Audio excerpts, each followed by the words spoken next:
Namaste. Please join us this Sunday on a free global online episode, Yoga and Meditation for Body, Mind and Soul.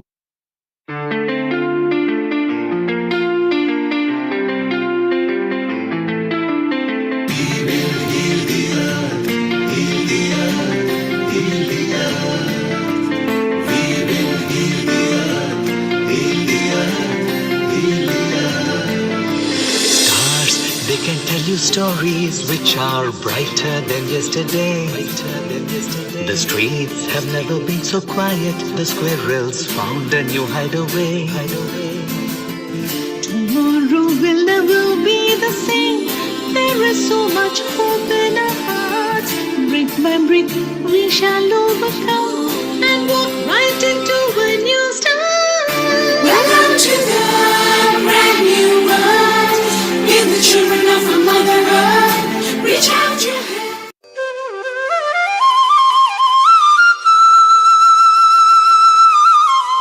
Om Namaste. Please join us this Sunday on a free global online episode, Yoga and Meditation for Body, Mind and Soul.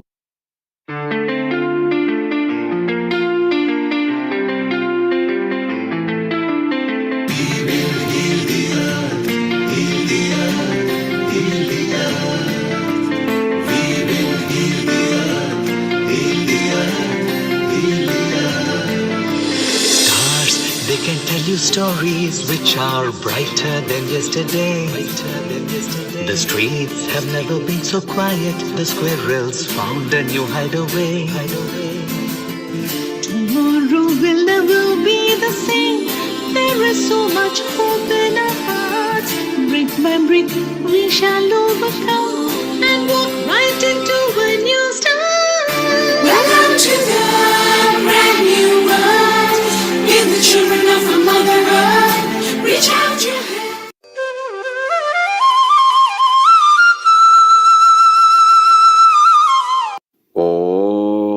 Om Namaste. Please join us this Sunday on a free global online episode, Yoga and Meditation for Body, Mind and Soul.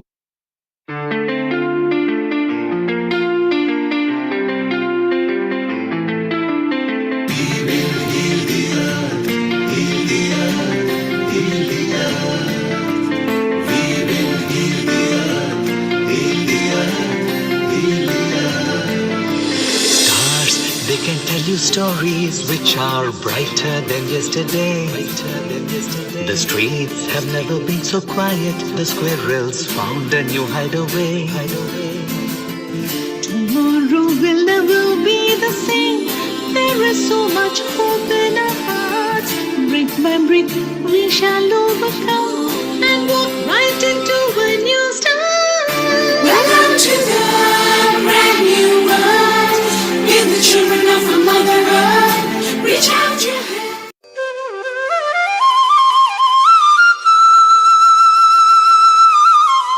Om Namaste.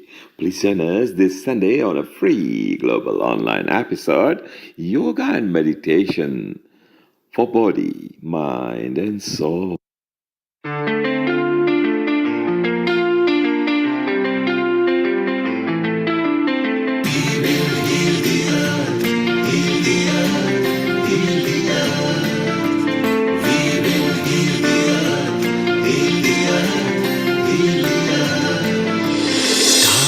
They can tell you stories which are brighter than yesterday.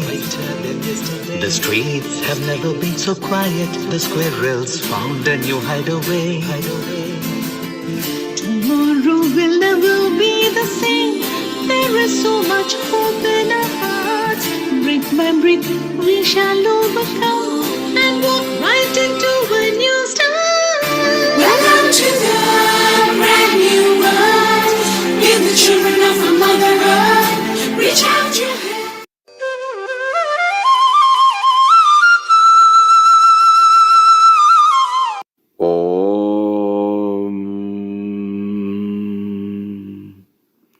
Namaste. Please join us this Sunday on a free global online episode, Yoga and Meditation for Body, Mind and Soul.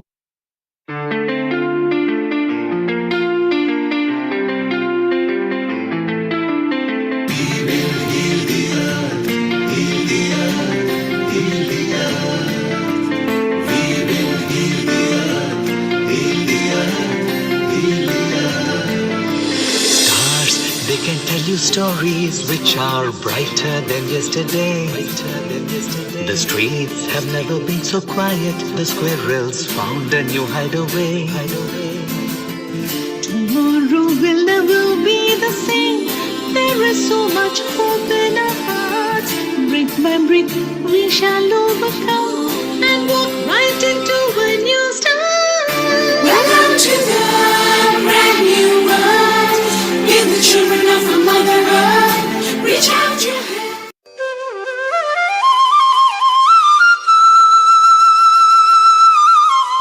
Om Namaste.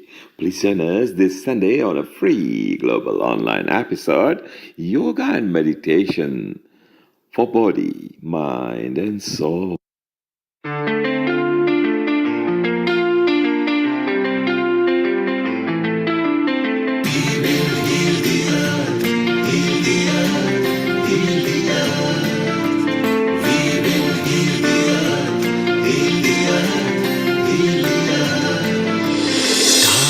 They can tell you stories which are brighter than yesterday. The streets have never been so quiet. The squirrels found a new hideaway. Tomorrow will never be the same. There is so much hope in our hearts. Brick by brick, we shall overcome and walk right into a new start. Welcome to the brand new world. Give the children of the mother earth. Reach out your hand.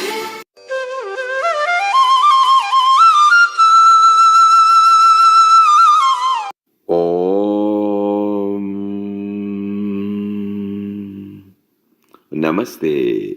Please join us this Sunday on a free global online episode, Yoga and Meditation for Body, Mind and Soul.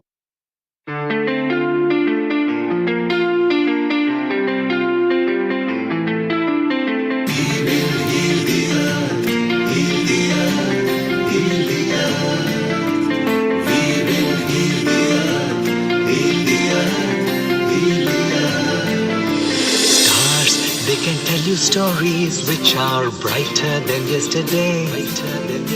The streets have never been so quiet. The squirrels found a new hideaway. Tomorrow will never be the same. There is so much hope in our hearts. Brick by brick, we shall overcome and walk right into a new start. Welcome to the brand new world. Give the children of the mother earth. Reach out your hand.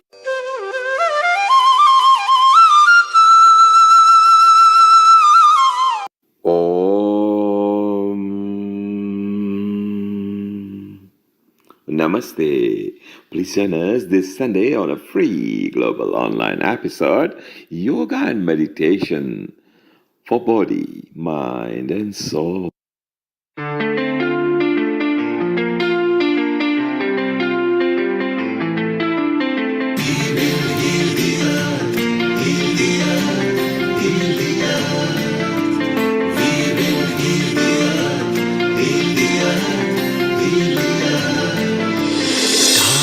They can tell you stories which are brighter than yesterday.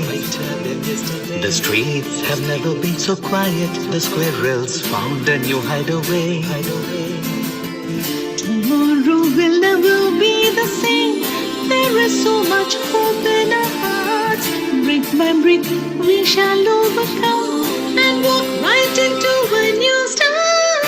Welcome to the brand new world. Give the children of the mother earth. Reach out your hand.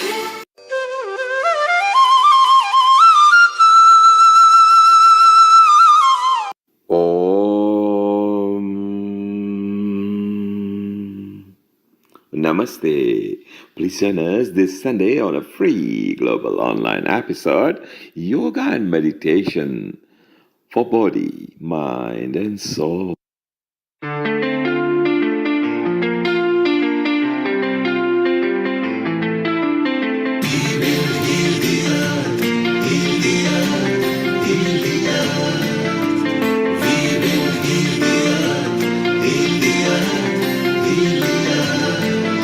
Stars, they can tell you stories which are brighter than yesterday. The streets have never been so quiet. The squirrels found a new hideaway. Tomorrow will never be the same.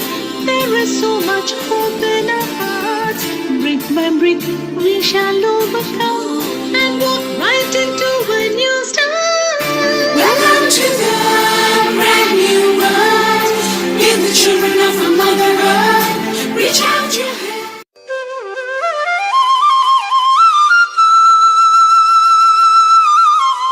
Om Namaste.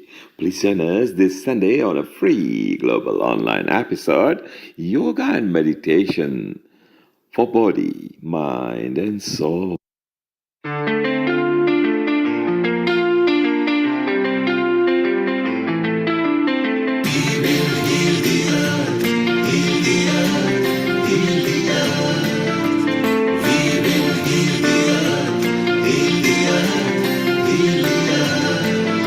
Stars, they can tell you stories which are brighter than yesterday. The streets have never been so quiet. The squirrels found a new hideaway. Tomorrow will never be the same. There is so much hope in our hearts. Brick by brick, we shall overcome and walk right into a new start. Welcome to the brand new world. Give the children of a mother earth. Reach out your hand. 10, 9, 8, 7, 6, 5, 4, 3, 2, 1. Global Namaste. Good morning, good afternoon, and good evening to all the viewers of Healing Our Earth.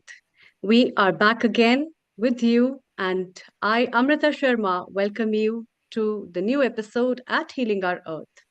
Today's episode is on yoga and meditation. As we move further, I welcome you to this immense dive on the spiritual journey of life through this yoga and meditation episode, where our experts will be giving you a lot of tips, some insight into yourself, well being, restoration of physical, mental, and spiritual health, and a lot more chit chat about well being status. But before that, let's start with Gayatri Mantra.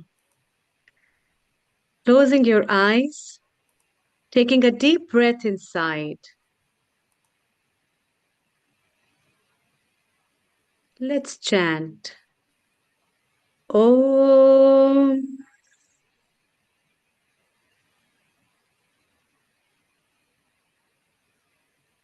Om Bhur Swaha Tatsavitur Varenyam Bhargo Devasya Dhimahi Dhiyo Yona Prachodaya. Om Bhur Swaha Tatsaviturvarenyam Bhargo Devasya Dhimahi Dhiyo Yona Prachodaya. Om Bhur Swaha Tatsaviturvarenyam Bhargo Devasya Dhimahi Dhiyo Yona प्रचोदयात्। Om Shanti Shanti Shanti.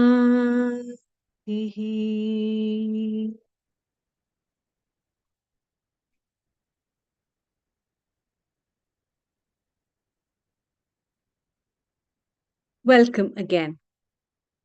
As today's episode is specifically dedicated on the tips and the guidance of yoga meditation and its importance in life, building up resilience in life, building up spiritual power in life, as well as giving an immense opportunity for yourself to restore your mental health, your physical health, and the well being.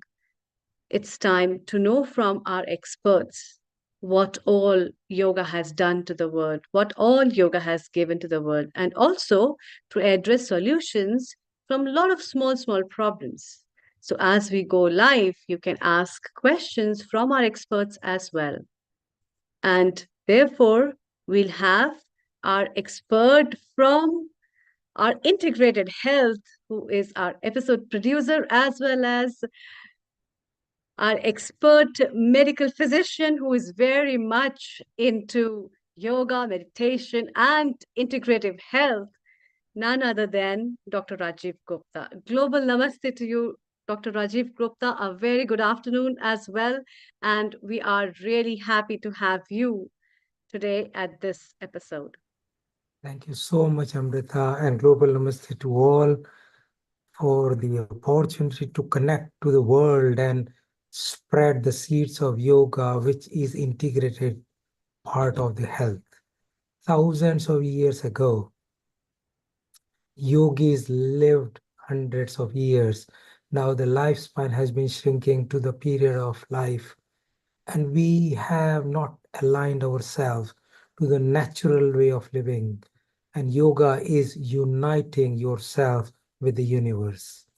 So it's great to share that opportunity to demystify the myth that yoga is not just physical postures or breath control.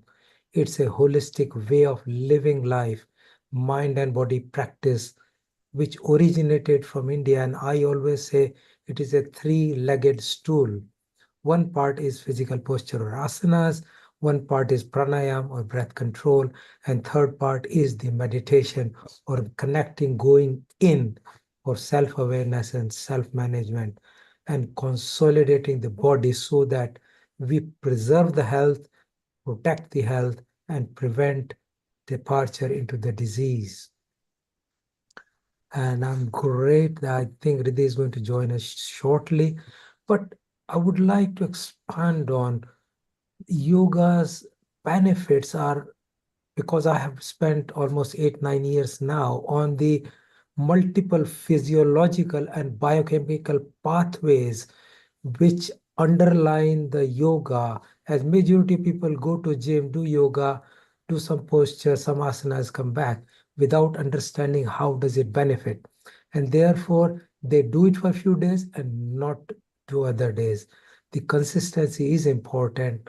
And what happens, actually, the body changes because asanas or postures change the flexibility. It improves the muscle strength, but also improves the circulation. Hmm. On the other hand, the other part is pranayama, which improve the oxygenation and promote the relaxation through the parasympathetic activation. And that reduce the stress response, which is prevalent all over. And the third part, the meditation, which is another key component, engages neuroplasticity and reduces the cortisol level, which has been having a massive beneficial impact on stress management, resilience building, and a good part of the health benefits of yoga. Hmm. Yeah. So, some way it can not only improve the physical health, but also the mental health. And we know that mental health problems are increasing, anxiety, depression, stress, continuously, even in young children. And their studies have demonstrated that yoga can reduce the level of cortisol, promote the release of serotonin, which is a vital neurotransmitter. And this is improving the mood and stress, similar to many antidepressants. Yeah. So, That's basically that's very well said, Dr. Rajiv Gupta. And we also have Rena from Israel. Let's take her thoughts as well from that. Rena, you have been because Israel has been on war since such a long time, and people are on in with all these stuff of mental stress as well as a lot of physical um, hardships that they are bearing on this. Whatever Dr. Rajiv Gupta has said, how do you practically feel that it has helped people? And you are a yoga practitioner, you also practice yoga, you believe in practicing all that stuff. So um, how do you integrate these lines with your own personal self, and how for the well-being of people as well? Yeah, Thank thank you. you. Thank you, Dr. Amrita. Global Namaste. Thank you, Dr. Rajiv Gupta. It's an honor to hear you speak, and it's an honor to follow you. And I very much agree with what you said, that yoga is a scientific method for relieving ourselves of internal suffering. And Dr. Amrita, like you mentioned, here in Israel, there is no shortage of suffering, lots of work to do. And I'm actually going to give some practical advice right now that can be helpful for people who are living in Israel, going through the stress of the war, but also for people anywhere. I know, unfortunately or unfortunately, there's a lot of suffering in our world, and fortunately, we have a lot of tools for relieving that. So here's one that might be helpful for you. And you can do it right now, just seated at your desk. And it's also something you can take with you for anybody who, like here in Israel, yeah, there's a war going on, but most people are still needing to show up and work every day. And that's the same no matter where you are in the world. If you're going through a stressful situation, it's likely you also need to show up and work. So this tool is yoga at your desk. You can do it in as little as 5 minutes. I would even invite you to, like, as you make the transition from whatever is causing stress in your life to needing to sit down and work at your desk, this is something that can help with making that transition. So it starts with, first of all, just acknowledging how you're seated. What are the soles of your feet touching before we move anything? What are the soles of your feet touching? What direction are your knees facing? How do you feel the weight being held in your pelvis? How do you feel your spine? Is it touching? Is it being supported by something behind you? Does it feel like it's leaning in one direction, to the side or forwards? Where do you feel that your ears are in relation to your shoulders?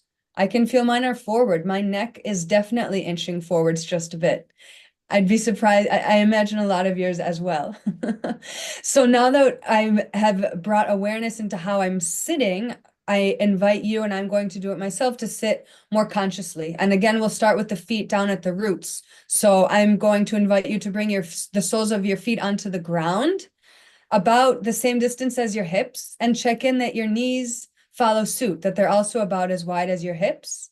You may take your back slightly away from any support that's behind you and wiggle out into your pelvis a little bit, and try to feel the weight equally distributing both from side to side and also forwards and back. So take a few moments to feel into that. Maintain the grounding through the soles of your feet.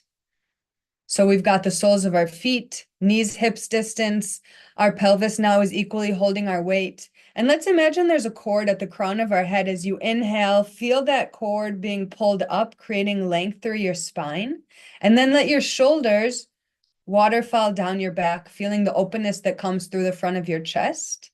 And finally, feel your ears come over your shoulders. You can even bring a hand to the back of your neck and feel if it needs to straighten out. And then just sit like that for a moment. Once you're seated like that, let's take a deep breath in through the nose, fill up your body with fresh new air. And exhale through the mouth, let go of anything that's not helpful right now. Squeeze the belly, get all the air out. And once more, a deep inhale through the nose. And exhale fully out the mouth. Squeeze all the air out, making space for new air to come in, and then breathe normally. And you can continue with your eyes open, maybe finding a point to stare at, or maybe close them. And acknowledge all the parts of your body that are touching something below. Feeling where gravity is holding you into this place. Notice the sounds you hear around you, farther away, through the screen. And then getting closer. And maybe even sounds coming from your own body.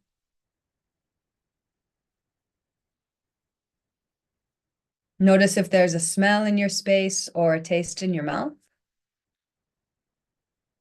If it feels comfortable, bring your awareness to the crown of your head and scan from your head all the way down to your toes, checking in with how each part of your body feels right now. When you reach your toes for a moment, observe the natural rhythm and pace of your breath and where you feel the movement of the breath in the body.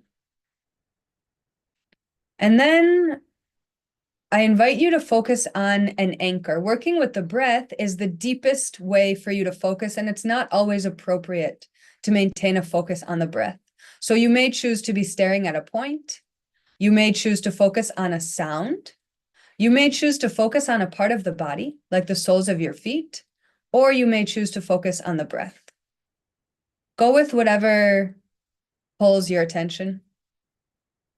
You can just keep the breath natural if that's what you're working with. And we'll just take a few more moments to anchor in, increasing our sense of focus. So focus on whatever your chosen anchor is, a point, a sound, a part of the body, or the breath. And you may already notice stories coming up distracting you from this anchor. They may be stories in the mind, and they may be things you're feeling in your body. Either way, imagine these stories as branches floating down a river, and choose to refocus on your anchor. And let's take just another couple moments to anchor in like this.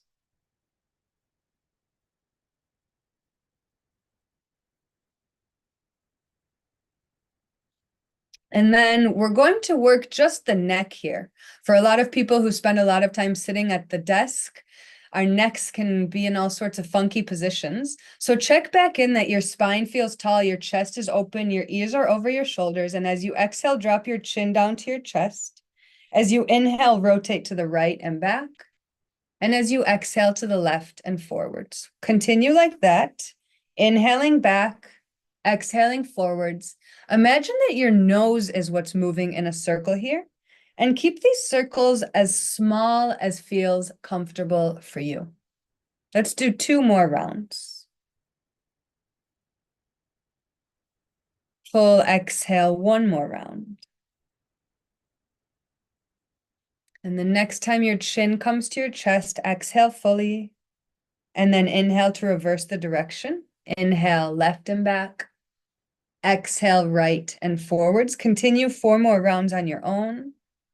Again, keep these circles as small as feels good for you. Imagine it's the nose moving in a circle. And maybe turn the corners of your lips up just a little bit, smiling with gratitude for this opportunity to sit with some awareness. Full exhale, 1 more breath.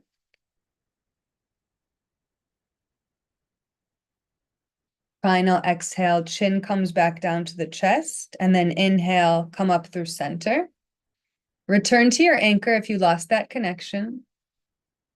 Just take a moment to feel the effects of what we've done up until this point. And then let's do 3 rounds of yogic breathing. So we'll bring one hand to the chest, the other hand to the low belly. Take a big inhale through the nose just to cleanse. And a full exhale out the mouth, once again cleansing out. And then through the nose, inhale, feel the lower belly expand first, middle belly expand, chest rise. And at the top of the breath, through the nose, exhale, chest falls first, middle belly comes in, lower belly comes in. All the breath comes out. Awesome. Inhale, lower belly expands, middle belly expands, chest rises. And at the top of the breath, exhale through the nose, chest falls first. Middle belly comes in, lower belly comes in, all the breath comes out. Do one more round on your own.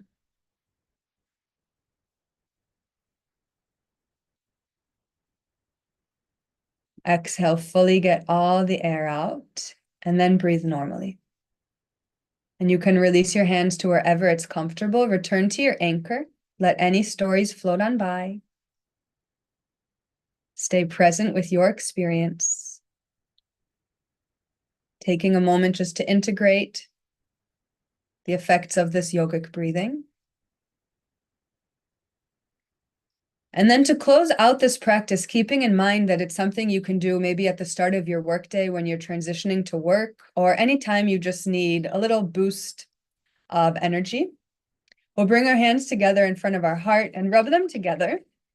This first time, we'll rub our warm hands all over the body.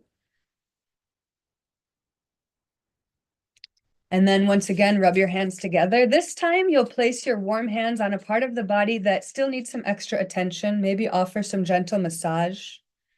Let this part of your body know that you see it and that you can always come back to it. And a final time, we'll bring the hands together in front of the heart and bring to mind a word, prayer, or intention, maybe for your working session, or maybe to bring with you through the rest of your day or through the rest of your week. And then imagine rubbing the quality of that word, prayer, or intention between your hands. Feel it warm up your hands, and then place your warm hands over your eyes.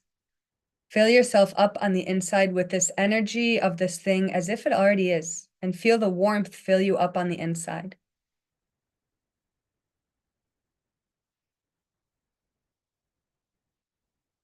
Sweep your hands over your head, behind your neck, and back together at your heart center. Thank you, me. Thank you, each of you and all of you and everything for this opportunity. Hallelujah, namaste, and let's keep learning a lot today. Thank you.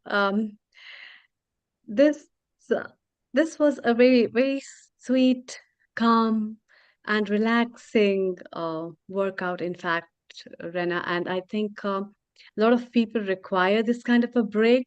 And look at the smile Dr. Rajiv is having. So let's hear from him. How did he rejoiced with this practice of yoga? Dr. Rajiv, what have you to say for the beautiful work that Rena just presented? And it's a kind of a relaxation way to, relax. Yes, over to you.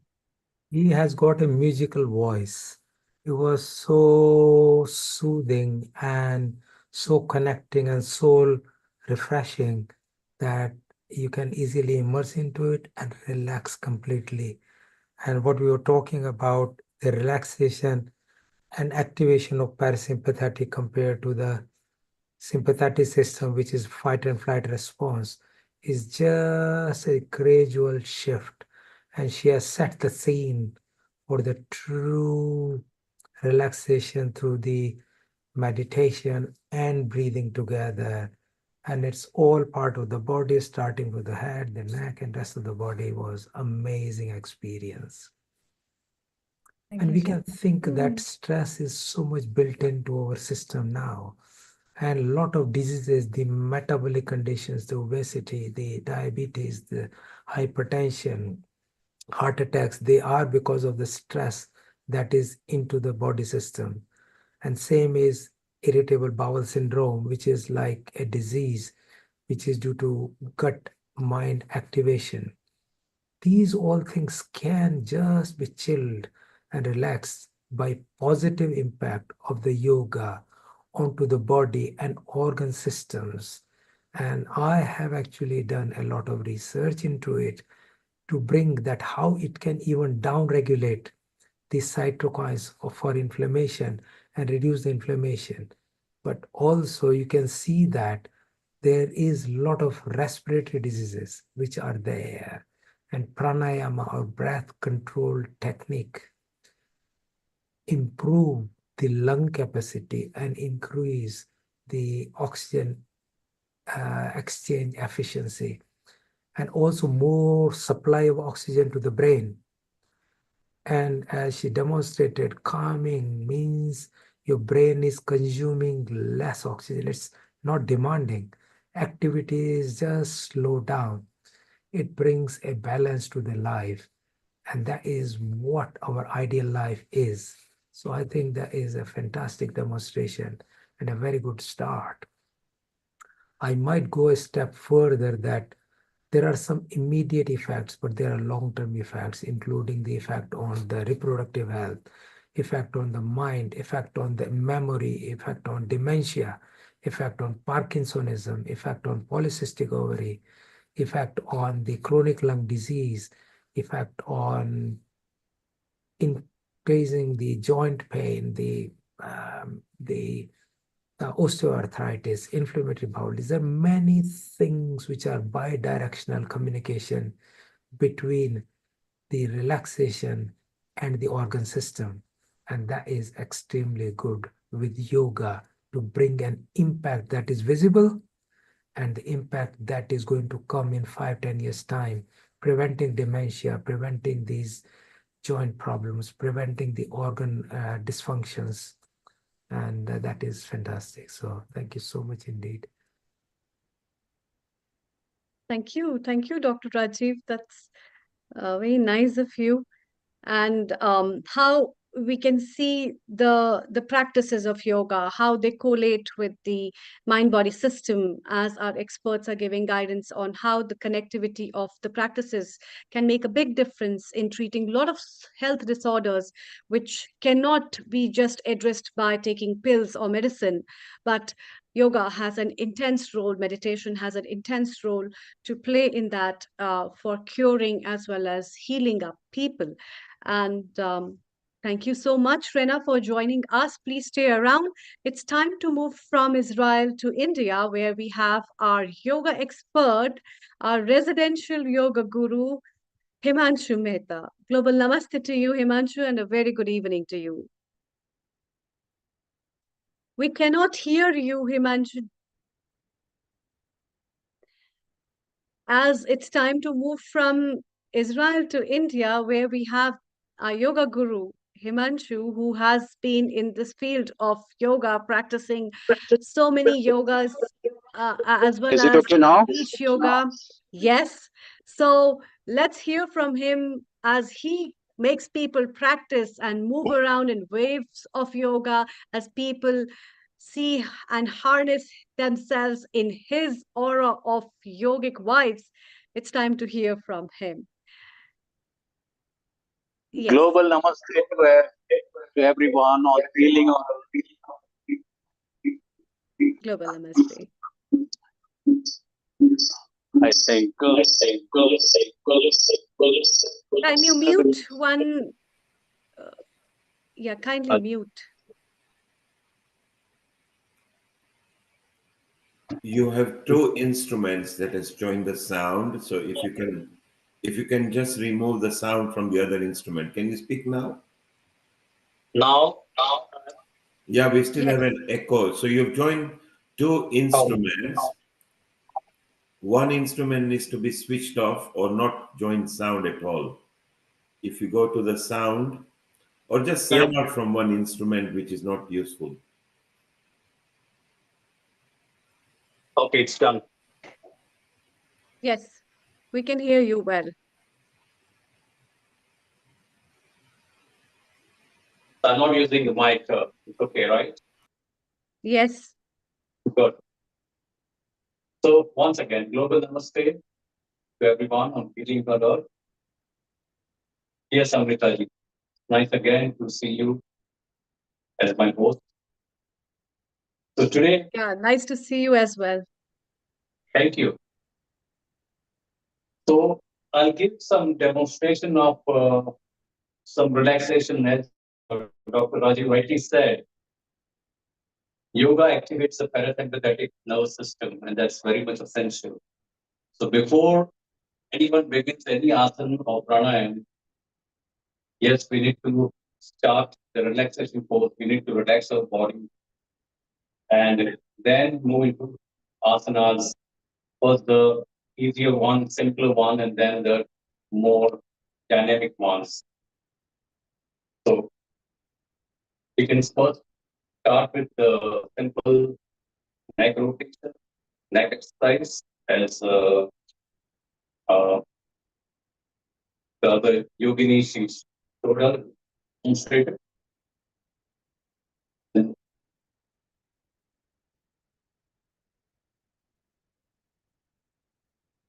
So when you raise your neck up, breathe in, then when you turn the chin to the chest, breathe out. Then on the right, breathe in,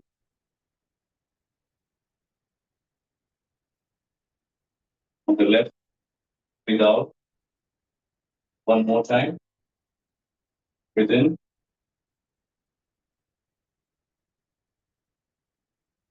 breathe out.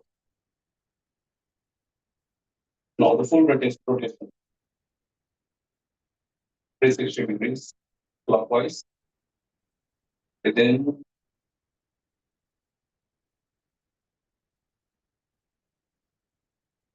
and breathe out. One more time, breathe in,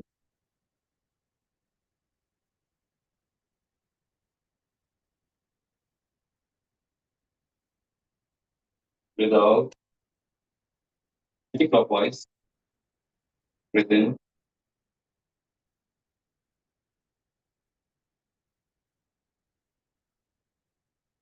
breathe out. One more time, breathe in,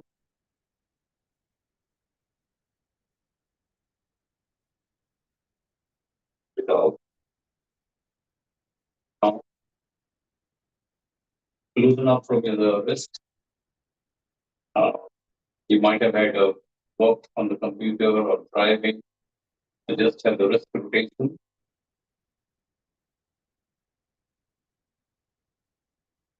The other side.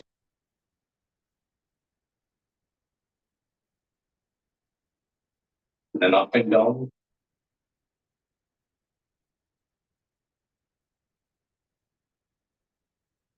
Okay. So normally when we find most of the people when they sit in the chair or they're working on the desk, they generally tend to slouch.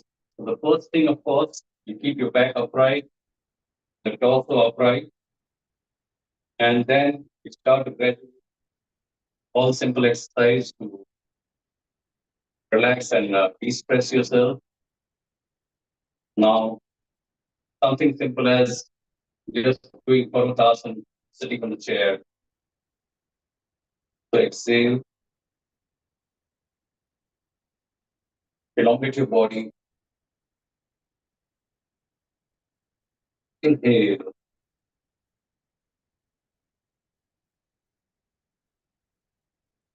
One more time. Exhale.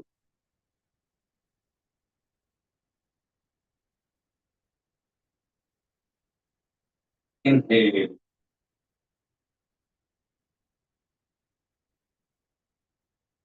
Now sitting on the chair, you can even do Ardha Chandrasana. Simple one. Moving on the side, on the right. Here you open up your chest, look up.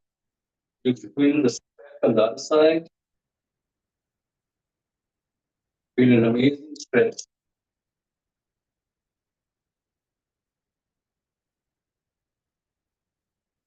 Come back, exhaling. Go on the left.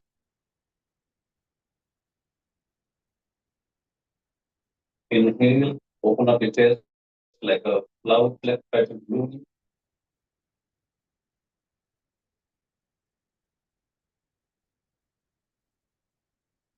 Exhale. You can even do the forward bend, release your back and the shoulder pain.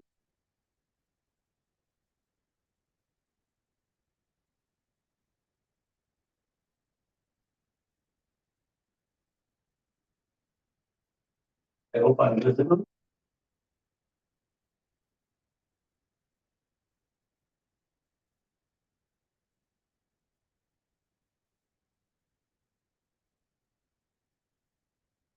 and you can do Yoga Mudra.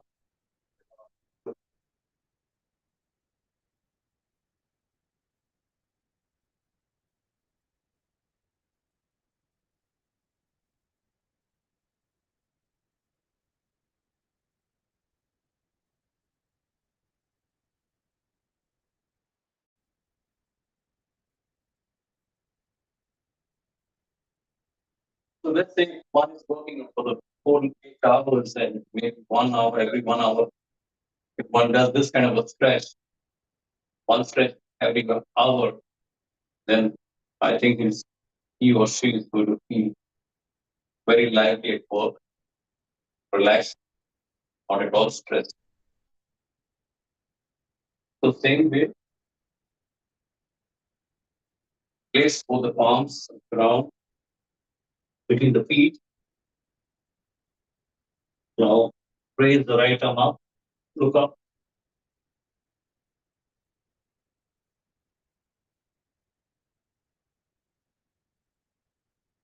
Exhale, come down.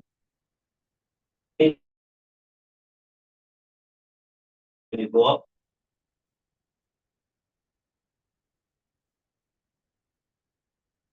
Exhale. One more time. Inhale.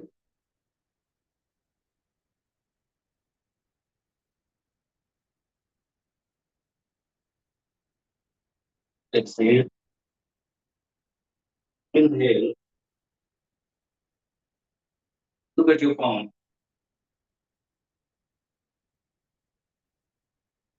Exhale.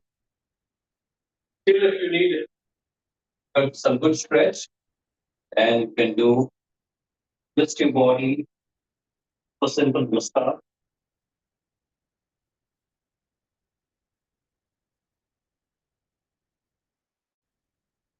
Again on the left.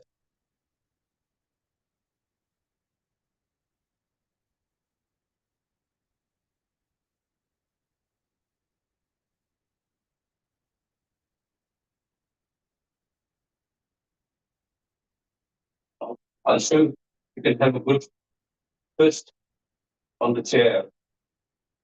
These are all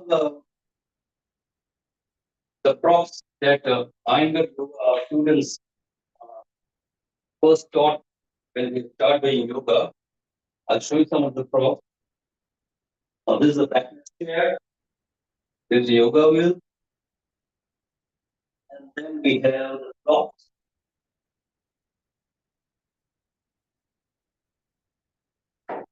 And the yoga mat. The bolster. So someday I'll do a session for a longer duration. And maybe everybody online would like to join and practice. That would be great. So yeah, to give a good twist while sitting, you turn and with the left hand and also push from the right. You're a fantastic twist and good twist.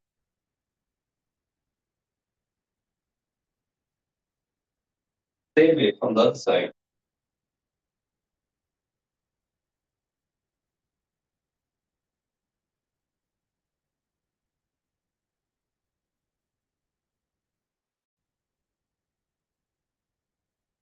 I would now like to give a demonstration of the asana Surya Namaskar that you can do. The chair Surya Namaskar I devised especially for my mother and heavily bodied people or people who could not do standing Surya Namaskar. So we used to have regular sessions. So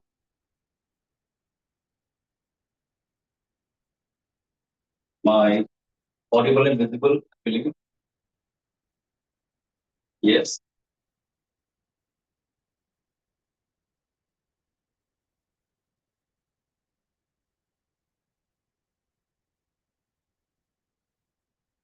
Amrita, you can share that picture on the screen. That will be great. or the Surya Namaskar? Yeah, Surya Namaskar, Chair Surya Namaskar. Can you tell our viewers about more description on that? Yes. So this Chair Surya Namaskar, normally we do standing Surya Namaskar. Every Saturday, it's ongoing on June Beach for last 10 years.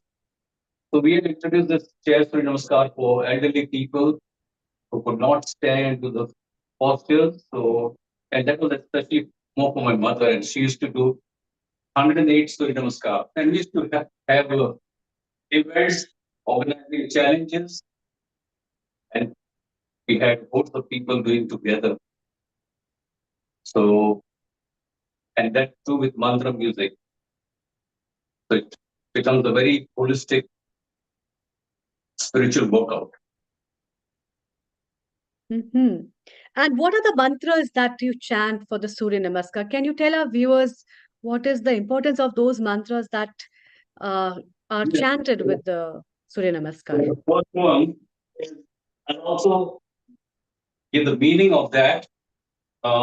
So first one is Om Mitrai Nama, which means salutations to the friend of. That's for the sun, of course. The sun is the life giver, as we all know. Sun goes for already for a 1 day. The whole universe is finished, right? So the second mantra is Om Ravi Namaha. That's salutations to the shining one. The third mantra is Om Suryaya Namaha.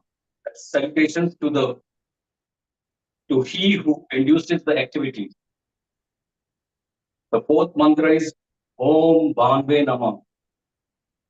Salutations to the bestower of beauty. The fifth one is Om Khagaya Namaha. Salutations to the stimulator of senses. The sixth one is Om Pushne Namaha. That's salutations to the giver of strength. Seventh is Om Hiranyagarbhaya Namaha. That's salutations to the golden cosmic self. The eighth one is Om Mariche Namaha. That's salutations to the destroyer of disease. The ninth one is Om Aditya Namaha. Salutations to the son of Aditi, that's the cosmic mother. Then it's Om Savitre Namaha. Salutations to the Lord of creation. 11th is Om Arkai Namaha. Salutations to the inspirer of all. And 12th one is Om Bhaskarai Namaha. That's salutations to he who leads to the enlightenment. So I demonstrate the asanas which anybody can do at any age group. Can you show this Just sitting on page the to the chair. viewers? The Yes, page that please. you're having, you can show on the screen. Can you show it on the screen as well, like this? Yes, perfect. Okay. So Yeah. basically, as is been devised by Himanshu Mehta, and these Surya Namaskar, the sun salutation, which is the chair sun salutation, as well as the real sun salutations, and the mantras in line with that, with the breathing orders where you need to inhale and exhale, can synchronize your body. And I think it has all the properties of working on your abdominal muscles as well as your back muscles, and it tones up your body in a very right way. And Himanshu, you have today talked about a chair yoga, which is an important kind of a yoga because people cling to their chairs a lot. People hardly bother to sit down or change their positions, and that's why a lot of back problems, a lot of hip joint problems, and other kind of problems creep up, which are related with the musculoskeletal system, which leads to overaging as well as degenerative changes in the body. And the kind of asanas you have demonstrated where you are bending forward with forward flexions, or you're bending to the sides, twisting to one side or the other, that especially helps to work on the internal oblique and external oblique muscles, the abdominal muscles, which are the core of the body, where people mostly have a lot of fat generation because of Yeah. being a God bless dependable you. part of the body, and because of that the spinal posture and the posture of a body also gets affected. And people don't realize how important it is to give a workout of the abs, which can be worked with the twisting and turning.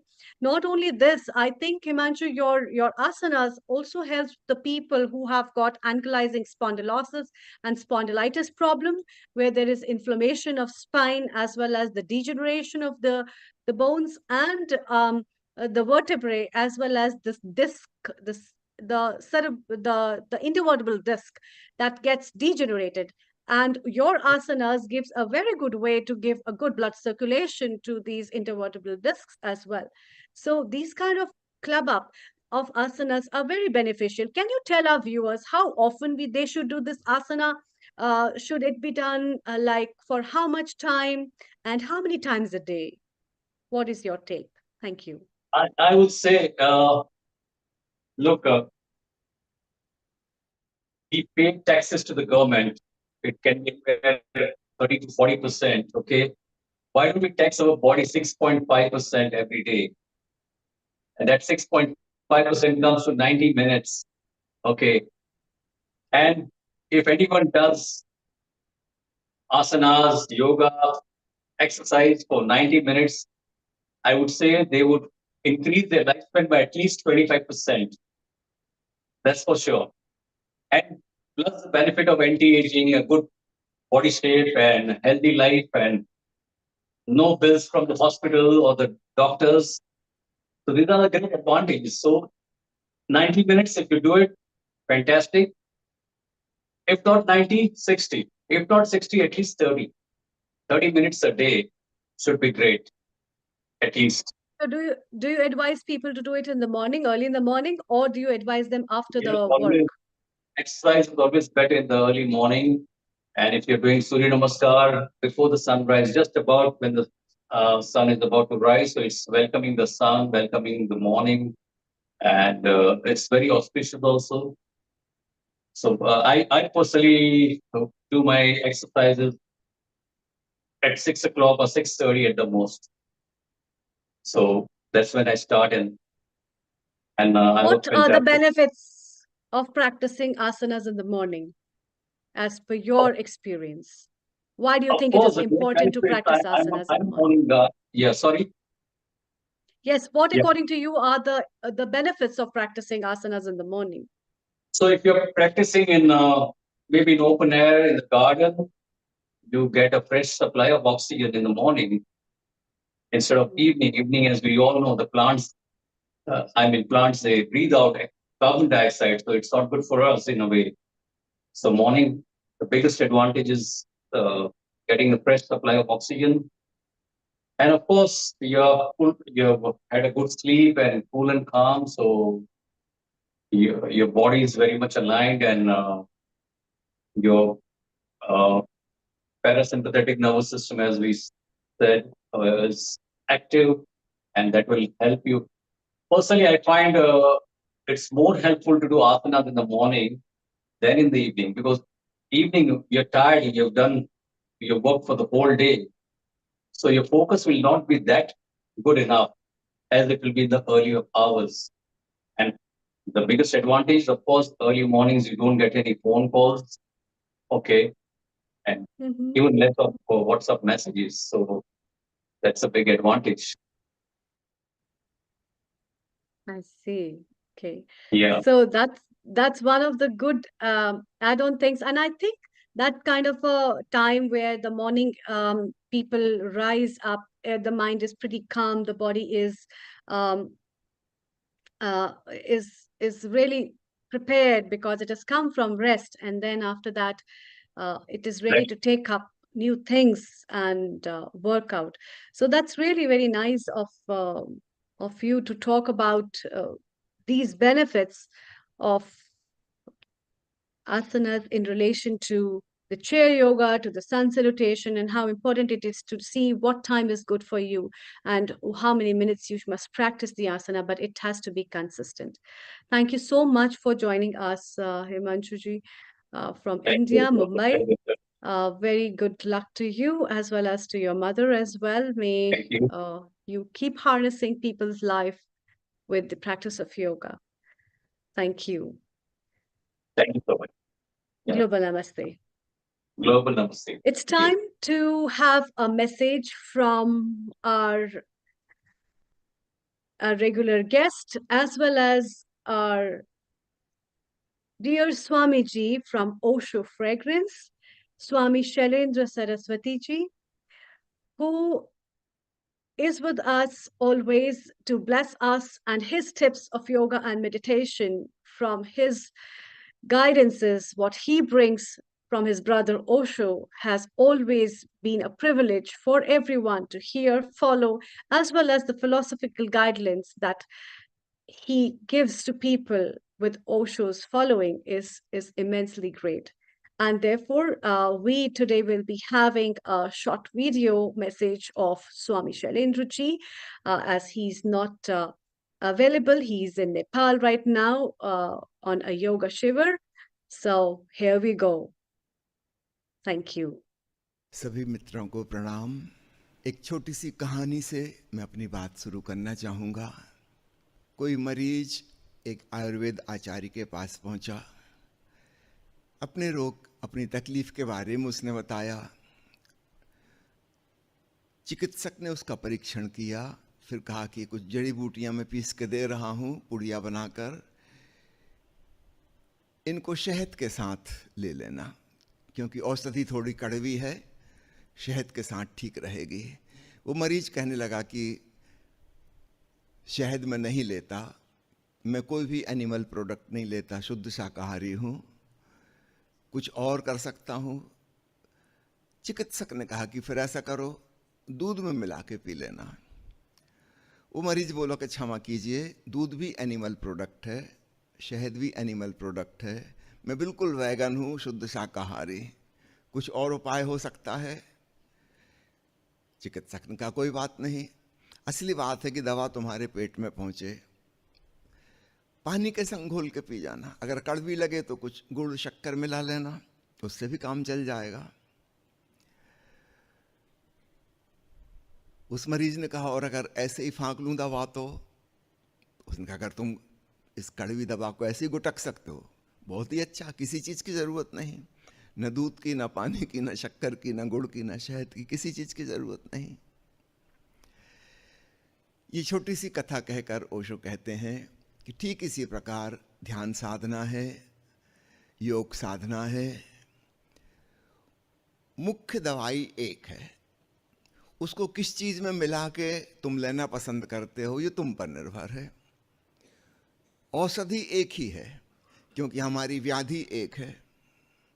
हमारी व्याधि है मूर्छा, बेहोश बेहोश जैसे जीना,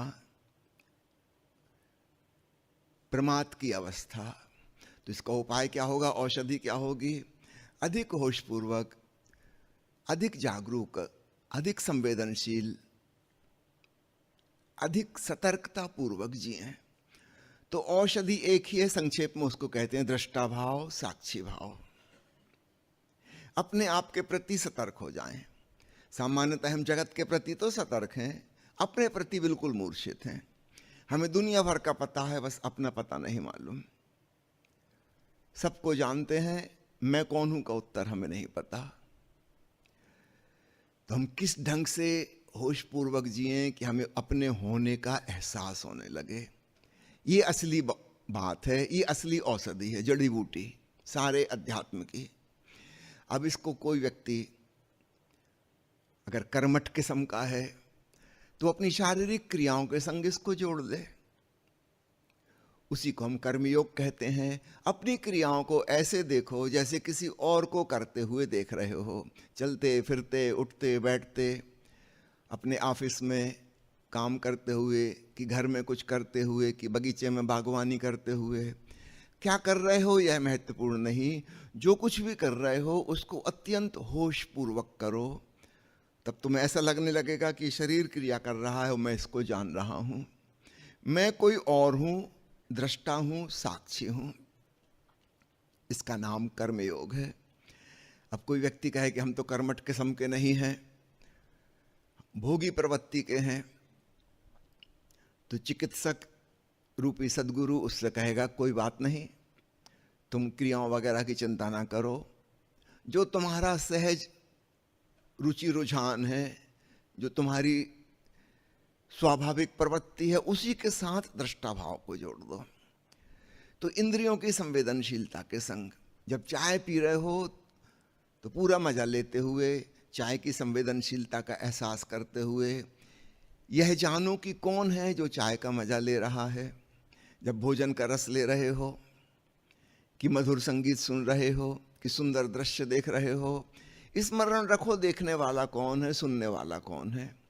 तो बात वही हो गई, दृश्य से हम दृष्टा पे आ गए, संगीत से हम श्रोता पे पहुंच गए।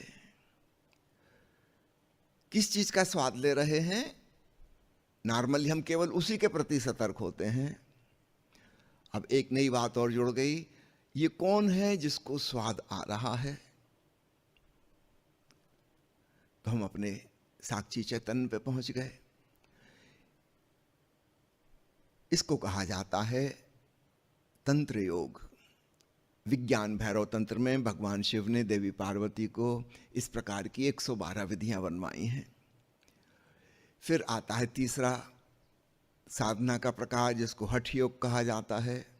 स्मरण रखिएगा, हठ शब्द का मतलब वह नहीं जिद्दी, आग्रही, जोर जबरदस्ती करने वाला, इसको हम हठी आदमी कहते ना, यहाँ वो मतलब नहीं है। हठ योग में हा और ठा, ये हम और ठम, जो कि बाएं नाक और दाहिने नाक से चलने वाली श्वास के सिंबल हैं, प्रतीक हैं, ये उसका शार्ट फॉर्म है हठ, हम और ठम का। तो अपनी भीतर आती सांस, बाहर जाती सांस, दोनों सांस के बीच का गैप, इसके प्रति सतर्क हो जाओ। ऐसे देखो इस आती सांस को, जाती सांस को, और वो जो क्षण भर का ठहराव है, एक अंतराल बाहर पैदा होता है, एक अंतराल भीतर पैदा होता है। फ्रैक्शन ऑफ सेकंड के लिए जब सांस न बाहर जा रही न भीतर आ रही, क्षण भर को थमी हुई है, चुपचाप इसे देखो, इसके दृष्टा बन जाओ।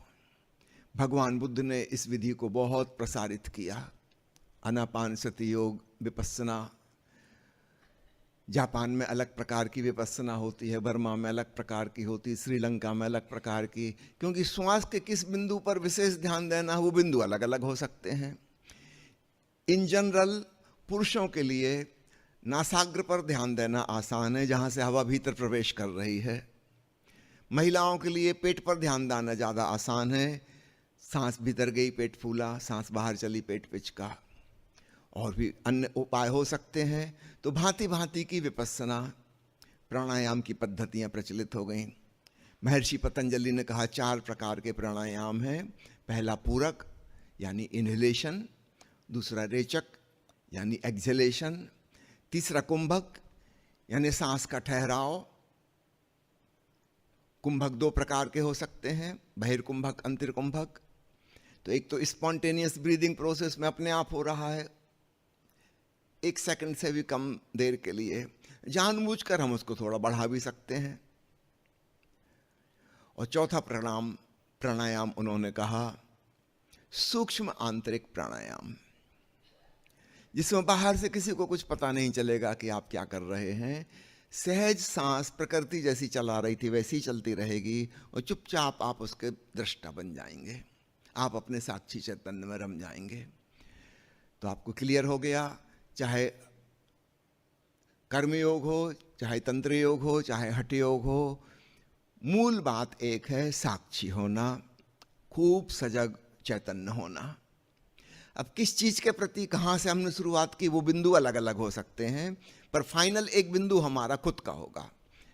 ऐसा समझे एक डबल एरोड कॉन्शसनेस का तीर, जिसमें दोनों तरफ फलक हैं।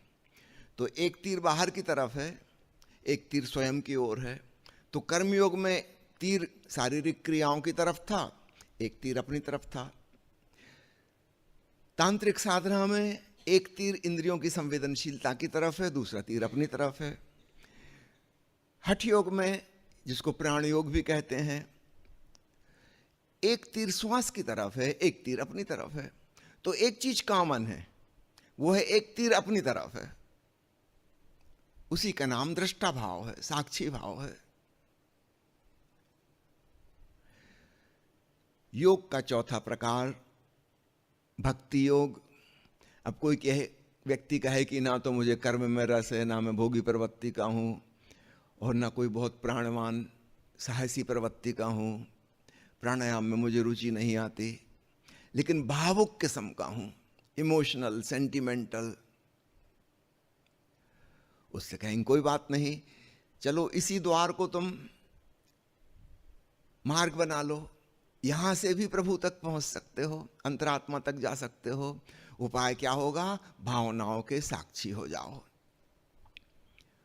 कभी तुम प्रसन्न हो, ऐसे देखो इस प्रसन्नता को जैसे ये एक ऑब्जेक्ट है और तुम उसके जानने वाले हो, और एहसास करो कि मैं जानने वाला हूं। कभी प्रसन्नता चली गई, उदासी आ गई, कोई बात नहीं, तुम देखने वाले हो, तुम वही के वही हो। ये हृदय के पर्दे पर कहानी के दृश्य बदल रहे हैं, कभी ट्रेजेडी, कभी कॉमेडी, उसकी चिंता ना करो, तुम याद रखो कि मैं दर्शक हूं। अब सिनेमा के पर्दे पर जो भी दृश्य चल रहा है, ठीक, मैं स्मरण रखूंगा कि मैं दर्शक हूं, और मैं नहीं बदल रहा। कहानी के दृश्य तो बदलेंगे, कभी सकारात्मक भावना आएगी, कभी नेगेटिव इमोशन आ जाएगी, कभी क्रोध आ गया, कभी करुणा आ गई, कभी कठोरता आ गई, कभी दया आ गई, चलता रहेगा खेल, चलने दो। तुम बस इतना ख्याल रखो कि मैं भी हूं इन सबको जानने वाला, और तुम अचानक उनके पार हो गए। अब वो दृश्य तुम्हें वैसा प्रभावित नहीं कर सकेंगे जैसा पहले कर रहे थे।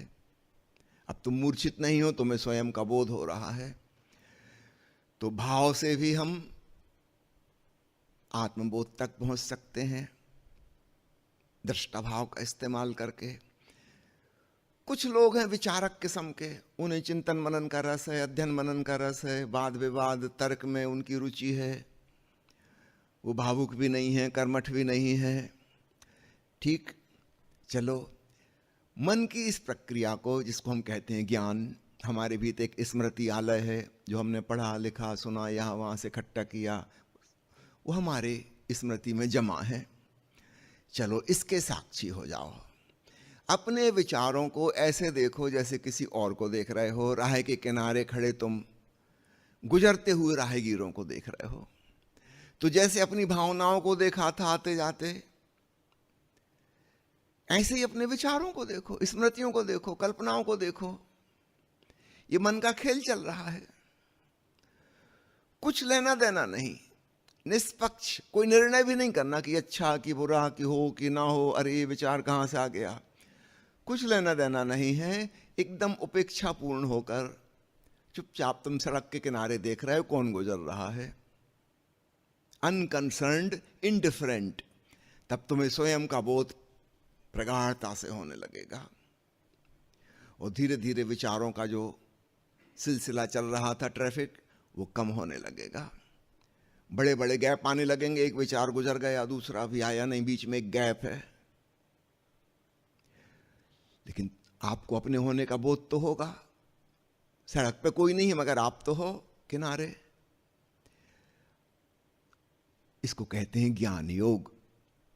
मंत्र योग भी ज्ञान योग की एक शाखा है, जिसमें हम जानबूझकर अपनी तरफ से एक शब्द या एक वाक्य का उच्चारण कर रहे हैं,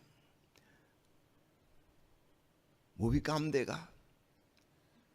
एक ही लाइन को हम रिपीट कर रहे हैं भीतर भीतर अब, और चुपचाप उसे साक्षी बन के देख रहे हैं, ये पंक्ति रिपीट हो रही है और मैं इसको देखने वाला हूं। और फिर 2-4 मिनट के बाद उसको छोड़ दिया।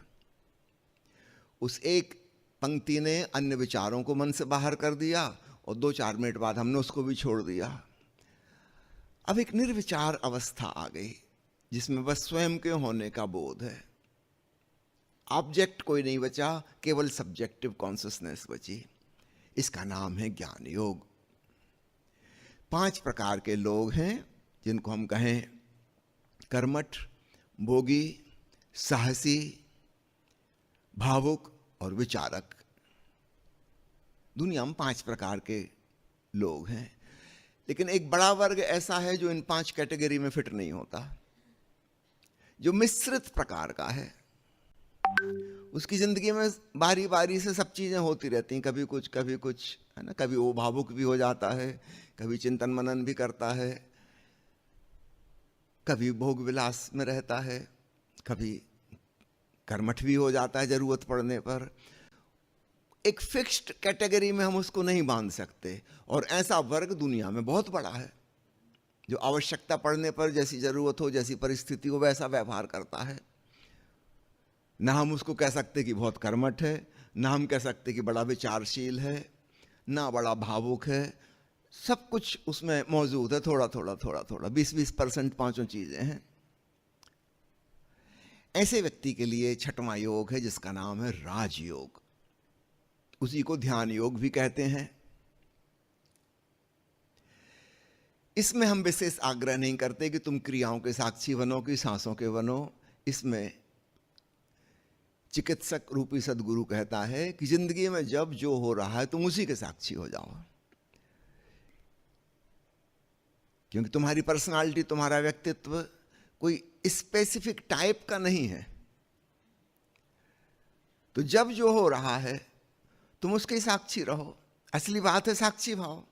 औषधि तो वही है। ये बड़ा आसान।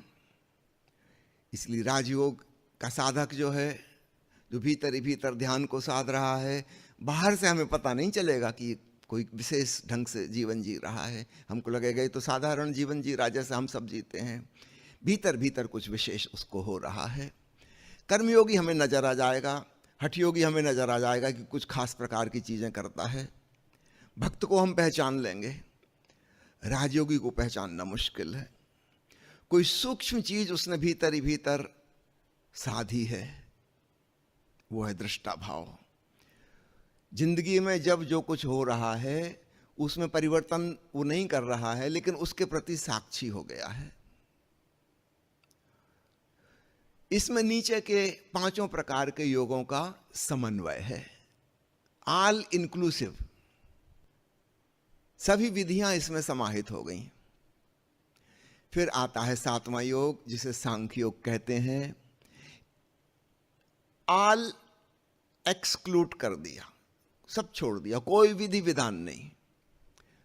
सांख्य योगी वो है जिसने कि उस आयुर्वेदाचार्य से कहा कि मैं ऐसी दवाई खा लूं, तो वैद्य ने खुश होकर कहा कि बहुत अच्छी बात है, किसी चीज में मिलाने की जरूरत नहीं। तो जिनको जरूरत थी मिलाने की, उनसे कहा कि ठीक है, आपकी जो रुचि की चीज है उसमें आप मिला लो।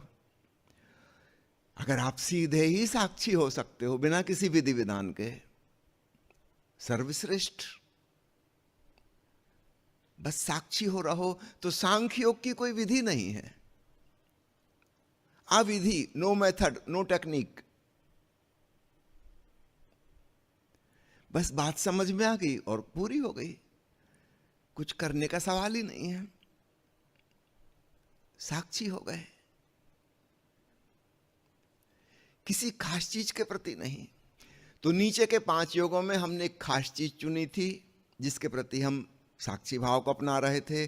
6वें में हमने चुना नहीं, चॉइसलेस अवेयरनेस, जो कुछ भी था, जो कुछ भी आगे होगा, हम उसी में साक्षी भाव जोड़ रहे हैं। और 7वें में हमने चिंता ही नहीं की कि परिस्थिति क्या है, क्या हो रहा है, क्या नहीं हो रहा है, हम बस साक्षी हैं। ये 7 प्रकार के योग, इनको हम ऐसा समझें जैसे प्रकाश की सफेद किरण प्रिज्म से गुजरती है, कि पानी की बूंदों से गुजरती है, तो इंद्रधनुष पैदा कर देती है, 7 रंग में बिखर जाती है। तो साक्षी भाव की वह किरण 7 प्रकार के योगों का निर्माण करती है। तुम्हें जो भाए, जो रंग तुम्हें अच्छा लगे, तुम उसको चुन लेना। आज हम कर्मयोग की विशेष चर्चा करेंगे और कर्मयोग का प्रयोग करेंगे आज के सत्र में। कर्मयोग अर्थात अपनी शारीरिक गतिविधियों को साक्षी बनकर देखना। भगवान बुद्ध के शिष्य कहा करते थे कि हमारा बहुत समय भिक्षाटन में निकल जाता है, जंगल में रहते हैं, दूर गांव जाते हैं, 2-3 घंटे जाने में लगते हैं, घंटा 1.5 घंटा यहाँ वहाँ मांगना पड़ता है, फिर वापस लौटते हैं, आधा पौन दिन इसी में निकल जाता है। ध्यान कब करें? भगवान बुद्ध ने कहा तुम चलने को ही ध्यान बना लो। एक एक कदम तुम्हारा उठ रहा है, जमीन को छू रहा है, दूसरा पैर उठा, जमीन को स्पर्श किया, तुम इसके प्रति होश साधो। थोड़ी देर में तुमको ऐसा लगने लगा कि जैसे पैर चल रहे हैं और तुम दूर से उसके दृष्टा हो। उन्होंने इसको नाम दिया चक्रमण ध्यान।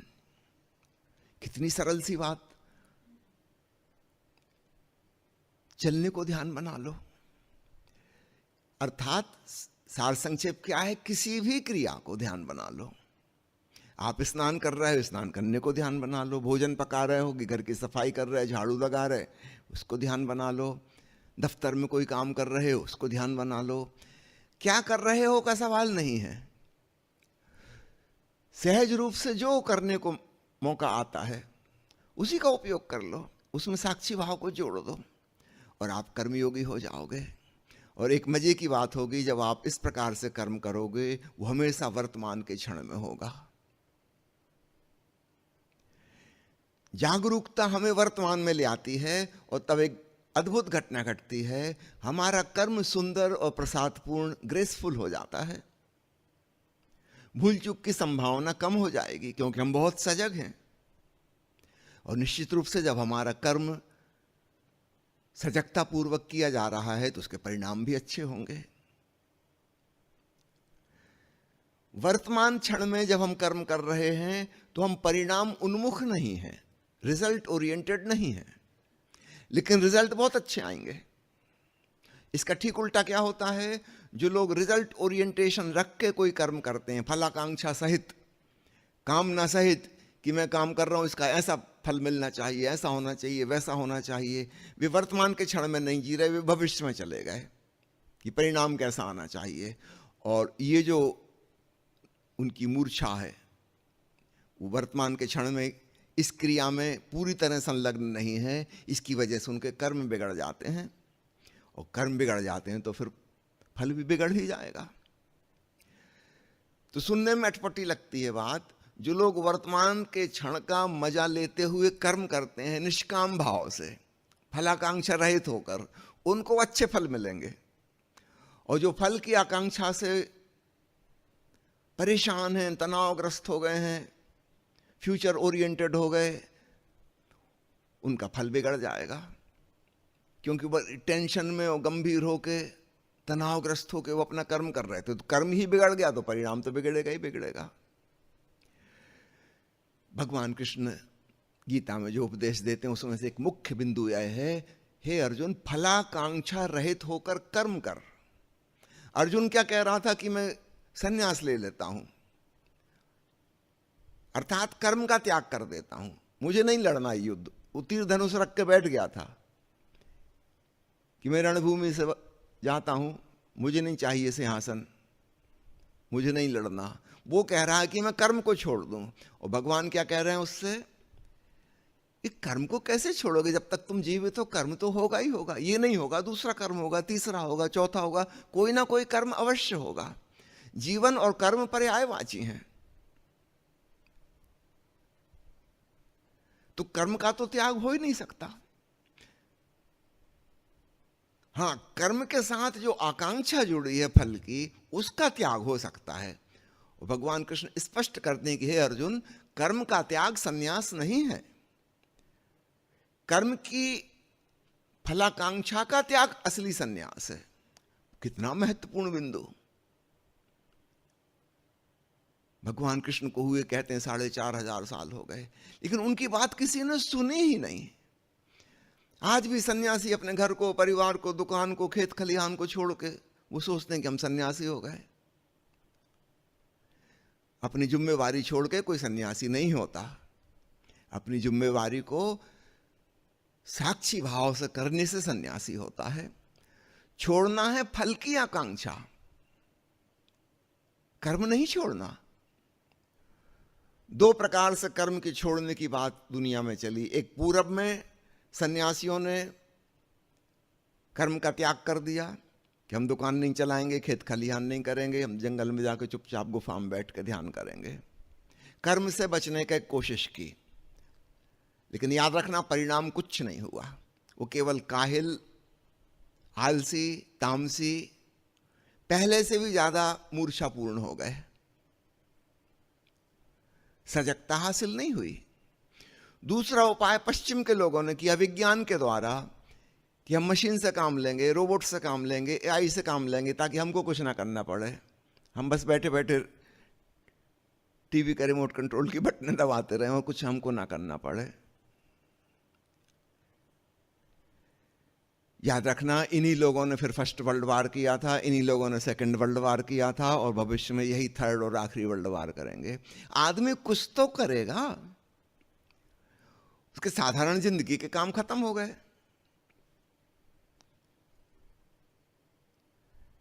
ये आदमी उपद्रव करेगा, ये आतंकवादी बन जाएगा, ये युद्धखोर बन जाएगा, ये परमाणु बम बनाएगा, बायोलॉजिकल वेपन्स बनाएगा, कुछ ना कुछ तो करेगा। तो भारत में एक प्रकार से कर्म से बचने की कोशिश की गई थी कि हम कुछ ना करें, सन्यासी हो जाएं, और पश्चिम में दूसरे ढंग से कर्म से बचने की कोशिश की। सफल कोई भी नहीं हुआ, किसी के जीवन में शांति और आनंद फलित नहीं हुआ। आज हमें वापस समय आया है भगवान कृष्ण की बात को समझने का, और ओशो ने वही किया। उन्होंने कहा कि तुमको संसार और परिवार छोड़ के जाना नहीं है, अपनी रिस्पॉन्सिबिलिटी पूरी निभानी है। हाँ, सन्यासी होने का अर्थ है फलाकांक्षा छोड़ दो। वो जो तनाव है भविष्य का कि ऐसा होना चाहिए, वैसा होना चाहिए, वो आग्रह तुम्हारे मन में ना हो। तुम अभी का मजा लो जो कर रहे हो इसका, भविष्य की बात ही नहीं करो। ये है असली सन्यास। आपको शायद पता हो, जब भगवान कृष्ण के ऊपर ओशो प्रवचन माला दे रहे थे कुल्लू मनाली में, उस समय उन्होंने नव सन्यास का सूत्रपात किया। ये संयोग नहीं है, बिल्कुल लॉजिकल है, क्योंकि भगवान कृष्ण ने 4500 साल पहले यह उपदेश दिया था, लेकिन किसी ने नहीं सुना। ओशो ने इसको प्रायोगिक रूप से बड़े पैमाने पर फैलाया। तो कर्मयोग का मतलब हम जो कुछ भी कर रहे हैं, करेंगे, उसके संग हम साक्षी भाव को जोड़ेंगे, वर्तमान के क्षण में जिएंगे और निष्काम होकर कर्म करेंगे, फलाकांक्षा रहित होकर कर्म करेंगे। और उसका एक उपाय है, आप कर्म का मजा लो, enjoy what you are doing. जब हम एंजॉय करते हैं तो हम वर्तमान के क्षण में आ जाते हैं, भविष्य हमारे लिए कोई मायने नहीं रखता। आम आदमी किस ढंग से जी रहा है? भविष्य उन्मुख होकर जी रहा है। वो अपने कर्म का मजा नहीं ले रहा, कर्म के द्वारा क्या प्राप्त होना है वो उसका मजा ले रहा है कल्पना में।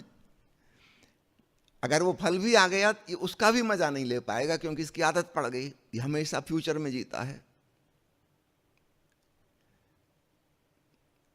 अभी सोच रहा है कि 1 लाख से 1 करोड़ हो जाए फिर मजा लूंगा, बड़े टेंशन के साथ गंभीरता पूर्वक ये लगा हुआ 1 करोड़ इकट्ठे करने में। लेकिन जब 1 करोड़ इकट्ठे हो जाएंगे, समझो इसमें 5 साल का समय लग गया, इस 5 साल में ये एडिक्टेड हो गया है टेंशन का, एप्रीहेंशन का, घबराहट का, भय का। इसकी नींद उड़ गई है, चैन से कभी खाना नहीं खाता, घर परिवार के लोगों से कभी प्रेम से मिलता नहीं, समय ही नहीं है। 5 साल में इसकी आदत पड़ गई। जब 1 करोड़ इसके पास आ जाएंगे तब ये सोचने लगेगा कि 100 करोड़ करना है। ये वर्तमान का मजा ले ही नहीं सकता, जिंदगी में कभी मजा नहीं ले पाएगा। हमें इसका ठीक उल्टा करना है, जो है हम उसका तो पूरा मजा लें।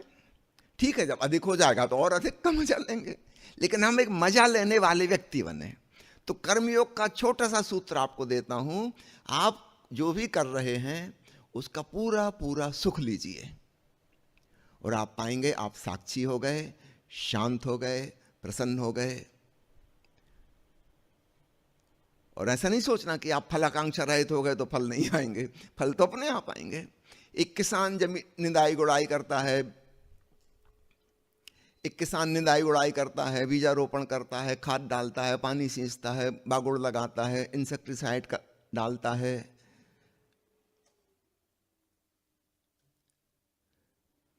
पौधा तो अपने आप बड़ा होगा। फसल अपने आप आएगी। कोई खींच खींच के फसल थोड़ी निकालता है वो बैठ के, कि टेंशन में बैठे हैं कि गेहूं आएंगे कि नहीं आएंगे। अरे भाई, गेहूं का बीज वो यहाँ तो गेहूं की फसल आएगी, चने की थोड़ी आ जाएगी, सरसों की थोड़ी आएगी। इसमें चिंता करने की जरूरत ही नहीं है। तो ठीक इसी प्रकार हम अपना कर्म करें विश्राम पूर्वक। बीज के ही तो फल आते हैं, कोई चमत्कार थोड़ी होता है। सब चीजें नियम पूर्वक चल रही हैं। तो कर्मयोगी को इस बात की समझ में आ जाती कि चीजें एक नियम पूर्वक चल रही हैं और वो वर्तमान के क्षण का मजा लेता है। तो कर्मयोग सारांश में क्या हुआ? निष्काम कर्म, फलाकांक्षा रहित कर्म, वर्तमान के क्षण में होश पूर्वक दृष्टा भाव से किया गया कर्म। और उसका बड़ा सा सरल सा सूत्र है, enjoy what you are doing. Simple सी बात, सबको समझ में आ सकती है और आप पाएंगे आप कर्मयोगी हो गए।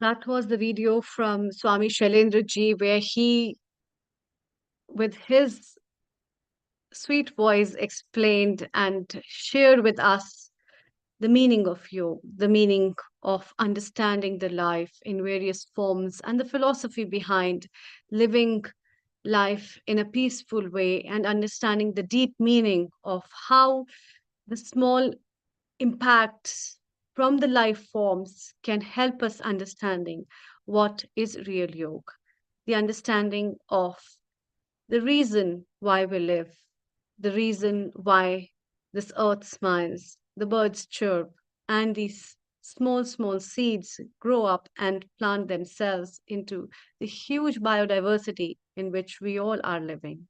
And all this is connected with our mind. It's all this is connected with the peace within us. And that's where the yoga starts. The yoga that is the hidden philosophy of life on the earth that not only restores peace to us, but to everything in this universe.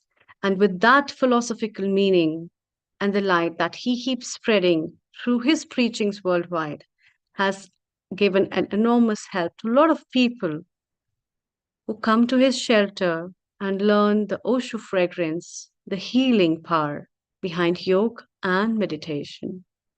So that was our Swami Shailendra Ji, and now it's time to move from there to South Africa in Johannesburg, where we have our next guest, Chantel. Global Namaste to you. Namaste, And a very everybody. warm welcome. Thank you very much. I hope It's you're a all good. pleasure to have you. Yes. Thank you. And I'm really glad to see you after such a long time. And I never thought I'll be seeing you like this, which is again a big pleasure for me too. It's a great pleasure to be here. Thanks for inviting me. So I'm basically just going to share the importance for me of yoga on a daily basis. Yes, and you have been practicing yoga since so many years. You follow it and you are having great plans of building up some retreats on and around with this base of yoga as well as other kind of holistic healing therapies. So here you go. Yes, I am. So I've been practicing yoga for more than 10 years. And just a little bit of background as to how I got involved into yoga. I started having a lot of health problems, which meaning like at first nobody could really understand what was the problem. And eventually, after a lot of tests, a lot of specialists, I found out that certain vertebrae on my spine does not have the required cushioning anymore. There's a degeneration happening. So the bones are basically rubbing against one another, which impacts my sciatic nerve. And so the doctor said, no operation, you're too young to do that. And then eventually they said, do a lot of training. And one of my go-tos was yoga and Pilates. And I just started falling in love with yoga. And it became a daily routine up until the time I've basically met Dr. Amrita through training at City. And so now I find that yoga has become a massive, massive, massive daily routine for me, whereby I implement early morning meditation, pranayama. I do the asanas on a daily basis, and that has literally improved my health a lot. Every asana that I do, I find that the improvement is phenomenal, whereby a forward fold for me at the beginning was such a mission, because I had to learn to basically breathe through my practice, make sure that I'm present. The importance of the asanas is making sure that you're present in your practice on a daily basis, and you breathe through each and every pose that you're doing. And for me, that's the most fundamental aspects of actually doing yoga. I found that I had not just improved my back pain, I've improved my migraines. I suffered from migraines all my life as a child. Before exams, I used to go to a therapy session for either massages or anything. And I found that yoga has literally eliminated me having migraines, which is phenomenal. And I never actually thought that it would have such a huge improvement. If I feel that there's days whereby there's a headache coming on, then I would go into an upside down pose. And I just feel that that relief of everything just helps me quite a lot. Standing on my head against the wall or anything would basically just alleviate a lot of pressure. I also find that with certain asanas like downward facing dog, it basically engaged such a lot of muscle groups in my body that I didn't realize that my arms were getting stronger. My torso was actually becoming a lot more stronger than what it was. And it was phenomenal, because every time you do a daily practice, you improve slightly. You might think at the beginning that you do not improve, but you do. And it's a huge goal in itself. I found that I sleep better because I have a lot more deep sleep. And for me, it's like the deep sleep it's important, because living in Johannesburg in South Africa, it's a daily bustle. You literally have to be up like at a set early mornings and just make sure that everything goes. Sitting hectic traffic, whereby the relaxation of meditation, of doing certain poses before I scoot out of the door has become literally a lifeline for me. Being able to breathe through certain stresses in a car, even going on my way to work or on my way anywhere, because you actually realize that yoga is not just a couple of hours a day, or an hour a day, or 15 minutes or 20 minutes. It can be a 2-minute session in your car, just doing pranayama, or just sitting and making sure that your posture improves. I sit up, instead of this now, I can actually sit up straight. And every time you become very conscious of what you're doing.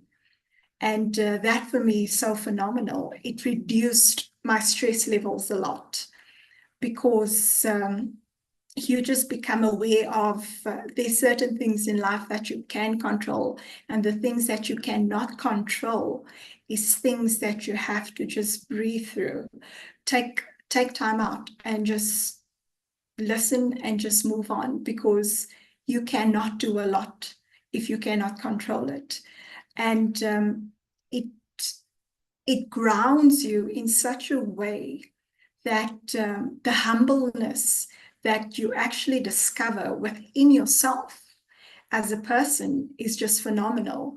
You realize that you detach from a lot of worldly things that as sometimes a career person, you think it's important to make sure that you reach for the top of your peak in your career, whereby it's important, but it's not that important in your life. If you do not look after your health through some sort of mechanism, which yoga is phenomenal to at that point, then you realize that you're working yourself towards a hospital bed or to the nearest pharmacy in terms of medication, etc. I've also discovered that a few years ago that I started suffering from asthma, and funny enough, nobody in my family actually has, especially not my close siblings, has any. And I did not realize that my lung capacity at some stage, I would most probably say it was because of stress. You just carry on with life and you think everything is okay, but you don't realize the importance of actually just taking back. And because of that, I've literally increased my level of yoga.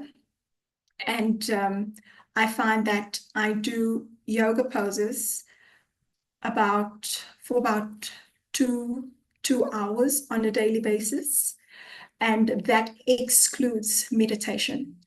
Meditation for me is something I do first thing early in the morning, and I'm an early riser. So a lot of the times it's like 4 o'clock, 5 o'clock in the morning. And if I open the door and I feel the fresh air, it's phenomenal. And it's the quietness, the quietness of the mind, the quietness of your soul, of everything, your surroundings.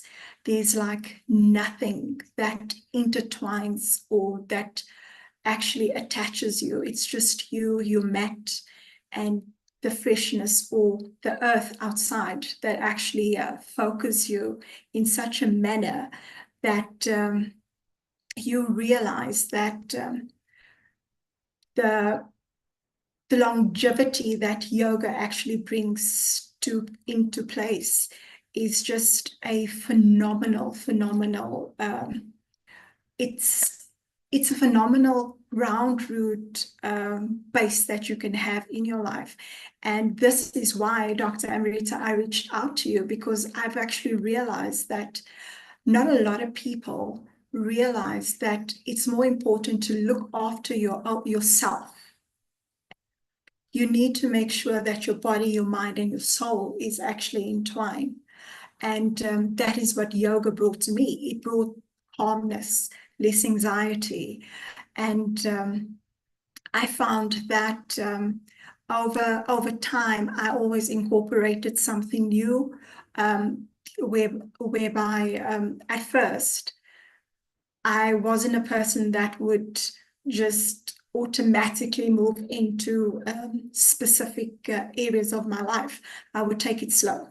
I would learn. And the learning aspect for me and the background thereof has always been a fundamental role.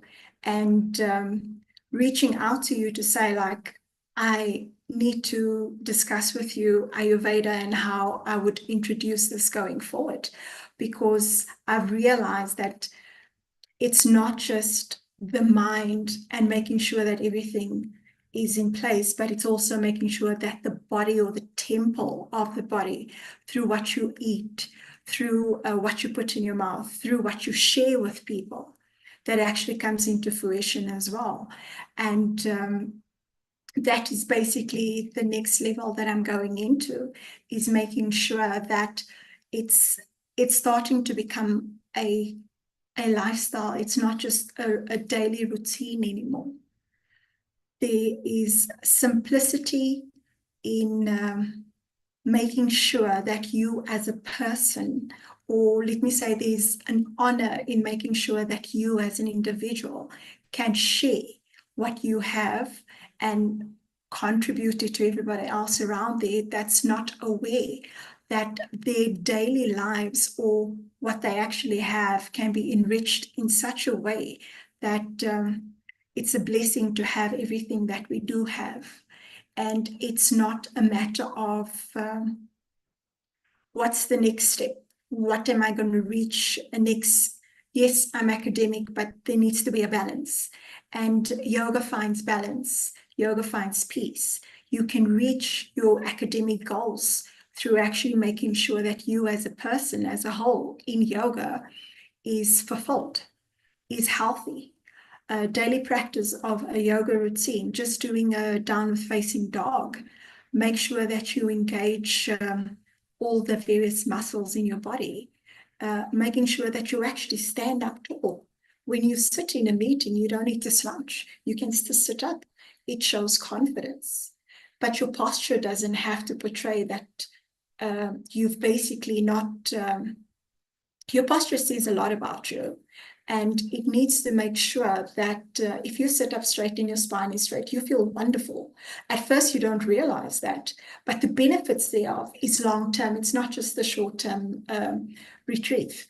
And finding, I think being in a city like Johannesburg in South Africa, that's so chaotic, finding balance, finding peace, finding a fundamental connection with yourself through sharing, through experiencing, and knowing that even though I work a 9-to-5 job, I can still do a nice meal when I get home that actually enriches my body as well, and not just the hustle bustle to the nearest takeaway shop. And making sure that everything else in our lives is fulfilled to a manner of full fulfillment and contentment as a whole. So I found that yoga for me personally, a lot of people think it's about flexibility, but it's not. Yoga brings flexibility. Yes, it does. And that flexibility has major benefits in your life. You'll find that certain roles or certain things that you actually want to achieve. If I want to go climb a mountain, I would be able to implement my daily pranayama breathing through climbing that mountain because I'm in one with nature and I can endure everything else that basically comes into play. And I've experienced that. I could do hikes for days, knowing that the higher the altitude, it's fine because I can breathe through it. And my mindset is that of, I can do this. And I can stand up tall when I do that. And once I reach the peak of where I need to be on that hike, I can clearly just go down and say thank you and stand tall in mountain pose because I've done it. I've done it in a different way, but through a yoga practice. And that for me was important because I found that my energy levels has spiked. If I tell you spiked, I mean, people will think sometimes I'm on drugs because my energy levels has peaked and it's phenomenal.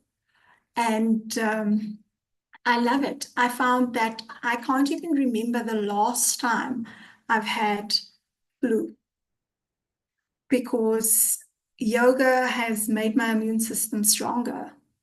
And with what I put into my body, it basically, the two goes hand in hand. I found that I've become more aware of my body. I know my body better. I know what's good for my body. I know what's not good for my body. If I twist, I would know how far I can twist. I would know if I breathe in a certain way and twist, I might not get the same leverage that I would if I actually do proper yoga breathing and actually twist in that manner. I've found that the biggest benefit for me is actually through the lifestyle in itself. And that is what I'm looking forward to sharing. So yeah, so that's it. Oh, amazing, amazing. That is so amazing. I remember when you visited, but then these kind of experiences, the lifetime experiences that comes from one's own way, that teaches one that yes, this thing is really a right medicine for me, and that's how it is working. And you have been mentioning a lot on so many things about your self story, how from a particular disease state you have recovered and passed on with so many things, and then added up to your lifestyle which has come up to be in a bloom way for your own self is really nice. And that's what yoga brings, I think. And today's episode is especially dedicated to all those people who have found a great resilience in their life, not only the physical flexibility, but also the mental flexibility to harness themselves, and also the right thing, which is about the posture that not only makes you go straight and it corrects your spine, but also helps to make you feel good, elegant, as well as confident about yourself. And all these things are tremendously very important. Shanti, let me just introduce you to one of our episode producers, as well as a regular Healing Our Earth contributor, yoga expert, Riddhi Vyas. And she is from London, and she's one of my beautiful friends, as you can see her. A very She's global beautiful. namaste to you, Riddhi. A very Global warm namaste. welcome. And please say hello to Chantel from Johannesburg in South Africa. And how does she align with you and your tips of life for yoga? Over to you. Thank you. First of all, Amrita, thank you so much for doing a fantastic job with anchoring and hosting today's episode. It's been fantastic to be working with you as well. And a global namaste to Chantel. Thank you for being so brutally honest about yoga and the benefits behind it as well. I think you've had so much knowledge and wisdom that you have shared with us there, and what you've actually experienced in your own life, and how yoga has helped you to find your balance point, how yoga has helped you to come back to a center point within yourself. And I think that is the key, because when we're able to break through those mental emotional challenges, those mental emotional problems, our whole world, our whole perception begins to free up. And I think that's what you've been experiencing, where you've had your spine being straight, you've had your spine being aligned.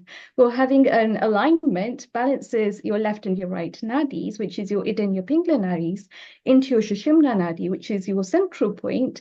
And so then you've got a free amount of energy that's moving through the spine. So of course, that's going to help you to feel a lot more energized. It's going to help you to feel a lot more in yourself. So it's fantastic. Thank you so much for sharing your experience. It's a pleasure. Thank you for having me today. Thank you, Chantel. Please stay around. I will do that. And thanks, Doctor. thank you. Thanks. And Riddhi, what have you lined up today? Today's episode is one of your favorite episodes as well. You're an episode producer of today's episode. You have been practicing yoga meditation all the way through. What is your message before we move to India again with Kiran? Over to you, Riddhi. So my message for yoga is to find your own health and well-being within. A lot of the times people go to the external world to find the sources of happiness. Actually, when we come back to our center point, when we come back to ourselves, that is true happiness. Wonderful. So it's time to welcome our guests from India. Over to you, Riddhi. Thank you. Fantastic. Thank you. And a global namaste to Kiranji. Kiranji is a Himalayan yogi. He does a lot of masterclasses around this as well. He's also got 2 projects, which are Think Peace and the Refugee Aid Project, where he's helping those in marginalized communities with human rights. And a lot of the times it comes back to a sense of being. Kiranji, tell us more about this. Namaste. Thank you so much for inviting me for this event, Riddhi. Sorry if I'm doing my hands like this. That's because I'm in one of my refugee camps. You can see. Right. So there are a lot of mosquitoes here right now.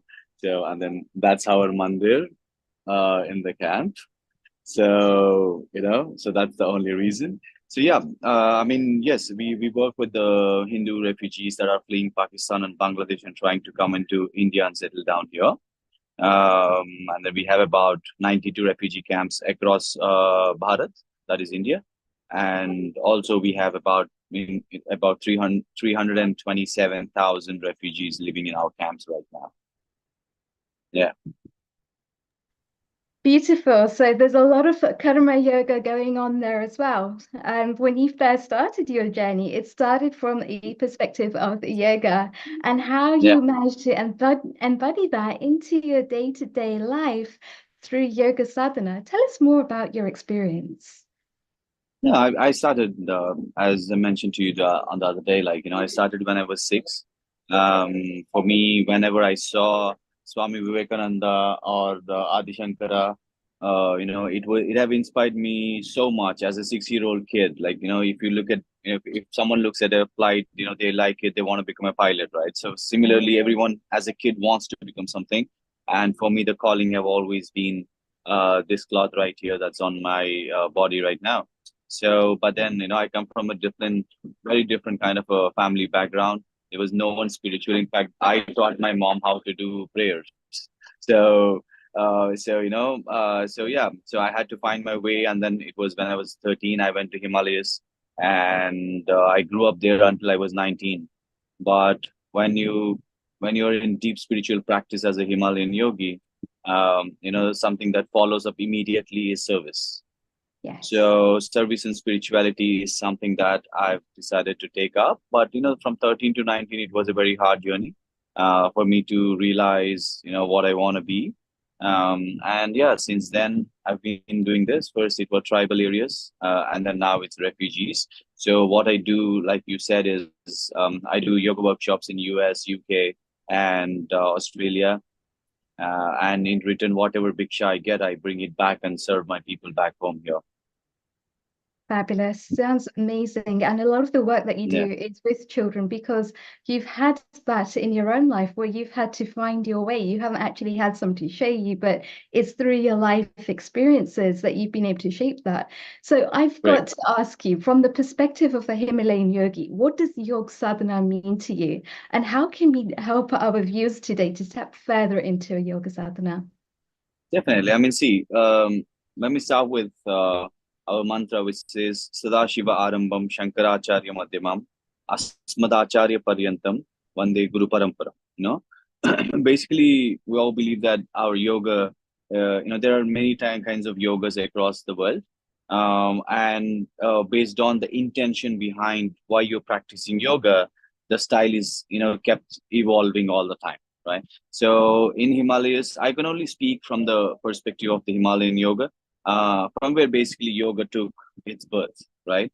So it is, when Hatha yoga, when Shiva was, giving the knowledge to Parvati Ma, who is the first yogi.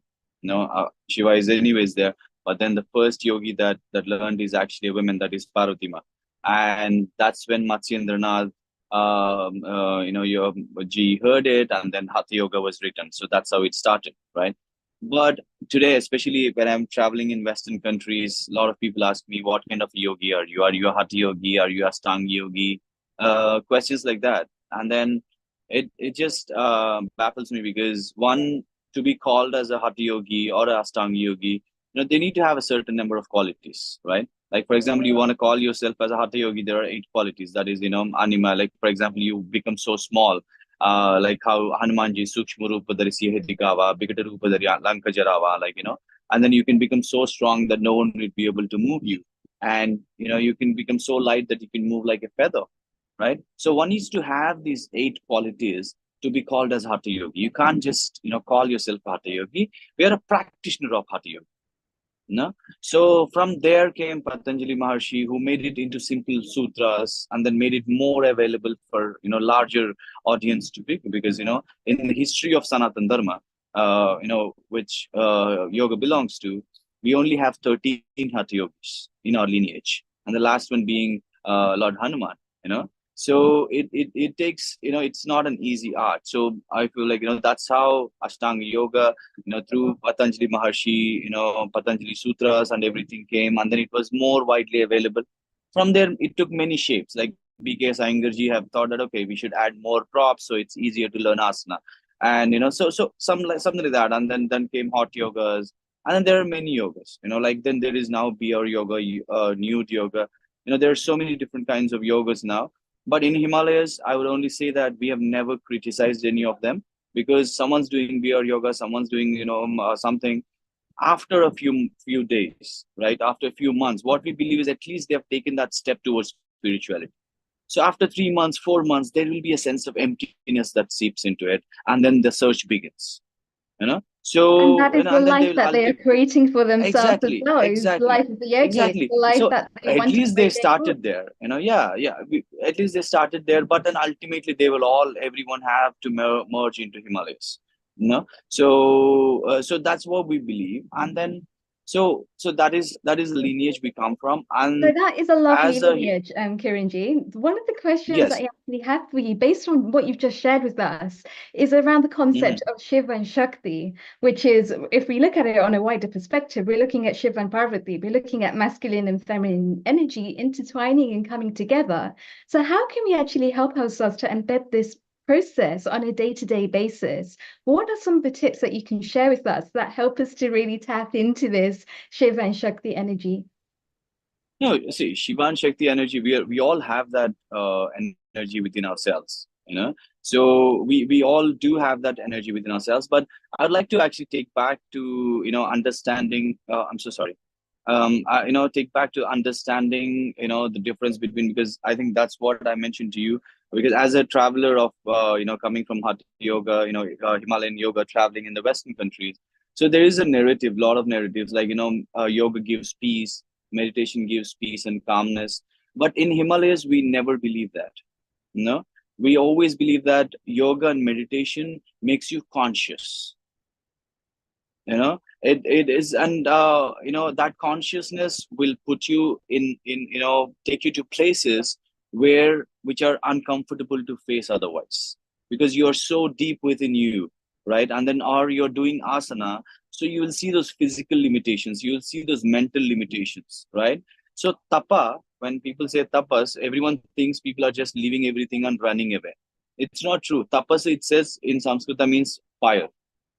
Fire can never be peace. It burns you from within, right? So it shows you all those uncomfortable places that you don't want to confront, right? So yoga shows you that. So it cannot give you peace, but it is marked, because there is so much stress, so much, pain in the world, and so many fears. So it's a very easy way to bring people, saying that, okay, Ajao, you come here, do a 1 hour session, you feel so peaceful, and then you walk out. So it have become more like a spa, so you enjoy that moment, but when you step out, when in the real world, you can't just take it. So yeah, so that's why it does. So peace and calmness are a byproduct of becoming conscious, confronting those fears. So that is tapa. You know what I'm talking about. So that is why, even when they say that yoga makes you calm, or no, it's not. Like even Rigveda, the foundation of our scriptures, it very clearly says who is a yogi. Simhavat sarva vegena patantyarthi kiladina. That means a yogi should be like a lion hunting. That means you're at the peak of your stamina. Like one of the sisters earlier said, like, once your energy peaks, so how do you stay balanced, right? So how do you live like that? Not just after meditation, but all your, you, even when you're sleeping, you're so deep everywhere. You're peaking your stamina, peaking your speed, and peaking your focus. So that is how a yogi should be, not weak and meek, and then, just la la la la. No? So the calmness is within yourself. So this is what the Hatha Yoga in this belief. So the intention behind being a Hatha Yoga, like in the Himalayan Yoga, is to become fearless. You know? So we believe, like even Bhagavan Krishna, when he puts down the virtues, he says, Abhayam Sattva Sanshuddhir Gnana Yoga Vyavastitha. What Bhagavan says is, Abhayam. That means only when you are fearless. Sattva Sanshuddhir Gnana Yoga Vyavastitha. For the first virtue that one needs is to become fearless. Only when you become fearless that the Gnana Yoga, the yoga will start flowing within you. Otherwise, you'll keep fluctuating. One day you feel great, one day you don't feel great. One day you feel connected to something, one day you feel not connected. You know, so that fluctuation that most of us, go through, right? So that is because of fears, if you deeply look into it. So yoga's first thing is to make you fearless. And that fearless brings in balance to you. And that is what in Himalayas we work for. So I'm just trying to clear the narrative between the Western versus the authentic Himalayan yoga, right? So when you find that fearlessness, all those, Shiva, Shakti, the masculine, feminine energy and all of it will automatically interlink. The balance will come into you. And all of this leads to what we call as Vairagya. Again, Vairagya has a very different meaning that the West puts forward. That is like, detachment. Simply, they say detachment. That means like, you're not attached to anything. That is not true. That is not Vairagya that we see in Himalayan Yoga. When I'm only talking from that perspective, I'm not saying no one is right or wrong. Okay. So for us, it is, so Vairagya means Vai means not having, Raga means colors. No, so that means you become transparent. That is the meaning of Vairagya. So if you hold a transparent glass, let's say I put this behind it, what does the transparent glass look like? It looks orange. If I put black, it looks black. If I put white, it looks blue. It looks blue. I remove those colors, it still stays transparent. You understand? So that is what we want to become. We are part of everything. We are part of family. We are part of friends. We are part of service. We are part of everything. But nothing disturbs who you are. Nothing disturbs your balance. That is what Vairagya means. You are part of everything. It's not about giving up. It's not about leaving and running away. That you do a period of time to do sadhana. Because at that time, the less disturbance you have, the more focus you can do. But the idea of doing that sadhana is to become fearless, become balanced, come out, and then become the best in whatever you want to. It can be business, it can be social service, it can be anything else. So this is what, for example, Vairagya and the Himalayan yoga that we are talking about. So I think that's a really good point there that you've just touched on, which is basically the power that you have within is what is going to show up on the outside as well. It's the same situation when an individual is stressed. It's whatever they're actually holding on to deep within is what is then going to explode and come out when that person is really stressed. So then in that case, how does a person come back to a state of bhava, a state of deep love and compassion for themselves, for their families, for their friends, for the wider world? It is again through sadhana. As I said, like, once you start, so see, in Himalayas, we have like 84 pranayamas. Okay. So even if you Google today, like you will get 11, 12 of them, or probably 15, if you're really good at search engines and all that. But there are 84, which we call as Gupta pranayamas. Gupta means secret pranayamas. So these are given based on the the yogi, or the sadhak, so based on, so that is the dialogue between a guru and shishya, so even if when I'm doing classes, I always tell this, like if I have 100 sadhaks in my class, I am not taking one class. For me, that is 100 classes running parallelly, because each one is physically, mentally in their own space. So I cannot have a choreographed class for everyone. The class runs in a flow, but at the same time, I'm working with each and every individual. In fact, that's why when I do my training sessions, the Eka Mandala is one of the 15-hour sessions that we have. I don't take more than 40 sadhaks, no matter what they're offering, donations, whatever they're doing, because 40 is what I can do justice to. And that's why I also never do online classes, because I need to have that personal connection. One-on-one, yeah, I can try, but then group classes we never do, because because it needs that understanding of each and every. You know what I mean? So, Kiranji, So I think that's a so really important point that you've just drawn in, is yeah, that so we everyone is cannot basically have at their a own standard pace. thing. I cannot give you a standard thing saying that, okay, this is what you do and then this is how you'll find it. It depends on each and every person. And then how you stitch those 84 pranayamas into a mala. Like someone may need 3 pranayamas, okay, one from here and then these things, you know. So that is what the sadhana is. Even namaskaras, right? There is Surya Namaskara that we all know, but in Himalayas we practice 8 namaskaras. So we have namaskaras for all 5 elements, like Bhumi Namaskara, Akash Namaskara, that is for all the 5 elements. So it depends on who practices what. Like Surya Namaskara is 12 asanas stitched together. Agni Namaskara is 156 asanas stitched together. Jala Namaskara is 254 asanas stitched together. So just imagine the mind power, the stamina, and everything that we need to do that Jala Namaskara. But if I'm coming and teaching Jala Namaskara today, that won't be justice, because that much of stamina and the memory and that needs to be developed. So that's a relation between Guru and Sishya. So I think that's really important to maintain that relationship between a guru and shikshak, and everyone is at their own stages of life. And I think that's the most important thing for a guru to remember as well, is to take people from where they are to where they want to be. So tell me a little bit more about when you actually take your children through these exercises, when you're teaching classes for children.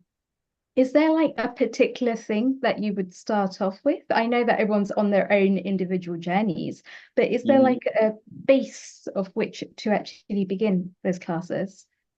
Yes, I mean, yes, definitely, because especially children, especially in the US and everywhere, I see that they have an opposite breathing. Like when they inhale, they take their diaphragm inside, like which should be coming outside, because of the sport and because of the anxiety and because of everything. They go, this is their breathing pattern. So I try to understand that. I try to so what in yoga, in our Himalayan yoga, we consider this as the daiva. Like if you put your thumb underneath your cage, there is a small dent, and then we place the little finger in our belly button and then you just place it. So we consider this like a balloon, right?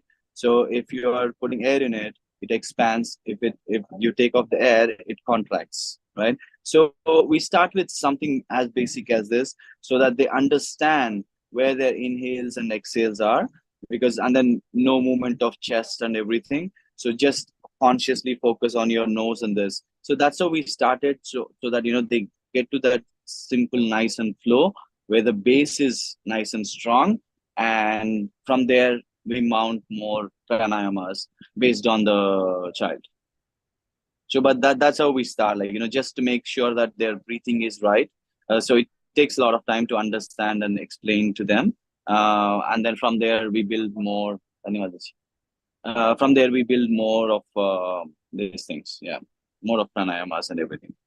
Exactly. And as you've just pointed out to us as well, fear actually has absolutely no place in dharma. In fact, I think that's why the dharma that we practice on a Sanatan level is really one of the critical factors in which to start to understand ourselves and start to understand others a lot better. So I know from the conversations that we've had, when you actually do go out and you're visiting these families, marginalized communities, one of the things that you do is a lot of shravanam and listening to the individual pain points and the things that they feel. Well, one of the things with fear is that fear tends to be a lot of the sort of chesty breathing, and it tends to stop us from really being able to have the full yogic breath. It tends to have the stomach going inwards. So are there particular exercises that you can do in order to help them in that moment as well? Is there a particular go-to that they can start to practice on a very basic level? Yes, definitely. I mean, we have different numbers that they throw inhales at this number and exhales at this number. But then, again, we all know when someone faces that anxiety in the camps, right? they don't have that much of time to sit and then count and everything. So what we generally say is just simply sit, relax, and then just take as long as inhale as possible, and then we just say that take that exhale little longer than that inhale. And rather than giving that numbers again they're stressing on that. We just try to make it focused on the inhales and exhales, and then you take a deeper inhale, and then exhale is slightly longer than that, things like that. But other than that, it is just sitting with them and talking at that point of time, because what we need to understand is like how Bhagavan Krishna again says, Matra Sparshasta Kaunteya Shitoshna Shukadukadaha Agama Paino Anitya Tansitikshasva Bharata. So what Bhagavan says is, let's just like Shitoshna Shukadukadaha. Shital means winter, Ushna means summer, Sukha Dukha. So Bhagavan says, just like winter and summer, happiness and sadness one goes one after another. It's like Agama the Paino, they come, they go, Anitya, they're impermanent. So what Bhagavan says is, he never, in the whole of Gita you see, he never says you can overcome sadness. Not once Bhagavan says. What he says is, Tan Stitikshasva Bharata. One who knows to stay balanced despite these two coming and going is yoga, is yogi. So that is a stage we try to keep them in, like, just stay balanced, this too shall pass. So it's a dialogue more than the asana at that time. Again, that is also rooted in Vedas. Yoga is not just breathing, yoga is not just asana. Yoga is how you think, what is your intention, how you live on every single minute. Right? So we focus more on the scripture and then try to quote that scripture, and then try to motivate them and then understand them, because that's what goes into them mostly. So different people, different strokes. Absolutely, Yeah. yes. And a lot of that is about human rights and just enabling them to have their voices heard. And I can also see that we've got Dr. Pepe Yago in the audience with us today as well. And he is a phenomenal person that does a lot of work on human rights. And he's actually done a project on international relations in his master's. Dr. G, would you like to come join us live? Thank you so much. Please tell us a little bit more about the work that you do and how it can actually help in a global phenomenon too. Yeah, so I do a range of things. I focus, my background is mainly in international relations, foreign policy. I started my career as a diplomat, and then I moved into the world of think tanks, looking at, in particular, Indian foreign policy and the role of cultural values. And that's what my PhD in my book was on. And I've since expanded to a little bit more on the international law side of things. And I was working in at the International Criminal Court in The Hague as well. And my second book that I'm finalizing at the moment actually looks at human rights, but also looks at animal rights, and in particular how different cultures conceptualize animals. And one of the most interesting things is how the Dharmic traditions look at animals, and there's some real striking differences there when you compare it to the West. So I think that is really important because there's a spark of divinity within all of us, which helps to bring us all on to a similar plane. The same thing with animals as well. They each have that spark of divinity within, and then free will of how to actually exercise. They have a choice of the directions that they go in. So what are your views on what Kiranji has shared with us today? I'm no expert on yoga. But I do practice breathing and meditation, mindful breathing, and recently I've started trying to breathe more from my stomach as well.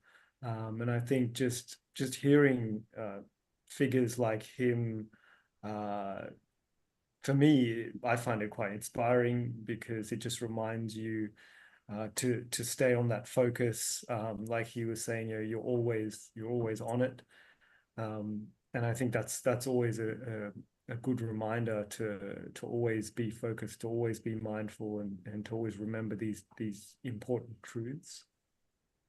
Absolutely. And I think that actually comes back to a state of ekagrata and sthita pragya, where somebody is so focused and so concentrated on the one task in front of them that it negates all of the pain around them, where they can literally just go so deep into that one thing.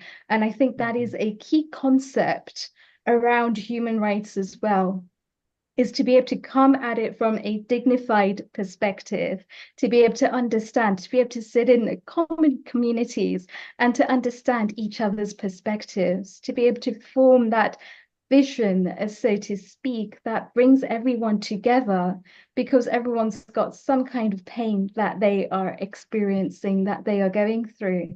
And even if we can't transcend all of that pain in one go, it's about slowly, layer by layer, peeling that off. And I think that comes back to your book as well, where we're talking about animal rights. And a lot of the times the animal, when people actually start to hunt animals or they start to go in the opposite direction, that is a lot of tamas that's coming to the surface. It's a lot of inertia. It's a lot of that sense of lack, as almost to speak. And so then when we move into activity and we move into a state of having those conversations, as Kiranji kindly shared with us today, it enables us to basically form a common ground. And when we form that common ground, we come back to a state of sattva. So there's different techniques and things that we can use to do that. And I think that's a really key perspective there that you've just drawn in as well, is how do we basically move through these different levels in a way that helps us to grow as individuals. And I think that is something that has just come to my mind today in terms of just being a lot more aware. A lot of the times, the community that we tend to work with on these levels that experience intense traumas tend to lock down those emotions. They tend to shut themselves off from the outside world. But actually, what if it's not about that? Or what if it's about feeling, fully feeling, and not just because they're in a state of overwhelm, but because by actually feeling, they release. And by releasing those tensions, they can come back to a state of common ground. I definitely concur with what you were saying about the common ground and about the sort of the sense of oneness amongst all humans, but also all beings. And that's a lot of what my research has really found. Like some of the ancient scriptures and the ancient teachings show this recognition that all beings are united in they all want to avoid suffering. They all seek happiness. And there is no this barrier that modern society seems to place between humans and other species, modern Western society, and I think that it's good to be reminded that even in science they're finding they're discovering things that we already knew intuitively, which was that animals have sentience, that animals feel pain, fear, happiness, they love their young. It's all things we knew intuitively, but they're finding proof for it now, and it just confirms that whole sense of oneness, that we are all one. We all have these core similar traits, and I think it's important to always remember that. And I think that's such a pertinent point, is that we are all one because we have the same divinity within us. And at the same time, we get to exercise free will over the choices that we make. And it's often not the situation itself, but it's the reactions that we get to choose of how we respond to a particular situation. As you're saying, there's two extremes. There's either pleasure or there's pain. And most people don't tend to go for the gray areas in between. They either choose pleasure or they choose pain. But by being present with both of those and by allowing ourselves to feel, we're able to find those gray areas in between too. And Amrita, what are your thoughts on this? Yeah, Riddhi, thank you so much. This has been a wonderful talk by both Kiran as well as Dr. Pethiago. But then, where the involvement of understanding the real consciousness within every individual, and acknowledging that consciousness and the connection of that consciousness with the divine self, that I think is the really an important need for an hour to uh, combat and understand how this ecosystem of plants and animals is connected to us with yoga. And as Kiran has been talking about, the real essence of yoga comes from the inner consciousness and that connection that you find within yourself, and that energy that collates you with the whole universe around you. And that is the real yoga of the time, which I think is a very, very wonderful thought to be carried up, which is not only addressing your own personal self to find divine peace into, but also harnesses your mental well-being status as well as your power to preserve your life, the ecology around, and having sustainable solutions to harness this earth to live better, I think. So a lot of thanks to both of you for giving such an insightful thought on giving a different perspective of asanas are not the only one, which is yoga, but then there's so many things in connection to what makes it really special to heal an individual, not only humans, but animals and plants and a lot more. So that's what I have to say. Yes, thank you both, and a global namaste for coming on and sharing your views with us as well. Thank you so much. Empowering. And Amrita, that is such a fantastic point, which I think we can go on with hours of discussion on.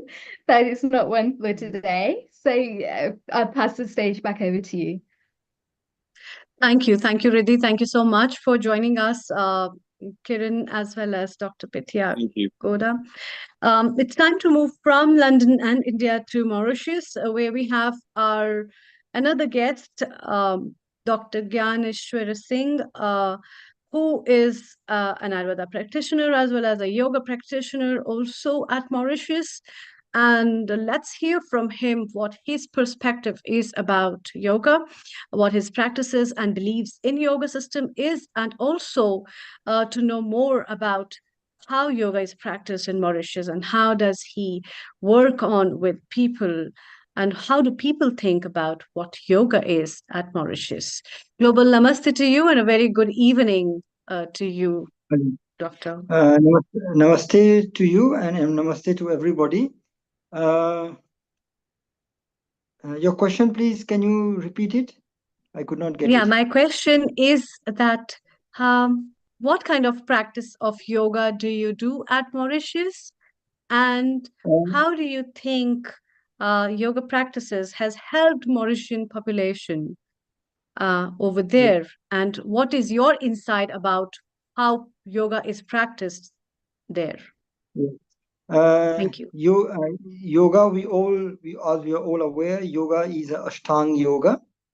Right now in Mauritius, the yoga which is being done around the country is an aspect of practice of yoga to promote their health.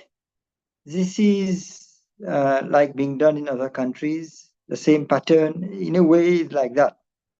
Now, as we in the technical field of yoga, we are aware it's of Ashtanga yoga, the yama, niyama aspect is being told, but we need more work to be done in a more practical day-to-day applicability of yama and niyama aspect of training. At my level, the practice is there. Means, for example, when our team leaders, they are waking up in the morning, we do teach them the aspect of yama, niyama, ahimsa, saucha, aste, brahmacharya, parigraha, sauch, santosh, swadha, ishvara, pranidhan, tapa. This yama and niyama aspect is being taught from a dharana perspective to focus on those 10 qualities, Yama 5, Niyama 5, Yama and Niyama 5, so that we will know how much in our 24 hours since yesterday and up till now, how much we could adhere to those moral principles. But this type of practice, focusing sanyam, dharana, dhyan, samadhi on the qualities of yama and niyama is, let's say, in a very few amount of people. And we are trying, our organization Medha Yopik, to take it nationwide because these moral values are very important. There is a scope for it, but it needs to be projected in such a way that it looks applicability in day-to-day life to people perspective, not to my perspective. The people should feel that the way how I shall be doing yama niyama is useful in day-to-day life. Like I just gave you every day in the morning, you can just meditate the sanyam on those qualities and compare in the last 24 hours how much we had been able to successfully adhere on those principles. For example, if you take yama, ahimsa. So I just sit in the morning, I just reflect back, I'll take dharana on my brikuti area on ahimsa. My last 24 hours, have I been violent with some people at the level of physical or mental or speech? If there has been, so I'll just see, today is Sunday, yesterday was Saturday morning till Sunday morning, let's say 24 hours, I've been, okay, my ahimsa has been done. Then satya, ahimsa, asteya, brahmacharya, apariga, like that for yama and like that for niyama. So this aspect of approach is very important. It's less practice, but it is very important because it cleanses our mind and make us better prepare to tackle the next future coming 24 hours. So in Mauritius, this aspect is important, very important, because personality development is very important, and yama niyama, the yama, it cleanses our negativities, and the niyama, it replenishes our positivity. So minus and then plus come through niyama, very important. Then in Mauritius, I'm focusing in how in our next national event, I can give more importance to this aspect of training through the yogasana. See, there are two ways which I have found in public workout is they should enjoy the thoughts. So if we take the yama and niyama and bring it in a way like useful, enjoying through yogasana, it goes better in the mind of people. So our next target in the future event is to go in this direction, which I feel Mauritius is very much in need to know. Young children, school children, universities, office people, these yama niyama is very important. Then the aspect of asana in Mauritius, asana is popularized. If there is 144 villages in Mauritius, I would say every villages, there'll be around 50 people who is right now practicing yoga asanas. Yeah, this aspect is there. It's popularized in the last 10 years where it was practically nil in the country. But right now, practically in every village, you will see this aspect of asana practice is there. People come and do asana to improve their health. They think they will improve their health, but to what extent?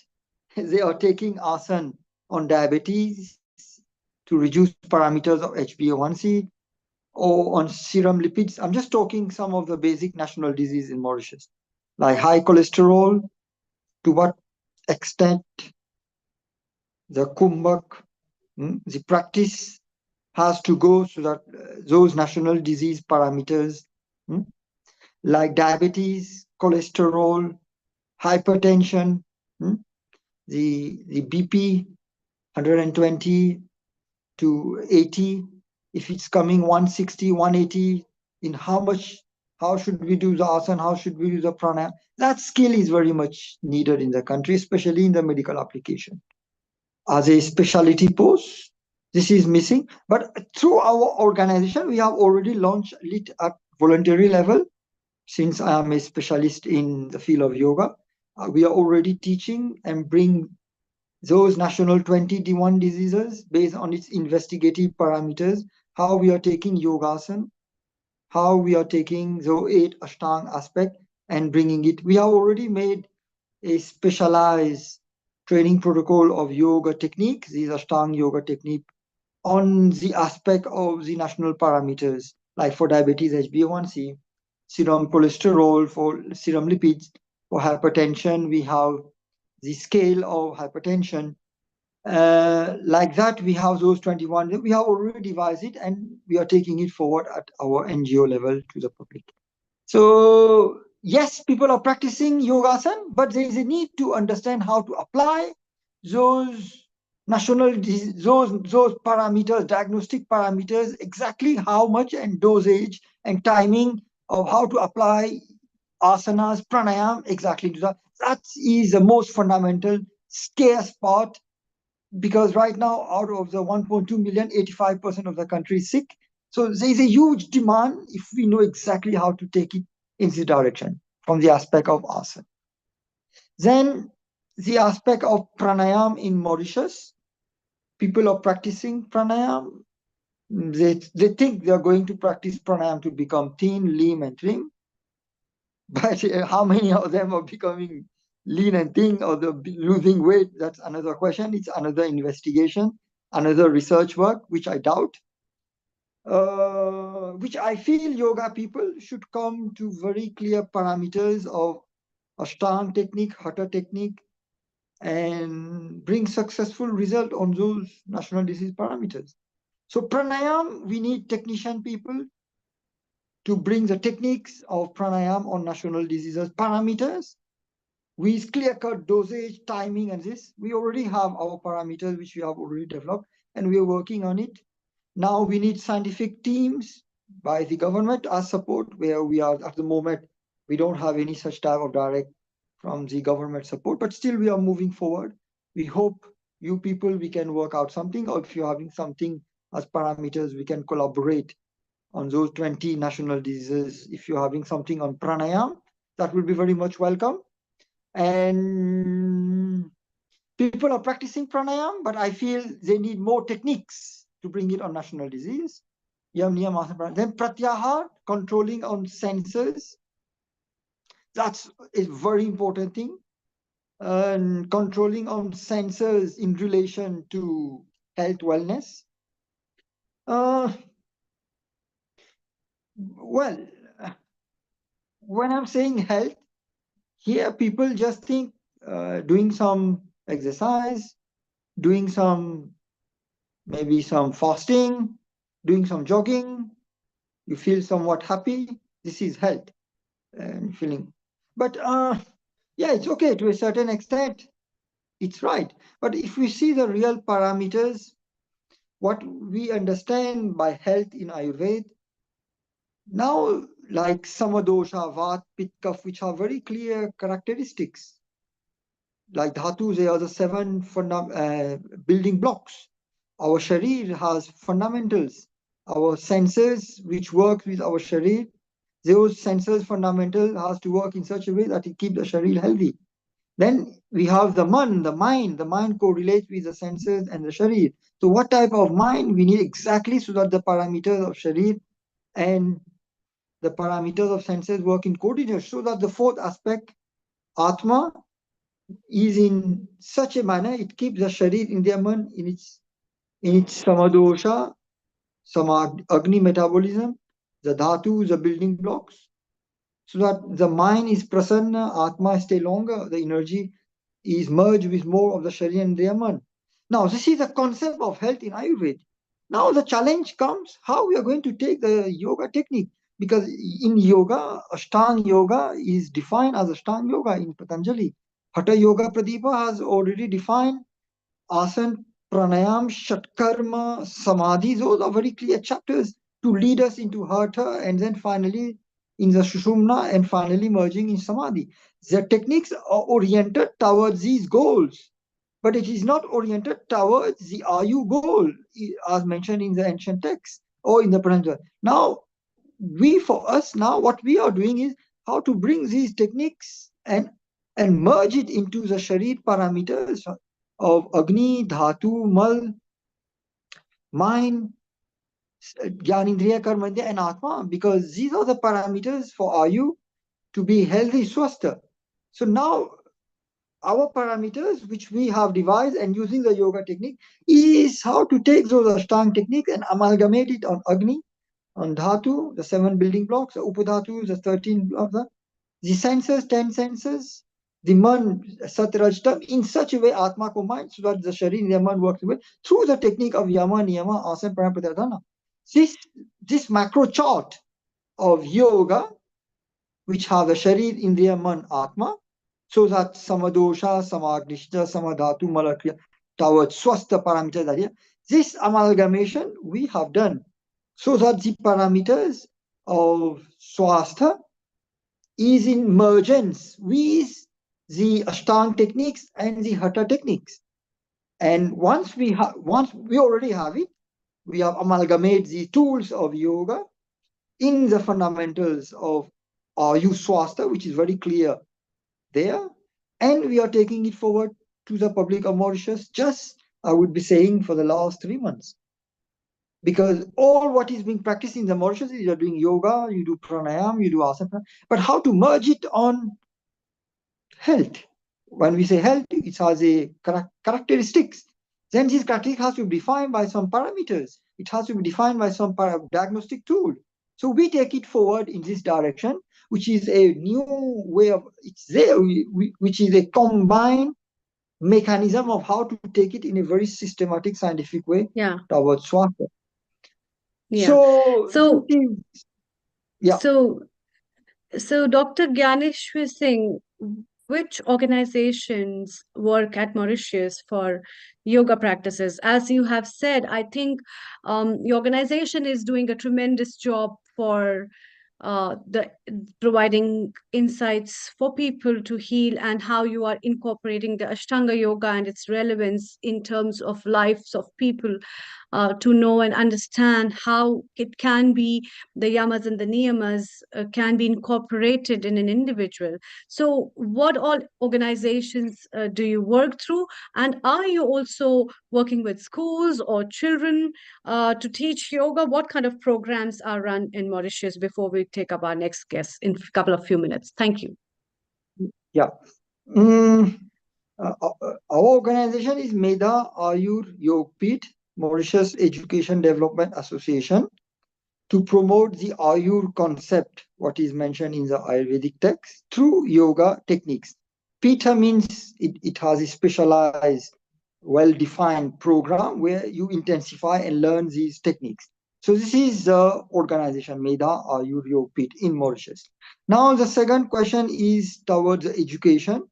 We have asked for an international Ayu super specialized training bill, where once this bill comes into action, it will merge in 46 ministries, including the education ministry at one go.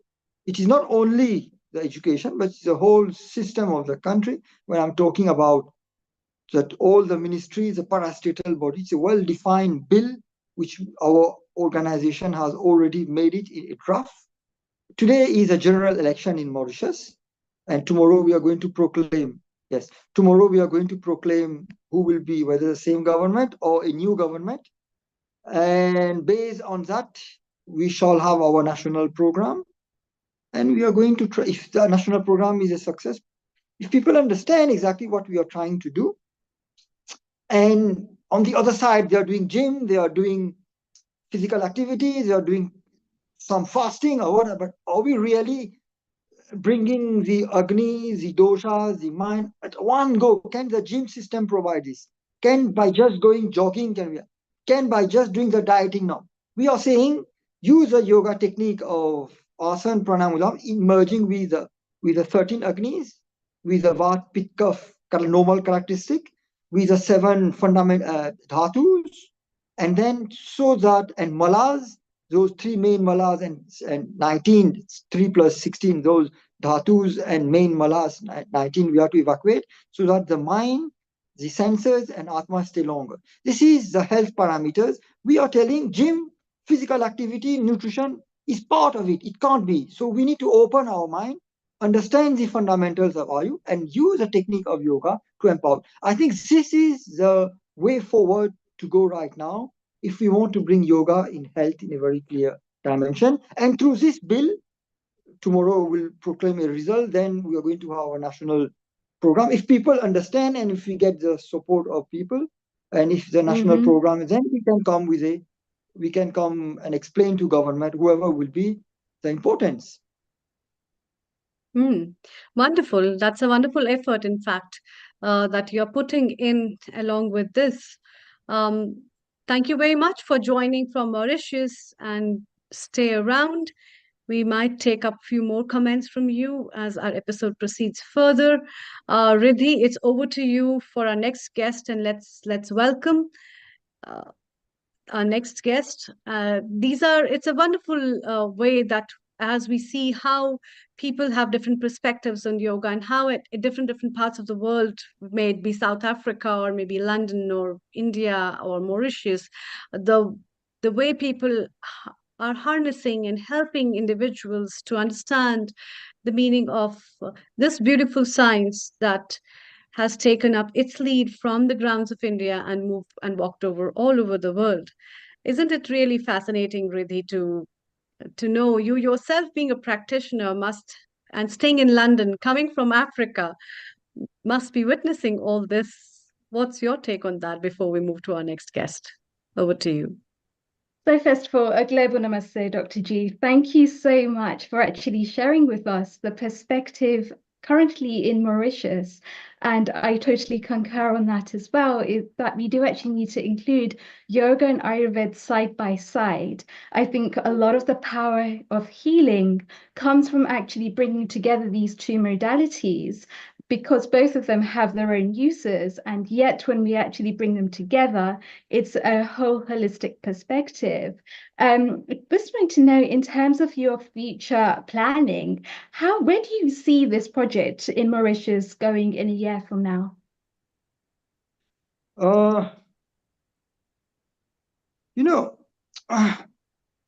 If you want to bring a national change,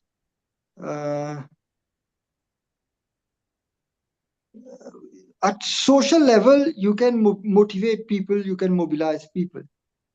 But to bring policy change, then that has to be enacted by the parliament.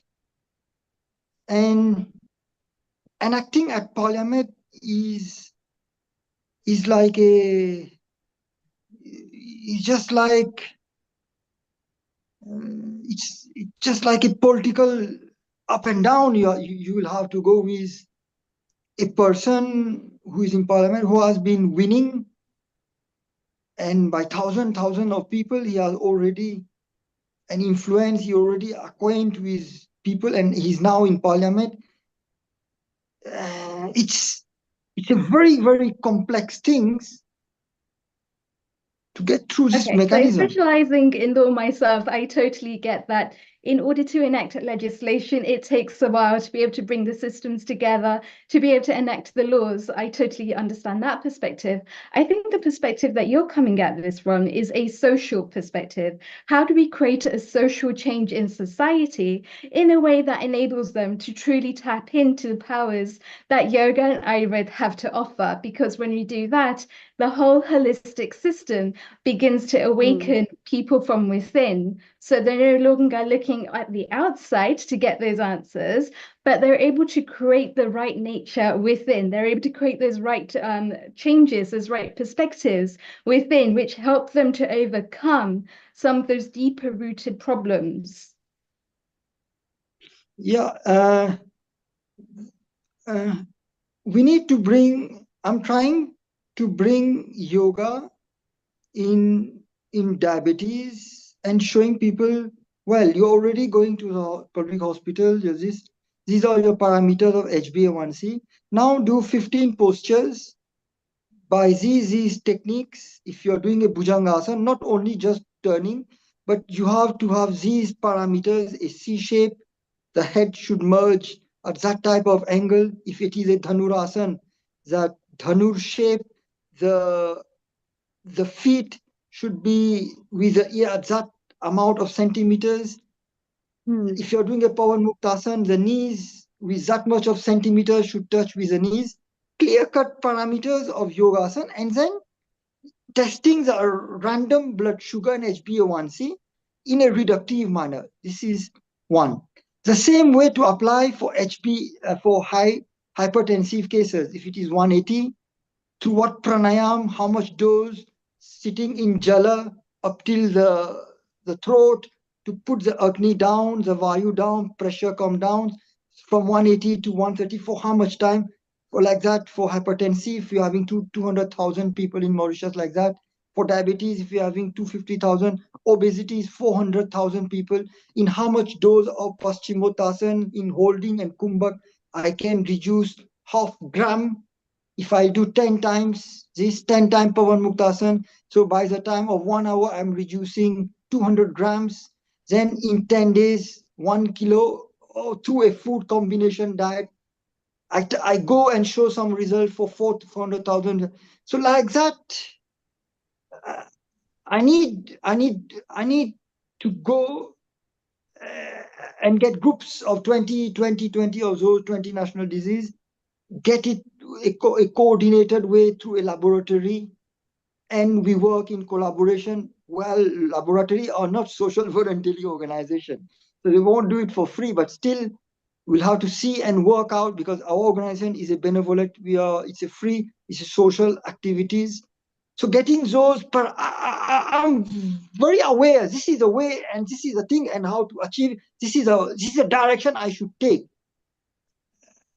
There on the other side, government has the system, the ministry has huge millions, in terms of millions, but still they can't show through their yoga techniques in this directive. So this is the way forward, how we can move. And then I think get a really people powerful thing here is to be able to bring together the nature of these natural sciences together with modern science, and where the two interlink is really the point that the trials can start to take fruition. So a lot of the things right now, we know from a yoga and Ayurvedic perspective that these things work. Now it's about proving it in modern science. Now it's about bringing the two things together in a way that works and satisfies both parties, both tribes, and everyone can start to work together. So I think that is a fantastic initiative to be able to implement in Mauritius to start to create that social change. And thank you so much, Dr. G, for sharing that with us today. Thank you. Thank you very much for joining us. Thank you. Riddhi, it's time to move to Canada with our lovely guest, Jeffrey Armstrong. Kavindra Rishi ji, global namaste to you. And Riddhi, over to you. Thank you so much. Thank you, Dr. Amrita, for doing such a phenomenal job with hosting these sessions as well. Truly appreciate the work that you do and the seva that you bring to the table. Om Shri Guru Bhyo Namaha. That brings us on to the next leg, where we are going over to Canada. We're flying all the way over from Mauritius to Canada to welcome somebody very special, and that is Kavindra Rishi ji. Just to give you a little bit of background about what this talk is about, Kavindra Rishi ji has written The Bhagavad Gita Comes Alive. He has plenty of classes which help to really decolonialize the meaning of the Bhagavad Gita. And why is it important for yoga practitioners to actually embody these sciences in modern day life? This talk that Kavindra Rishi ji will be delivering for us will highlight how the Bhagavad Gita Comes Alive provides the yoga community with accessible, decolonialized insights that are essential for a truly holistic practice. It explores how the Bhagavad Gita teachings enrich the inner life of a yogi, extending far beyond just the physical postures, the asanas, and how this actually helps us to understand the gunas, because essentially everything is within a guna, be that tamas, inertia, rajas, activity, or sattva, goodness, and how to then be able to reach a state of equilibrium and move beyond that. By actually understanding the gunas, we understand the roles that these are playing in shaping the consciousness of the whole community and the role that it plays in modern day living. Aglevo Namaste, Kurindraji. Thank you for joining us today. And without further ado, I'll pass it over to you. It's a pleasure and honor to be here with you all. And this is a part of what I consider to be the Vedic Renaissance of the Sanskrit Vidya. The Vedic Vidya is now reaching out around the world because it's a necessary medicine for the healing of our perspective. And since you were talking about modern science, I think that's a very good place to start, because modern science thinks it's the first science. But in fact, the Sanskrit language is preceded Latin and Greek as the ultimate scientific language and remains that today. So it's very important that we present the knowledge of the Vedas to the world as a library of understanding the process we're going through and why we're here and who we are and where we are. And so let's start with Mata Bhumi. Bhumi is humus, the soil of the planet that we're living on. So Mata Bhumi is the source of the word humus and human. We are not human beings, we are Bhumi beings. She is our mother. Yasyam samudra bhuta sindurabo yasyam bandam prashtaya sambhavu yasyam idam jinvati paranadeva sano bhumi puru mehe dadatu. And so if we, as a culture on this great Mata Bhumi planet, can hold a universal viewpoint of one another as all from the same family, as all from the same process. And this, to me, is one of the great secrets. This is, I see you as an immortal being. I see the real you inside. I'm not looking at your surface, but I'm looking at the real you, and I'm honoring you. I'm putting myself in a place of, first, trustworthiness. You can know that I'm working on behalf of Mata Bhumi, and I want to do that together with you. And so this individuality is what the Gita is really all about. It's about the fact that we are immortal beings who cannot die. And that is the secret, in one sense, the missing ingredient throughout the world, and the missing ingredient in science is the platform of us as immortal beings, as Jiva Atma, and Viva the Jiva. We need to build a life on the planet where everyone sees each other with a platform. And my favorite verse from the Gita on this is when Bhagavan Sri Krishna says, you know, Arjun, because you and I are best friends, I'm going to explain myself to you.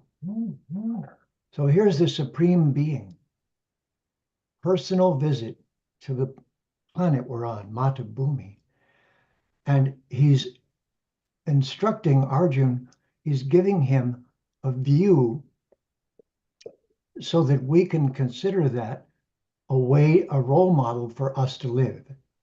And people often think that Kshatriya means warrior, That's incorrect. It means protector.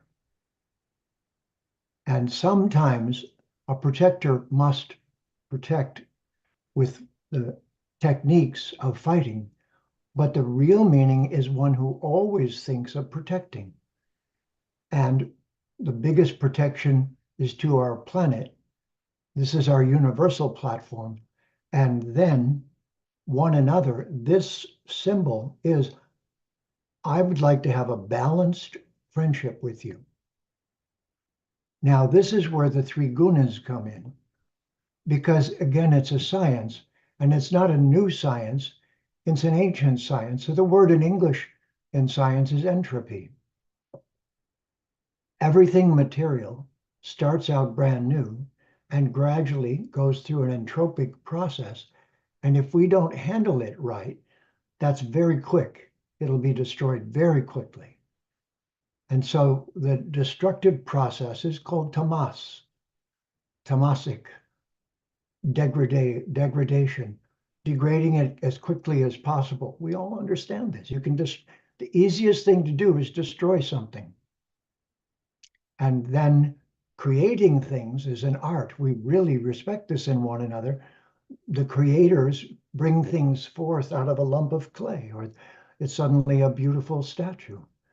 So that's the rajas. The tamas is the easiest thing to do. So it's trying to happen. So that's why we clean the house, because tamas was happening all night. And dust was here, and dirt was there, and things were out of place. So then if we have a friendship with one another, based on our common friendship with Bhagavan Sri Krishna, this is the essence of the Bhagavad Gita. It's a friendly conversation. It's not pointing a finger and telling you what to do. It's not a sectarian religion who's afraid of you going to hell, but it's a scientific dharma, and dharma is the revolution. This is not a religion. This is a dharma. It's a way of doing things. It's a way of being. I really love the 4 core verses of the Bhagavad Gita.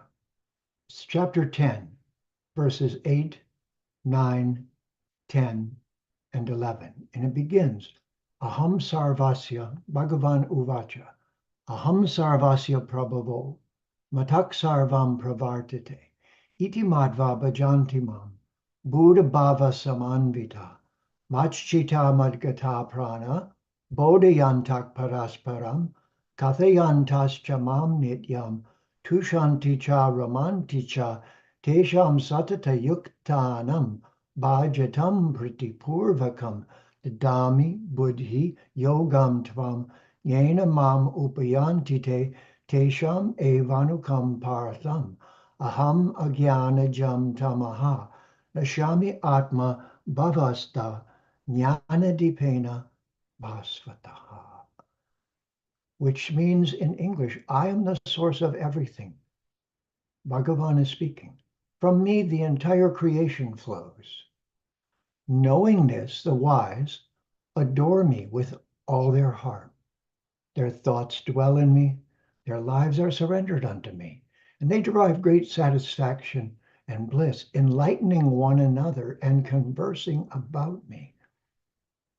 To those who are constantly devoted and adore me with purest love, I give the understanding by which they may come to me.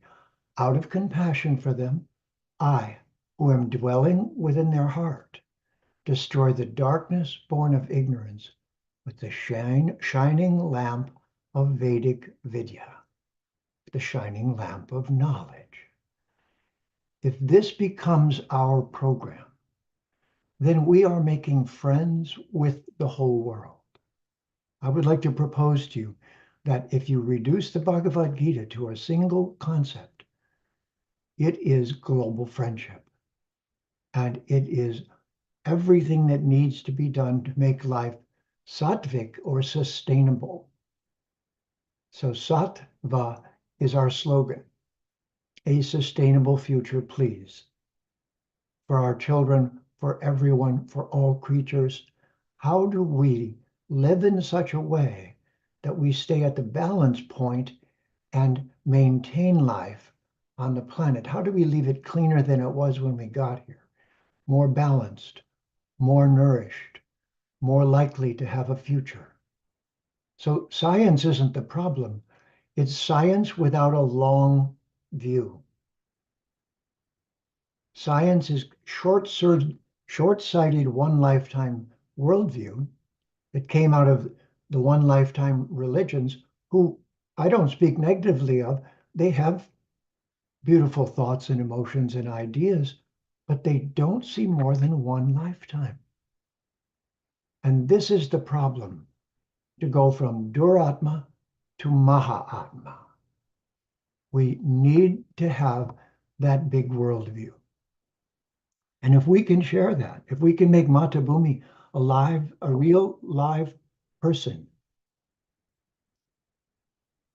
that's a carving done by one of my students. And it's a Murti of Matabhumi. See her arm on the planet? See, she's pouring a nectar. She's pouring Amrit on it, because this is our Dharma. This is the Sanatan Dharma, is that each of us is a child of Matabhumi. Therefore, we're all related. Our best friend is the Supreme Being, Sri Bhagavan, Bhagavan Sri Krishna. And if we make friends with Sri Bhagavan, Om Namo Bhagavate Vasudevaya, this is where mantra comes in. Mantra is the broadcast from the realm of divinity from which all of us and this have arisen. And therefore, Bhagavan, Krishna's tu Bhagavan Svayam, the ultimate attraction is friendship with the supreme and ultimate person.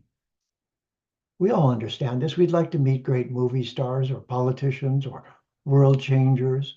What's more exciting than to introduce you to some person who's been making the world a beautiful place, or some historical person you think and know brought beauty and light and love and truth into the world?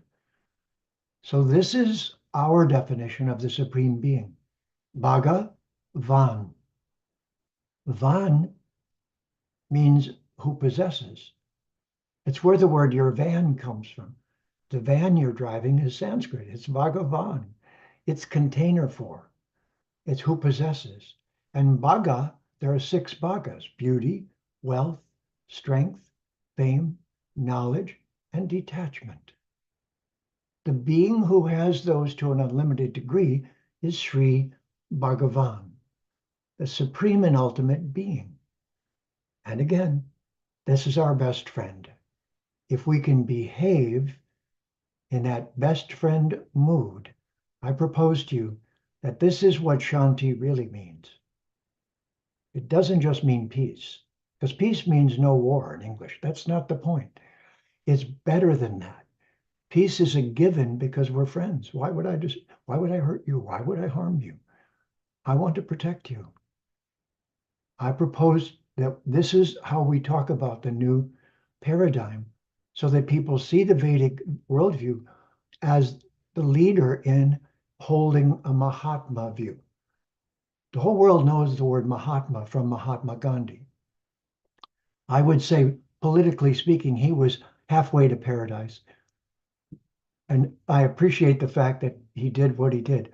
But what he did do is give every English speaker the word Mahatma. So what if we have become a Mahatma program? How do you do that? Not by being better than everyone else, but by taking care of everyone else. This is the Vedic Dharma. This is the Vedic Vidya. This means I'm not going to harm you. And so with that, the gunas and the doshas and all of the language of Samkhya Yoga will be our Vedic contribution to what science has done so far. But right now, science is dangerous and maybe going to destroy the world. So what can we do as yogis? Remind them not to destroy this beautiful planet, not to harm one another, not to let superficial differences make us tamasic, to be rajasic so that we can be sattvic. And what is the word to go from sattvic to rajasic to tamasic? Entropy. Entropy is tamas. What is rajas? Creativity. Yes, all right. And what is sattva? Intergalactic security. We're immortal beings. We cannot die. Each of us is beautiful. Each of us has a magic inside if we can just learn to see it. And with that, it's an honor for me to be here with you today. And just a few words on the Bhagavad Gita and the message it keeps alive in our hearts. If you read a chapter every day, the Bhagavad Gita will come alive to you also. And then you will be able to give not artificial, but true respiration, true pranayam to an ailing planet. Thank you for this opportunity. Namaste.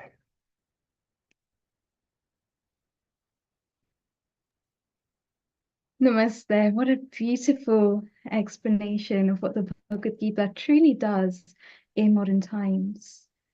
One of the things that I wanted to mention was the relationship that we speak of when we speak of the Jiva Atma meeting the Paramatma, meeting the Brahma, as so to speak. And that is really the thing that underpins yoga.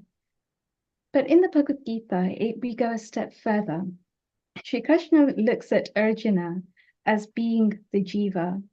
So we're actually looking there at a relationship between the Supreme Atma and the Atma. But what if we could actually form that relationship within ourselves on a daily basis, where we can have that discussion between our Manomaya koshas and our Vijnanamaya kosha to be able to lead ourselves from a state of fear or despondency to a state of true bhava, love, acceptance, compassion. And would that actually be possible in a state where a lot of the times we are feeling those internal battles, we are feeling those internal conflicts? So how do we come back to ourselves in that moment? There are 5 gunas, 5 doshas: Shanta, Dasya, Sakya, Vatsalya, and Madhurya. The moods of love are the next subject for this conversation. And so the Shanti is the minimum. Shanti, Shanti, Shanti. This is the peace movement. Next comes Dasyam. If I'm going to contribute, I need to be of service to you. How can I be of service? What could I do that benefits everyone? And then, if everyone feels this mood, maybe we could all become friends. Sakyam. And then the Madhurya Leela, the highest Leela, is that mood of romance that we feel is supposed to be first exchanged between ourselves and the ultimate lover, the ultimate love affair. Krishna's tu Bhagavan Swayam, but it's also Jivera Surupaya Niter Krishna Das. If we serve Bhagavan Sri Krishna and Radha and the gopis and the residents of Vrindavan, we will make the place we live as beautiful, elegant, delicious, delightful, loving, and caring as Vrindavan. Together, let's try to have Matabhumi remind us of Vrindavan. Beautifully explained. So really finding that elegance of Vrindavan in our day-to-day actions in our day-to-day lives. And I'd just like to remind everyone as well of the Bhagavad Gita Comes Alive Learning Community, which is a community that has been running for a number of years now. having those recordings that we can tap into at any given time. I've always actually believed that the Bhagavad Gita is a book on psychology. It goes a lot deeper because whenever I've actually had a question that I haven't been sure of the answer to, and I've opened a random page of the Bhagavad Gita, I've been able to find that knowledge, that Shakti, that wisdom within. And especially now as well, when Jeffrey G and Sandy G have done this phenomenal seva, where they are guiding us on a weekly basis through some of the most complex parts of the Bhagavad Gita in a way that decolonializes the Gita, in a way where we can start to bring Sanskrit into the Vedas, in a way that we can do that without triggering the manas within all of us. And it makes it so accessible and so practical in our day-to-day lives. So if you haven't had an opportunity to have a look at the Bhagavad Gita Comes Alive, then I strongly recommend that. Something else that Jeffrey G does so well is when he speaks of the ancient India, that is Bharat, and what the Bharat has to teach us. And Jeffrey G, can you expand on that for our audience, please? Certainly. Just as our earth is actually a being, is actually our mother, is actually Mata Bhumi. And so it is that everything in the cosmos and beyond is alive. There are devas and devis. This is not competition with the supreme being. This is a worldview that sees we're already inside of an amazing reality, which, just like our planet, in order for the planet to have an amusement park or a beautiful place or somewhere you go and have a wonderful time, there must be beings in the background making it possible. So our worldview and the gunas and doshas are also a worldview that there are beautiful beings maintaining everything. And I aspire to be like them. Monkey see, monkey do. Acharya, so Mata Bhumi, and then Bharata. The problem that happened during colonization that was the worst was the wrong names were used for the culture that was colonized because it was robbery. So what we're really recovering from is a historical period of robbery that was, ironically enough, initiated by the Catholic Pope. He called it discovery. And then the European countries thought they had permission now to go steal beautiful things around the world. They're still in museums in England. Wouldn't it be nice if they gave them back? But that's a decision they'll have to think about. But this mood can be changed. And so the Vedic Vidya does so with a vocabulary of language in the Sanskrit. The Sanskritam is the most perfect, stable, steady language. More perfect than Latin, more perfect than Greek. It's the original programming language, which we now understand. Programming languages are making this show possible right now. So of course we understand them now. So let's understand the ultimate programming language and become intergalactic explorers in our meditations, in the way we see one another. Let's be Mahatma and not Duratma. I think that's the word to keep in your heart. Hold the big view and then protect every tiny little detail. Do that and you will have gotten the Mahatma and the Seva and brought them together. You hold the big view as you do little things to perfect the elegant and beautiful life on Mata Bhumi. This, I believe, is the Vedic Renaissance. And if you think of it and speak of it that way, people understand there's a rebirthing, and it is happening. And right now, we're going through labor pains on Mata Bhumi.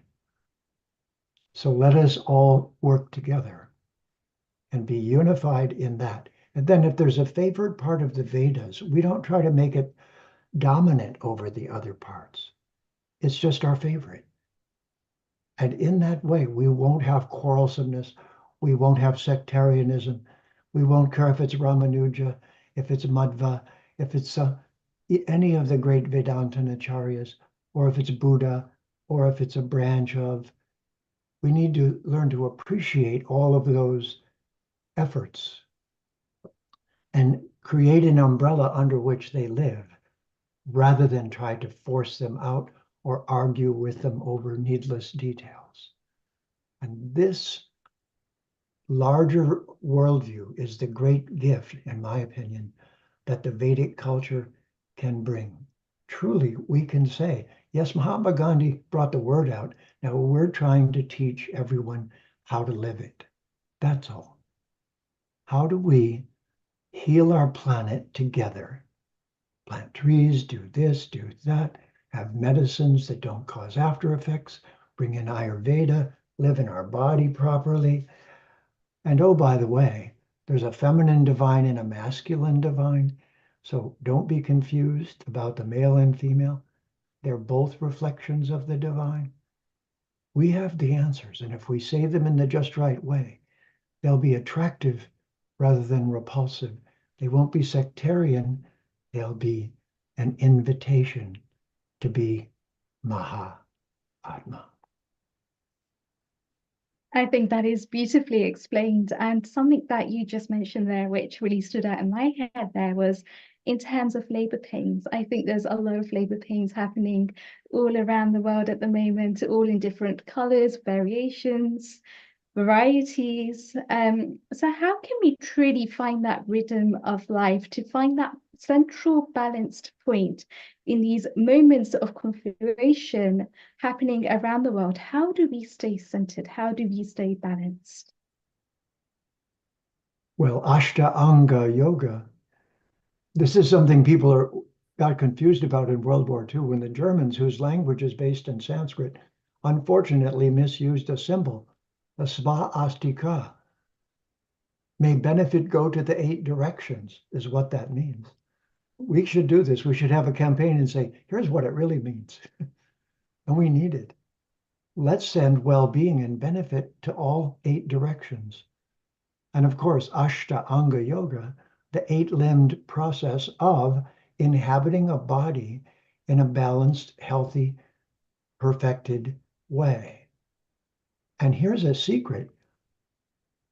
The reason I was saying about this, that when the British went to India, they stole everything. They stole Lakshmi and brought her back home. And well, that was the past. We can try to get over that. But Lakshmi and Vishnu can't be separated. So Vishnu came to the West as what? Ashtanga Yoga. Where Lakshmi goes, Vishnu goes. So we really are in a Vedic Renaissance right now. And the reason it's being led by the feminine is that in the indigenous cultures, they were also led by the feminine. Any culture that understood knew the female form is the mother, is the nurturer. So therefore, she has equipment to sense when someone's hurting. And therefore, she is the nurturer. And so the feminine form took to Ashtanga Yoga because it's more complex to embody in a female body than a masculine body. But we're not the body. That's what this means. I see the real you, huh? You're lovely. Look at you. You're an Atma. But the feminine is to lead us in the secret of nurturing life. The First Nations cultures around the world and all over America said that. And the American U.S. Constitution was given to them by the First Nation tribes who were run by the female components. They were the advisors and the Supreme Court justices. That's what I'd like to see. Ladies being the Supreme Court justices. We'll have justice with compassion. We almost just had a president that way in America. But it's all right. The movement is what's happening. The movement that we don't see each other as our gender.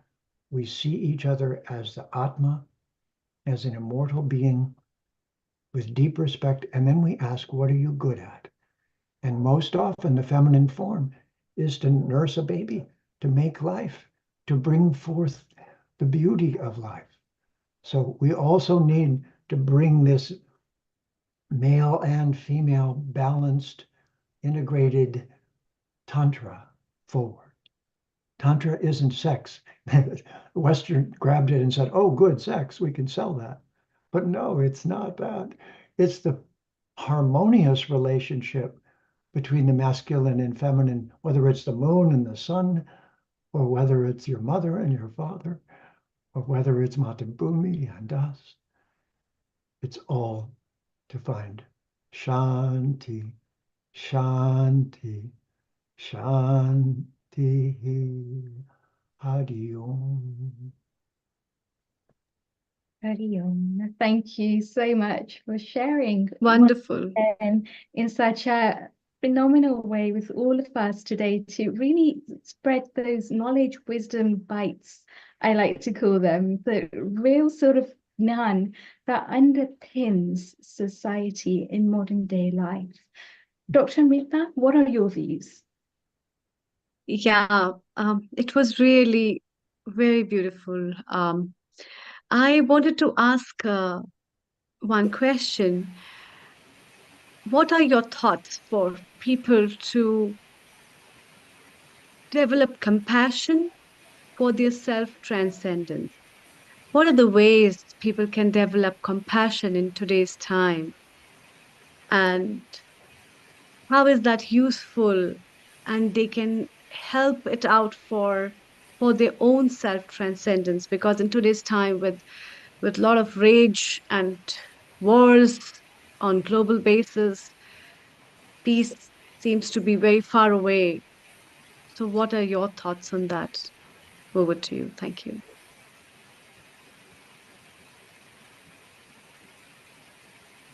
Charity begins at home. Mm. Yoga is actually a lifestyle. And so there's a slogan I like in English. Always remember and never forget. Whatever helps you remember, do that. Whatever makes you forget, don't do that. So yoga is remembrance of who we truly are. Aham Brahmasmi, Jivara Swarupaya, Nitar Krishna Das. We are to serve, but not slavery service, seva service. And seva is rasa. It's tasty. It's delicious. When I serve you a beautiful meal, I feel like I had a better meal serving you a beautiful meal, because I taste your happiness, and your happiness tastes even better than good food. So we need to become specialists in rasa, in flavor, in beauty, in elegance, in sustainability. And we need to use words like this so that people understand. First of all, and of course, this is the universal. I see you are an immortal being. I hope you're not forgetting. Please remember, allow me to remind you how beautiful you are.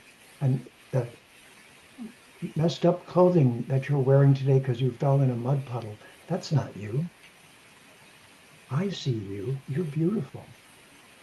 But we need to practice being intergalactic citizens, in my opinion. And this is why one of my favorite mantras is Om Namo Bhagavate Vasudevaya. Om Namo Bhagavate Va. Oh, it's 12 syllables. How perfect. Om Namo Bhagavate Vasudevaya.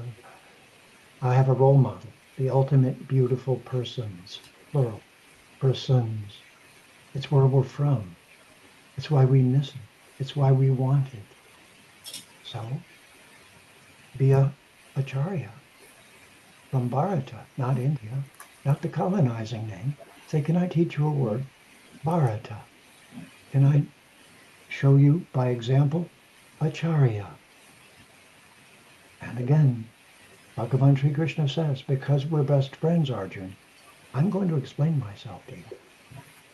So there goes the fear of the Supreme. BF, best friend. That we need to talk this best friendedness. Talk this, I see the real you. You're an immortal being. You're so beautiful. You're so full of potential. What can we do? We do to make our planet more elegant and a better place to live for the children we've made. Wouldn't you like to do that? I would. We need to learn how to talk to everyone about immortality without it being a my way or the highway religion. That's the secret. Yeah. It's not Hmm. my way or the highway. It's the skyway. Hmm. Beautiful. And I can also see Neil. that we've got our director, Neil Kumar, here as well. Neil Kumar, welcome. Did you have a question or a comment for us? A global namaste to you, Riddhi and Amrita, and particularly to Jeffrey Global namaste. Armstrong, Kavindra, Rishiji. I like both the names because both of them are very synonymous world over. Those who don't know Jeffrey, not only is he very well traveled in Europe, America, Canada, he loves India, and that's where he has made his own mark. So, Jeffrey, Amrita mentioned about the war, and in the Gita, very clearly it mentions, Kishan ne kaha Arjun se, na pyar jata dushman se yudh kar. Kishan told Arjun, Krishna told Arjun, don't shower your love with the enemies. Go to war with them. And the reason why he said was very simple. If you don't destroy the bad will destroy the good, which is you. So you need to go to the war. So sometimes it only takes war to destroy some bad people. But coming back to Jeffrey, it always, I always wonder, as a Westerner, you had to acquire this knowledge and then you've gone so deeper into it that maybe some of us who were born Hindu know less than you. You were young when you started, not very young, but you were young when you started, and now you are a seasoned a player in Sanatan Dharma. And first, I want to tell people, those who want to follow Jeffrey Armstrong style, then don't forget, if you want to know more about Gita Jeffrey Armstrong style, then remember, Gita comes alive. You must remember that. It's very simple. Gita comes alive. We are just going to share it with you over here. It's very exciting and it's a different perspective, bringing the same knowledge and a culture and religion and the way of life. But Jeffrey, I want to ask you one simple question.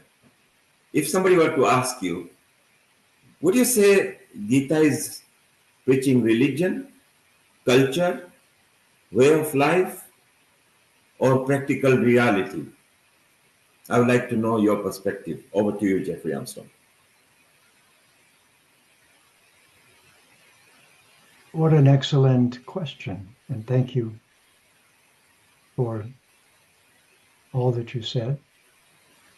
Well, it turns out I've had three gurus. I've had one of Vedanta, I've had one of Sanskritam, and I've had one of Jyotish. They were actually my guru. I actually studied in a formal way under them. And so I'm a bit of a linguist. In fact, I'm a poet by disposition. And so I've changed my last name. Armstrong was a Scottish clan, and its insignia is a warrior with an axe in his hand. My first guru named me Jamadagneya. He didn't know that it was Rama with the axe. It was the same as the name Armstrong, or maybe he did. So I call myself Jeffrey Dharma Strong. We need to use language. language can be a weapon, but language can heal all. It's not for no reason that the Sanskritam, is the most beautiful and profound language. It's also so that we can be articulate and elegant in our descriptions. And so, in a very simple sense, I would say the Vedic civilization is overcoming the trauma of colonization and the removal of Sanskrit. There was actually a British, and I don't like using the word lord because they weren't lords. They were, I call them dirt mongers. They were the owners of the property. But Macaulay introduced a concept that Sanskrit would no longer be taught in Bharata and English would replace it. So my proposal to you and the work that I'm doing in the world is to increase your Sanskrit vocabulary and to learn to be more precise in use of English words so that you don't use an English word that creates a second problem, because the English language is not a very profound language in terms of its vocabulary. That's why we say he and him instead of human. We have all of these problems and pitfalls built into our language. So eventually one of my gurus pointed out and gave me a name. That's where the Kavindra Rishi came from. Because I am helplessly a poet. I've written thousands of poems stimulated by the Vedic Vidya and the Vedic culture. And at one point, a friend of mine and I did some albums together. And our guru said to us, you know what happens? The caterpillar just eats and eats and eats and eats. The word is rooted in cater and pillage. So it's just like the world. It's been catered, pillaged, and people want to be wealthy and get catered to. But my guru said the caterpillar eventually changes its mind and becomes a butterfly. So a friend of mine and I wrote a song. A caterpillar changed his mind and woke to find himself refined. His old self had to die for him to be a butterfly. He tired of walking on the ground, and so around himself he wound a screen of silken strands, a veil untouched by human hands. Then something subtle changed within, reflected by his changing skin. He had a change of heart and wished to play another part. If like that worm my Atma can fly, a rainbow-colored butterfly, upon the winds of time, then I with wings of gold will climb beyond this burning dark abyss, up to that land of love and bliss, where grows a flower sweet. I'll fly to Krishna's lotus feet, and there I'll live eternally, my Atma at last from matter free. A song will fill the sky, the love song of a butterfly. Fly away, beautiful butterfly. Jeffrey, we always love your calmness. Your DNS is so calm that you infuse positive energy in humanity, even if it's through inanimate object. Particularly when pandemic struck, people were still able to connect to you with your energy as they meet you in different parts of the earth. I love your backdrop there as well. You got Krishna's favorite peacock feather over there. It's so beautiful. I think some of the earlier you showed a nice mini statue one of your students made for you or something. Let's bring it closer, and if you could keep it slightly away from the camera, but still it was so beautiful and so simple. You know, ivory is always very good way to show. So I think it was, yes, there it is. Look, for those who missed up earlier, if you, yes, that's it. Isn't that beautiful, Amrita? Come on. I mean, isn't that, look at the detail in it. Riddhi, what do you Yes, think of that? yes, absolutely. Very beautiful. And Elegant. it's And to know that that amazing is that Mathabhumi, Mother Earth, which sustains us all. If you like that, I have a treat. This is who we work for.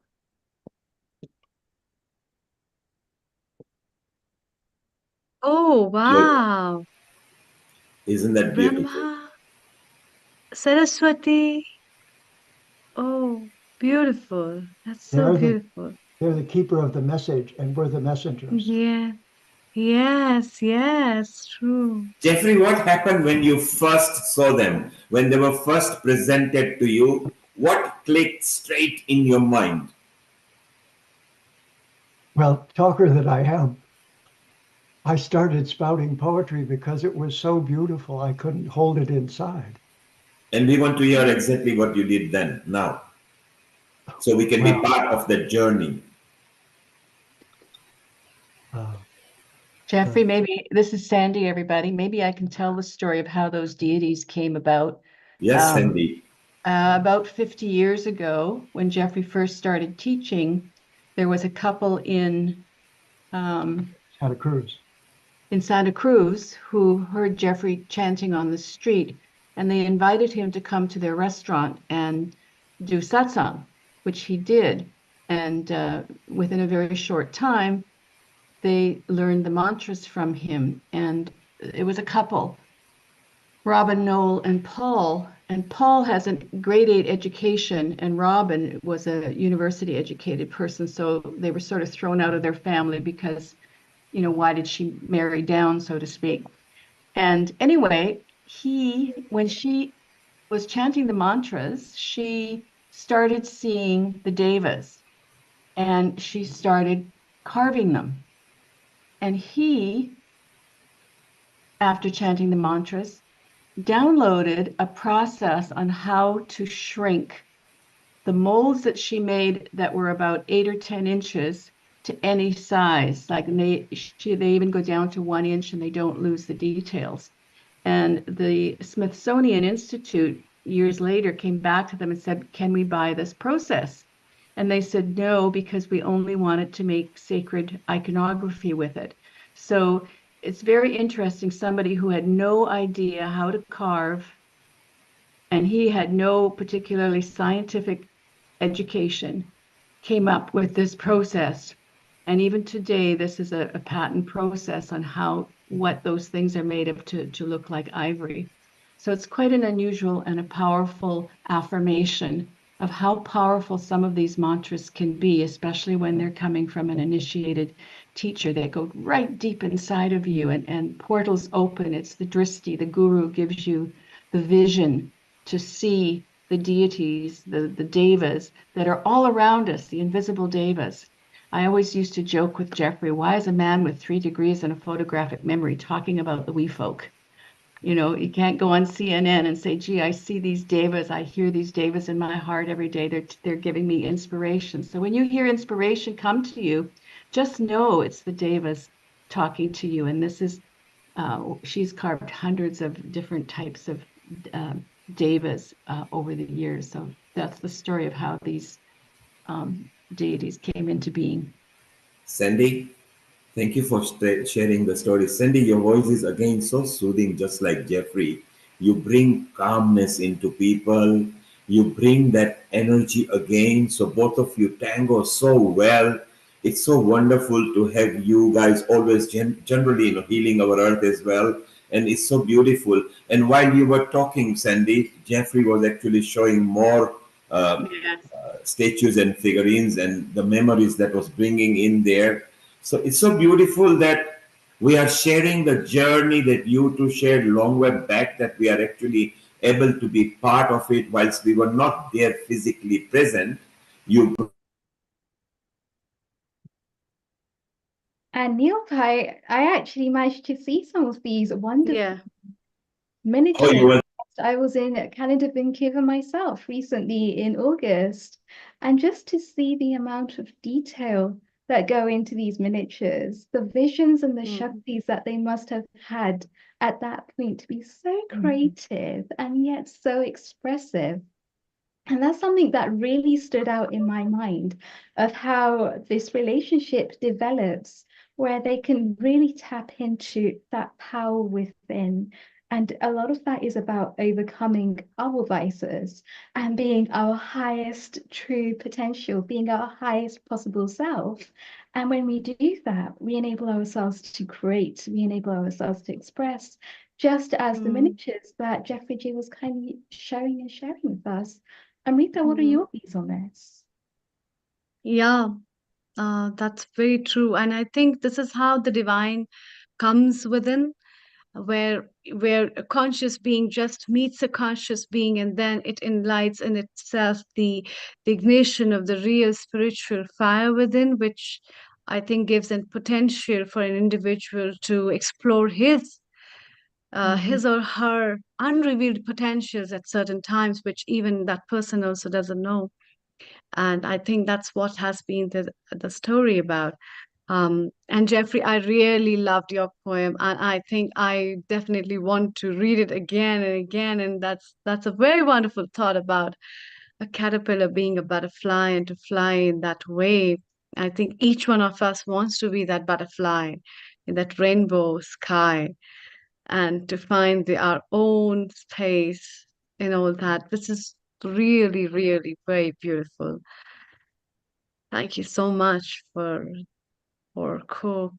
connecting so these thoughts and giving so many ideas about it. And then it's really remarkable. Thank you so much. And so, Sandy G, I've got to invite you to share your final message for our audience for today. Well, I didn't expect to speak, but as you know, I've been listening to Jeffrey now for 28 years. We've been working together, and I have a joke. I said, the minute he bores me, I'm leaving. So 28 years later, the Vedas are so vast that he's keeping me interested all of these years. And so I can only thank Bharat, all of its gurus, for giving us this great knowledge. It has inspired us to live this kind of life and to share the knowledge. So thank you so much for healing our earth to host these events, and we really appreciate it. So thank you. And Jeffrey G, your final message for us as well, please. Adi Haraya Namaha Krishna Yadavaya Namaha Yadavaya Madhavaya Keshavaya Namaha Gopala Govinda Ram Sri Madhu Sudan Giridhari Gopinatha Mahadana Mohan. My gurus gave me everything, gave me the pinnacle of life, gave me the ability to save myself from life. I've been given everything by this beautiful culture. And I can only try my best, as Sandhya Devi and I do together, to just represent it in the world. That's all. And in some way that helps it to always be remembered and never be forgotten. And for this opportunity to speak, thank you so very much. It's a joy and an honor for us. And it's a fulfillment of our wish for what we're doing in life. So thank you. And Guruji's, it's such a pleasure to be able to learn from you as well. I always feel like whenever I actually have a wisdom of nugget from your beautiful fountain of knowledge, it's always just scraping the surface, because there's so much deepness and profoundness to everything that you share so beautifully and so intentfully with all of us. And I just want to say a massive thank you for all that you do for us. And from one Guruji to another, Gina Sala, is somebody who I had the pleasure of meeting as well when I was out in Vancouver in August. And she too has had the pleasure of learning with Jeffrey G. Gina, what's your message for Jeffrey? How do you think he did today? Oh, as always, it was just so inspiring and beautiful. We talk about good association. I'm blessed with the good association, and I always learn something, and I love the heart and spirit with which you share, and also with which you and Sandy demonstrate that beautiful mutual respect. So what a blessing to be here and to follow in this moment. And thank you, Riddhi ji, for inviting me. Thank you, Jeffrey ji and Sandy ji. Fantastic. And let me just introduce the wonderfully talented Gina Sala, who's going to be sharing some Sharanan Kirtanam with us all here to teach us more about Bhakti Yoga so that we can go deeper within ourselves. We can awaken that bhava within that is truly magical, that serves us at the best of times. That even if things are actually going a little bit haywire, we can bring ourselves back with the power of the mantra, with the power of the magic within that mantra, with the correct pronunciation. As Guruji just shared, it's the Sanskritam which enables us to really form that powerful connection, not just with ourselves, but with something much larger than life, with the creator behind all. And isn't it just beautiful? We can actually awaken those powers within us. And how do we do that? Through the power of a mantra. So to introduce Gina Sala to all of you today as well. Gina Sala has been chanting since her early childhood ashram years, living in a Hindu ashram herself. Her performance credits include Cirque du Soleil, the United Nations, festivals, and ashrams, and her repertoire spans 20 languages. That's quite an achievement in itself. Blessed with wonderful gurus throughout her life, Gina has been leading classes, workshops, and international retreats for over 25 years in sound, bhakti chants, ragas, mantras, psalms for wellness, sound tantra, and songs. Her awakening, voice, power of love sound, school, and other offerings draw powerful from all of these 4 different continents, bringing people together world over. That's quite an achievement. With warmth, humor, and devotion, her passion is helping us through singing and through imagining, through creating that powerful connection within to awaken to where we really are as Jiva Atmas on Matrabhumi. A global namaste, Gina Ji. It's a real pleasure to have you joining us today and for sharing your wisdom and doing what you do best, helping us to awaken to our true selves through the power of mantras. Thank you so much. What a delight to be here. I've been thinking about how in all of the epics there are challenges, and in the challenges when the miracles show up, when heroism and the rasas of love show up so strongly. You know, as Jeffrey was saying, I really believe in what this moment can be in our world, and I'm very excited about it. And this gathering that you've gathered us in is a perfect example of that. I'm just so grateful for every one of you beautiful beings who are here today. And as we've been discussing and listening to beautiful wisdom, maybe now we can start to let this body temple move in whatever way feels right. Listening into this body, just the way we would set the temple with flowers, clear and cleanse it. Attend to the physical body temple for a moment. Let's feel our breath move in, prana shakti. like to invite the breath also to the back body, to the lower lungs. What a gift to be incarnate right now in these bodies.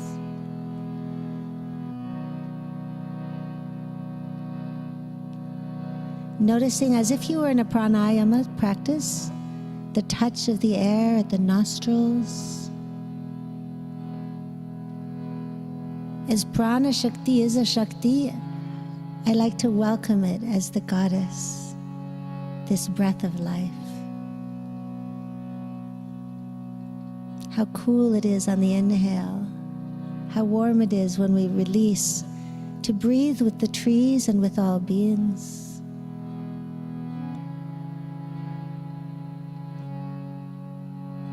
And my friends, please join me on 3 ohms.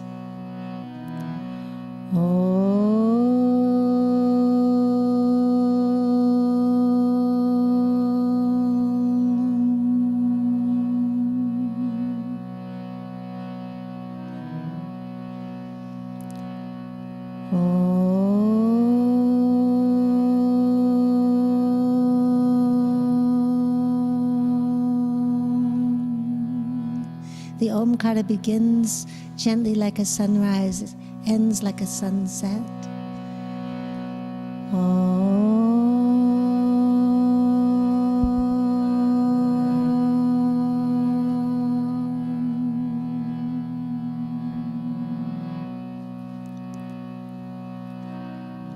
Nada Brahma. The sound is divine. And I take this moment to just give thanks for the sound itself. The first letter of the Sanskrit alphabet is A. It's the sound the voice can make in the body initially, A. And let's feel this beautiful vibration in our bodies, first just on Akar, just on the sound A now.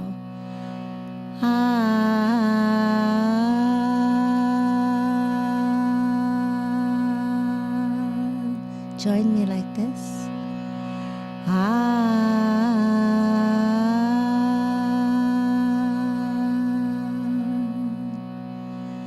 Feeling the sound in the body, just like if we're with someone we love, we pay attention, we notice their face, we notice their touch if they give us a hug, or feel that Vak Shakti, the energy in the voice, the Ma Shakti of the voice.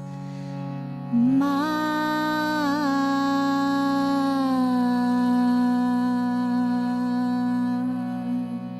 Yeah. Ma.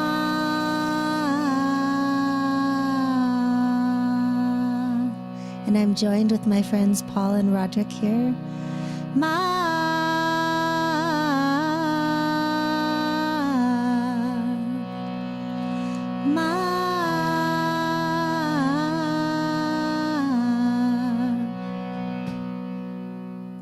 And feeling how when we open from the makar, from M to the A, that we're chanting and inviting that divine Ma that we've been speaking of so primordially, as beings have done since life began as human form.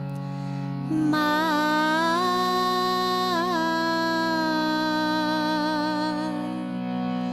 Ma.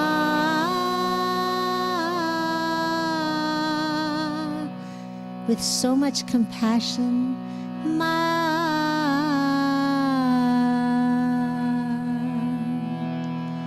Ma.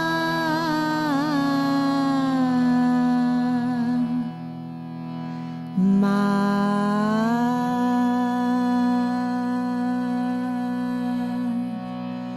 Ma.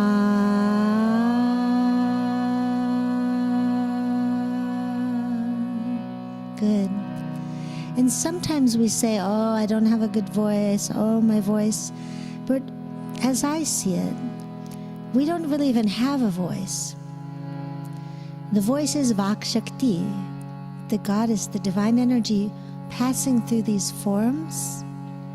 And we can just refine, just sometimes with simple tips and help, to make it ever more smooth, ever more free and effortless.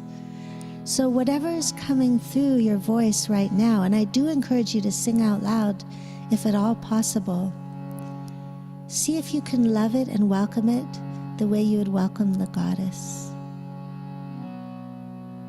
It reminds me, my grandfather was from French Canada, French Canadian, and when he spoke, he used to say, "It's the goddess truth."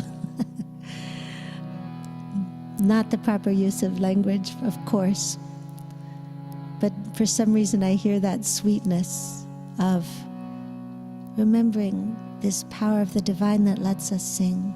And when we sang the Omkar, the Om beginning, remembering that that sound is what takes us into this presence and encompasses and is beyond past, present, future, and the eternal now. Waking, dreaming, dreamless sleep, and beyond. Sound is the medium between form and formless, which I believe is why every spiritual tradition uses sound as a way to connect to our vast beingness beyond even this imminent physical form. And so with that, I want to invite you to sing with me first, as is the tradition, Sanatana Dharma, to invoke Ganesh.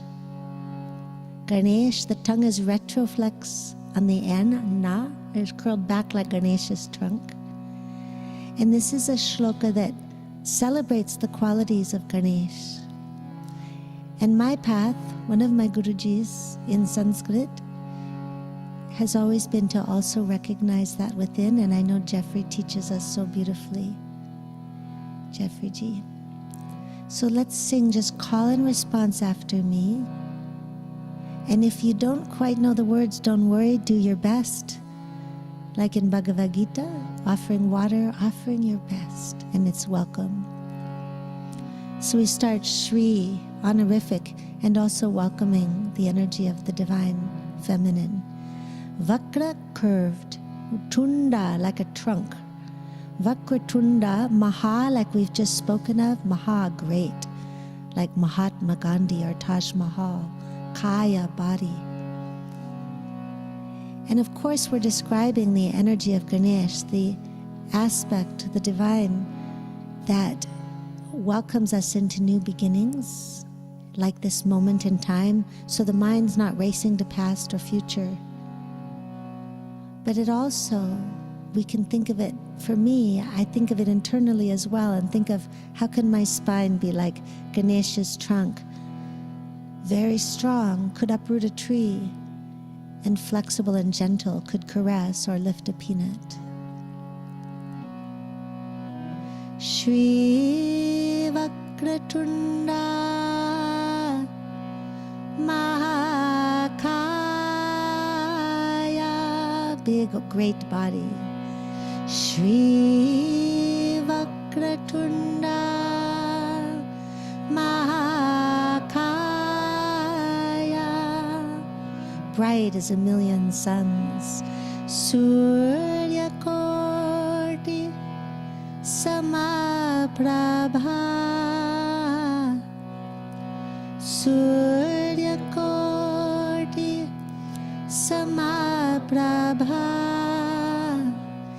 Bha, like Bharat, imagining that effulgent light, placing our mind upon it, that sun that shines on everyone in this planet, all beings. And then we realize there is possibility of discord and difficulty, but we're invoking beyond obstacles this grace. Nirvignam kurume deva, deva, shining divine. Nirvignam kurume deva, sarva, all, karyeshu, all our actions, like the word karma that many are familiar with, sarvada, always, may we experience this divine that brings us to now, that removes all obstacles, obstacles in consciousness, always. And what I love about that too is a boulder may fall in the river, but the river doesn't rail at the river, at the boulder, I mean. It goes around. It might make a new path. It might wear down the boulder. This consciousness. Sarva Karyeshu Sarvada Sarva Karyeshu Sarvada. Good. And the sha and shu is in your back teeth, like in the back of the mouth, like Krishna, Vishnu, Lakshmi. And let's sing now for freedom from obstacles for each other and for all beings. Sarva Karyeshu. 2 more times together. Sarva Karyeshu Sarvada Sarva Karyeshu Sarvada.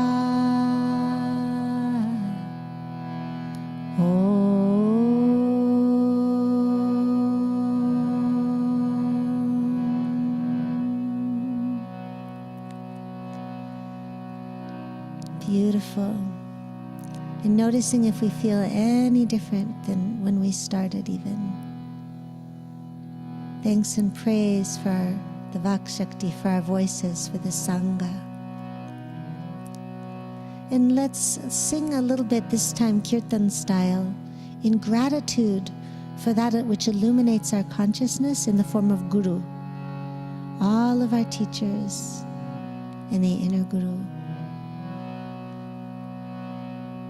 Guru Deva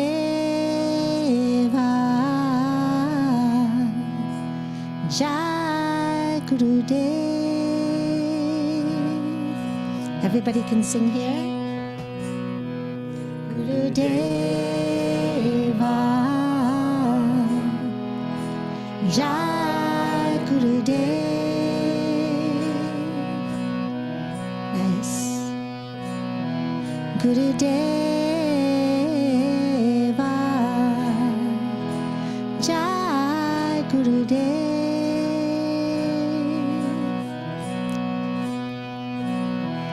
Guru Deva Jai Guru Dev. And maybe in your heart or in your lips, whisper, say, speak the names of any teachers who helped illuminate your consciousness, those you've met or read. Sanyalji, Shastriji, Jeffreyji. And we'll sing like we're offering flower petals with devotion, bhakti. Guru Deva Jai Guru Dev.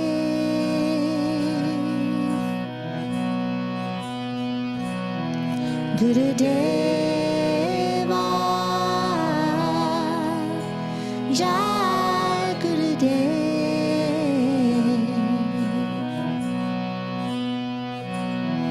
Guru Deva Jai Guru Dev.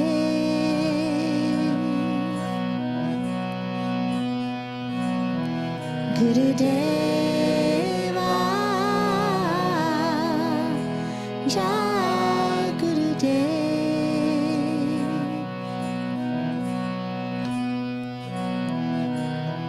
Guru Dev, Guru Dev, Guru Dev, Guru Dev, Guru Deva.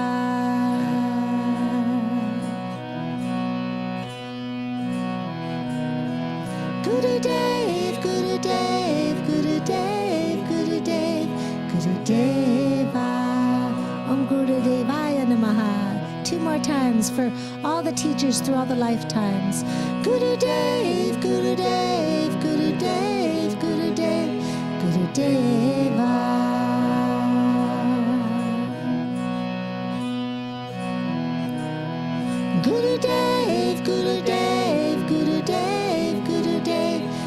Deva. Let's breathe that in.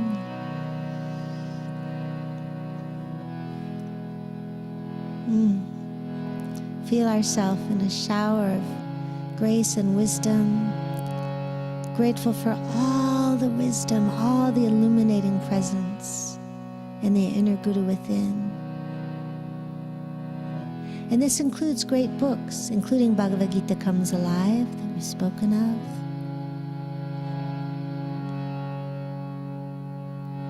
And what in this moment would your inner Guru want you to remember?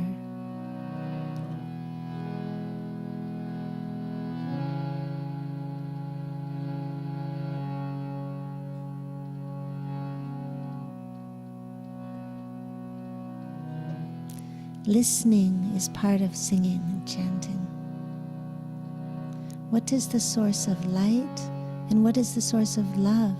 What does the divine within want you to remember now?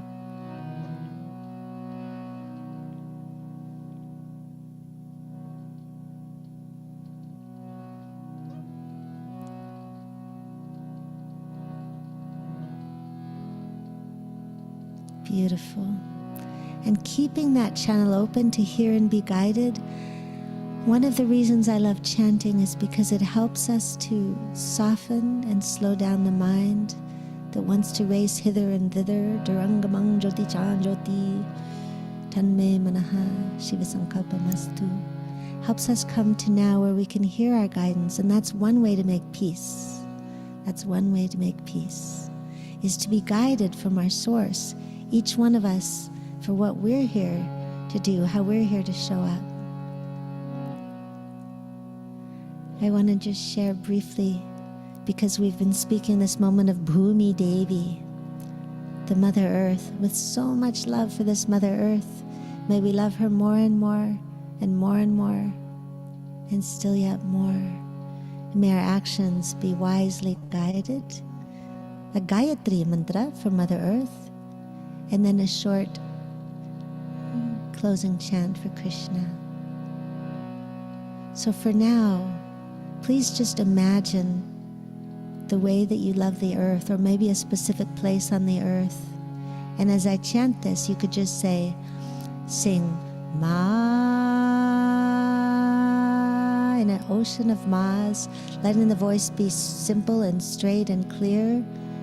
A steady voice steadies the mind. Ma, as you focus on how you love the earth, sending love to the earth, our shared Mother Earth. Ma, breathing as you need.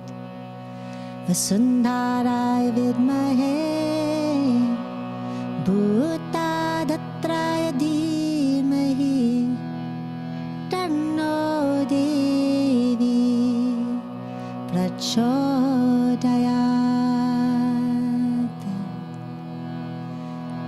Om. If you like, you can place your hands out towards the earth in blessing. Thank you, Ma. Thank you, Ma. I'll sing it 2 more times. Every one of us can send blessings. Ma Vasundaraya vidmahe, Bhutadatraya dhimahi, Tanno Bhumihi Prachodayat. Om Vasundaraya vidmahe, Bhutadatraya dhimahi, Tanno Devi Prachodayat.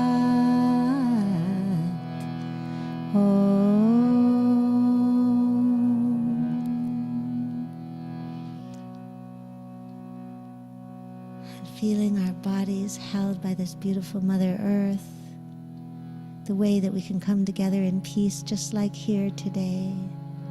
How loved you are, how you belong. How loved you are and how much you belong. Thank you. And for those of you whom I can see, just raise your hand if you feel any different than when we started. Yeah, good. Mesmerizing. Thank you. Absolutely mesmerizing. It was so serene. It was so calm. Really divine and wonderful. In fact, it just made my brain waves change from one state to another, and I really feel really peaceful with the words. Um, I think the energies that are around us can not just be taken through the words, but it's beyond those words. It's beyond the sound that is just not audible as well. And I think that's what you spread, Gina. This is really remarkable. It's so lovely. I'd like to Amrita, thank Riddhi for bringing up. Amrita, Yes, we have a comment from Neil uh, Kumar. Yes. Amrita, Gina was so good. We have got comment from the people who are actually on our social media. I think we can go on and on and on and just keep on listening to her calm energy. It wasn't just, it was just amazing the way she came in through with the scale, the energy. It was so beautiful. And when Riddhi suggested that, look, Gina could be available and she's in USA and she's part of this stuff, and we said, yes, let's just bring her in. So Riddhi, what a good choice that so many people on social media love it. And in fact, Prashant has been here as well, and he raised his hand. He enjoyed himself as well. Prashant, we haven't skipped you. We are still in our mind. We were just drowned with Gina's energy. So we want to talk to you as well. Prashant, if you can just unmute yourself and even tell us how you felt. So Riddhi, it's a wonderful choice. And Gina, we are very proud of you. Never stop it. I think you should create an app where people can just slip to it and go to sleep at night. Thank you so much. And of course, sometimes we do much more rigorous, excited chanting, but it just felt nice to be restful in these times. If people want to chant with me, they're welcome to join me Mondays or on retreat. They can find me on my website. And I'm so grateful to be with you all. Thank you. Gina, you can do something. Gina, while you are here, you can do something, maybe just a minute or two chanting. We got a very special guest here who are a part of Healing Our Earth. It's their 50th wedding anniversary today. So it would be nice to maybe wish them and maybe have a little chant from you. I'm just going to add them on the screen here. And we would like to wish them as well. And I'm just going to share the screen. So maybe you can wish them as well. Oh, well, happy 50th wedding anniversary. Vinod and Manju, beautiful. I'll just sing a couple of lines because we can all join in this so simply that we can send blessings and love and gratitude for their love in the world. Your love blesses the word. Radhe Krishna, Radhe Krishna, Krishna Krishna, Radhe Radhe, Radhe Shama, Radhe Shama, Shama Shama, Radhe again. Radhe Krishna, Radhe Krishna, Krishna Krishna, Radhe Radhe, Radhe Shama, Radhe Shama, Shama Shama, Radhe Radhe. I don't want to take too much time, but let's let that ring in our hearts with just love and gratitude. Thank you for sharing love and for sharing this way of being that any love blesses the world. Any love blesses the world. And so Gina, your love spreads the world across. We still don't want you to go. If you are available, stay there for a moment. We want to chat to Prashant for a few minutes. We bring you back in because there is also one of our contributor at Healing Our Earth whose birthday it is today, Tala Mashru. She might be listening and she will be coming in as well. And this special couple with the 50th wedding anniversary, well, what a long milestone, golden wedding anniversary. We'll take a comment from them a bit later. Riddhi, let's introduce Prashant. because Prashant is also a very special soul. Again, I think he's in USA. Tell us more about that. And Gina, don't run away. Yes, sip some water, take some more energy because we loved what you did. Over to you, Riddhi. Thank you so much. What a blessing.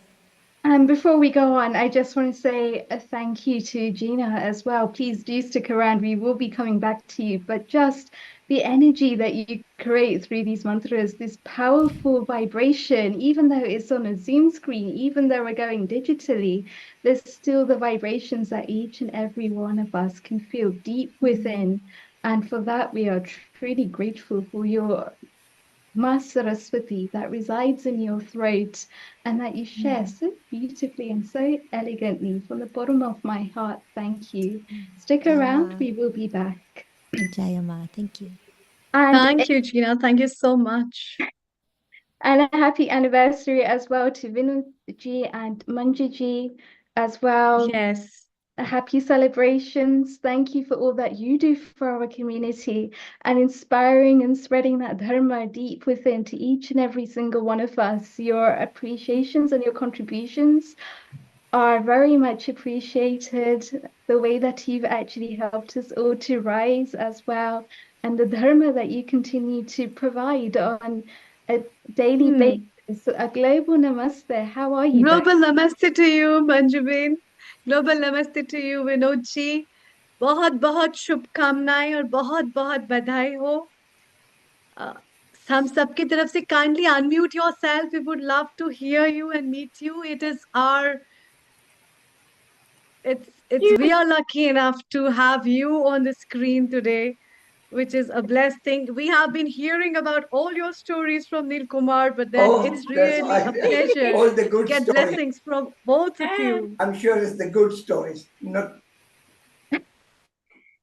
Well, I May think good both God of these bless are you. always divine stories that we can learn so many lessons from that guide us in our own path as well. So just the power of you being you has shown us so much and provided so much wisdom to all of us. Thank you for your time. Thank you. Thank you. Thank you for the blessing. बहुत बहुत शुभकामनाएं. Thank you आपको भी. Happy Diwali and thank you. Happy New Year. Happy New Year. Thank Happy you. New Year Thank you. and happy days. May you continue to do the seva that you have been doing, and may you continue to help us to inspire us in dharma and all the seva that you do as well. Thank you. And Thank that you. brings us nicely on to our next leg. Amrita, I've got to ask you that. How are you feeling? Amrita, how are you feeling? Yeah, I'm feeling great. In fact, Riddhi, look at that. What a kind of all varieties we are having. In fact, spending 50 years of life together is another kind of yoga. It's not an easy task. It's one of those kind of yoga that is a blessed form of a human evolution, in fact. And that's a perfect form of being. And that's what is a true story about Radha Krishna. It's true story about Ram Sita. It's true story about Lakshmi and Vishnu. And in all divine forms, that thought of staying together and being together of two individual souls is what is being reflected. So that is also a beautiful gift of yoga that comes as an essence from all that stuffs. And today we have a lovely bouquet of a lot of people and a lot of experts in different forms sharing their views, ideas, giving their blessings, and a lot more to come as well. Over to you, Riddhi. Thank you. Beautiful. Thank you, Amrita. And so a global namaste to dearest Prashantaji. Thank you for actually sticking around as well today. We've had so many wonderful guests and we haven't wanted to let any of them go. So thank you for sticking around and bearing with us today. Prashantji has introduced yogic leadership principles in the academic and the corporate world at all levels of management. He has brought yoga to the tennis courts, he's brought yoga to the executive boardrooms, he's brought yoga to the mental health facilities and institutions of all sizes. So really an all-rounder, wherever we've needed yoga, whichever principle of yoga we've needed, he's been able to provide something very special to us. And through doing this, he has been invited as a motivational speaker, a published author, and a community servant leader globally. Prashant is also a dad. He's a husband and a world traveler, a sports buff with a dry sense of humor. I'm not quite sure I believe that. He lives with his wife Manju and his daughters Veda and Ila in Austin, Texas. A global namaste, Prashantji. Thank you so much for joining us here today. Thank you, Riddhi. And again, this is an honor to be here on this beautiful Sunday. So happy Sunday, you all. As a Texan, so we say, how are you all, as we say. But yeah, so I'm in Austin, Texas. The native land here is of Comanches and Jumanos, so we acknowledge that as well. And again, it's an honor to be here, and thank you, Riddhi, for awesome work. So I feel younger now amongst you, the younger anchors here. So I'll just take a few minutes to share. It's interesting. Jeffrey G talked about friendship. And one of the themes of our life's work with myself and Manju, my better half of 33 years, is Maitri.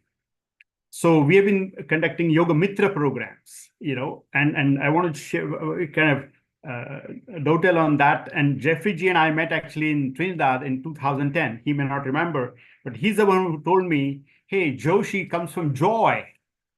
So I hope for the next 10 minutes or so, I give you joy, not misery. So that's the idea, that's the plan. And again, I give credit to Jeffrey G for giving me the root of my last name, Joshi comes from joy. So that's something I came to know in 2010. But so the word mitra is such a beautiful word. Again, I'm a student of Sanskrit. My better half is a Sanskrit scholar. And the word mitra comes from mitra, that what's close to your heart. It's a neuter-gender word in Sanskrit. So the cell phone is a mitra. These glasses are a mitra. This Zoom session is a mitra. So everything is a mitra. So how beautiful this is, that yoga is all about creating friendship with yourself. You become a yoga mitra. So I have this little, sharing first of an action, which is you can call it an innovation, that you can just spread your arms like this. It's just beautiful arms, Sunday afternoon, morning, wherever you are, and give yourself a big hug. And in the days of selfies, this I called a self-hug, self-huggy. Because what is needed is self-love, self-maitri, maitri with yourself. And that's what yoga is all about, is creating friendship with yourself. So you take care of yourself, so you can take care of others. So we have a line, we say, be selfish to be selfless. Because if you're not able to take care of yourself, why bother? You are your own CEO. And I have again, a lot of wordplay here, but the word CEO is check ego out. So you become that egoless, leader that you serve. So that's the idea here. But mitra is such a beautiful word that if we really imbibe that in our actions, well, compassion comes, and then the planet, you have a beautiful theme of healing Earth that happens very naturally. And so that's why I have this 4-step, we call it quadruple bottom line: planet, people, prosperity, and peace. So first has to be planet. And that's why I'm so impressed with your theme of healing Earth. Vasudhaiva Kutumbakam. The whole world is one family. This is not about my problem and your problem, it's our problem. And that's why, again, just want to bring that out here. And, again, the theme of yoga is so powerful. It's a science and a practice. Words are cheap, practice is hard. And that's why we say practice, practice, practice. And these words are really so poignant. Word sadhana, it's all about doing something. And then siddha, we become a siddha after you do sadhana. So talk about 50th anniversary, that's a tapas of 50 years. So that's a lot of sadhana being together, with all the different times. So again, kudos to everyone here for this, beautiful, what I call a gathering or a mela. And one thing I want to say about Gina, who sang so beautifully, the chanting, the word Gina in Hindi is to live. And how can you live without music? Life is music, life is a dance. So it's really so beautiful that we had those chants. And then again, following Jeffrey G and Gina G, I really feel we have come alive. So again, I just want to take these few minutes to share some of the tips that we have learned, in this whole context of life. Patanjali, of course, we all know Patanjali, great contribution. I call him the father of classical yoga. And the 3 sutras of Patanjali, 3 is a good number in this whole leadership context. It's easy to remember. 3 sutras that come to my mind that really define the whole thing and how do we live our lives is first the definition. Without definition, why bother? So the definition of yoga, yoga chitta vritti nirodha. And our simplified definition is yoga is calming the vibrations of the mind stuff. So it's all about calming the vibrations. We get agitated. Yeah, we go off center. We come back to the center. You feel angry. Take a deep breath. You come back to the center. So it's all about that following the definition. Then there's never a doubt. So that's why when I see the phrase yoga and meditation, I get a giggle and chuckle. I say, hey, yoga is meditation. So that you do your practice. Then comes the next definition of asana. Asana is not a physical, acrobatics. It's not a workout. Sthira sukham asanam. So what is sthira? It's your body being sthira. It's your breath being sthira. And it's your mind being sthira. Stable, steady. Sukham, pleasurable, joyful. You're not doing something by hook or by crook. Easy. Prayatna shaithilya. So Patanjali has given so much of wisdom in succinct sutras. So first is the definition of yoga, definition of asana, and then of course the promise of yoga. Heyam dukkham anagatam. The misery that is yet to come and can be avoided should be avoided. How beautiful is that in this day of healthcare crisis? So it's all about prevention. Talk about planet Earth. Let's prevent. Of course, we have already created a lot of havoc, but yes, it's not too late. We can prevent, we can reverse dis-ease. Again, wordplay is, I came to the United States 37 years back with a little thicker Indian accent. I used to say disease. People said, oh, don't say disease, say disease. I said, no matter what you say, it's dis-ease. So let's spend more time in ease. Let's create ease. Breathing is a beautiful thing. It's underutilized. So your solution is right under your nose. So ease is where focus has to be. So there's less dis-ease. So there's Heyam Dukkham Anagatam is another beautiful Patanjali Yoga Sutra. So these 3 sutras really sum up the whole core of yoga. It's all about practice, do work in, not work out. So you're not hurting yourself. And then again, live the definition. So you're never ever saying, oh, yoga is something, meditation is something. This is something, no compartment. This is holistic. And that kind of brings me to this, Vayu, what you see behind me, Vivekananda, who brought yoga to the West. And I'm honored to be representing Vayu Vivekananda Yoga University, the first yoga university outside India. And Riddhi, again, is a proud student who joined first from UK. So again, we are happy to be here. A lot more to share.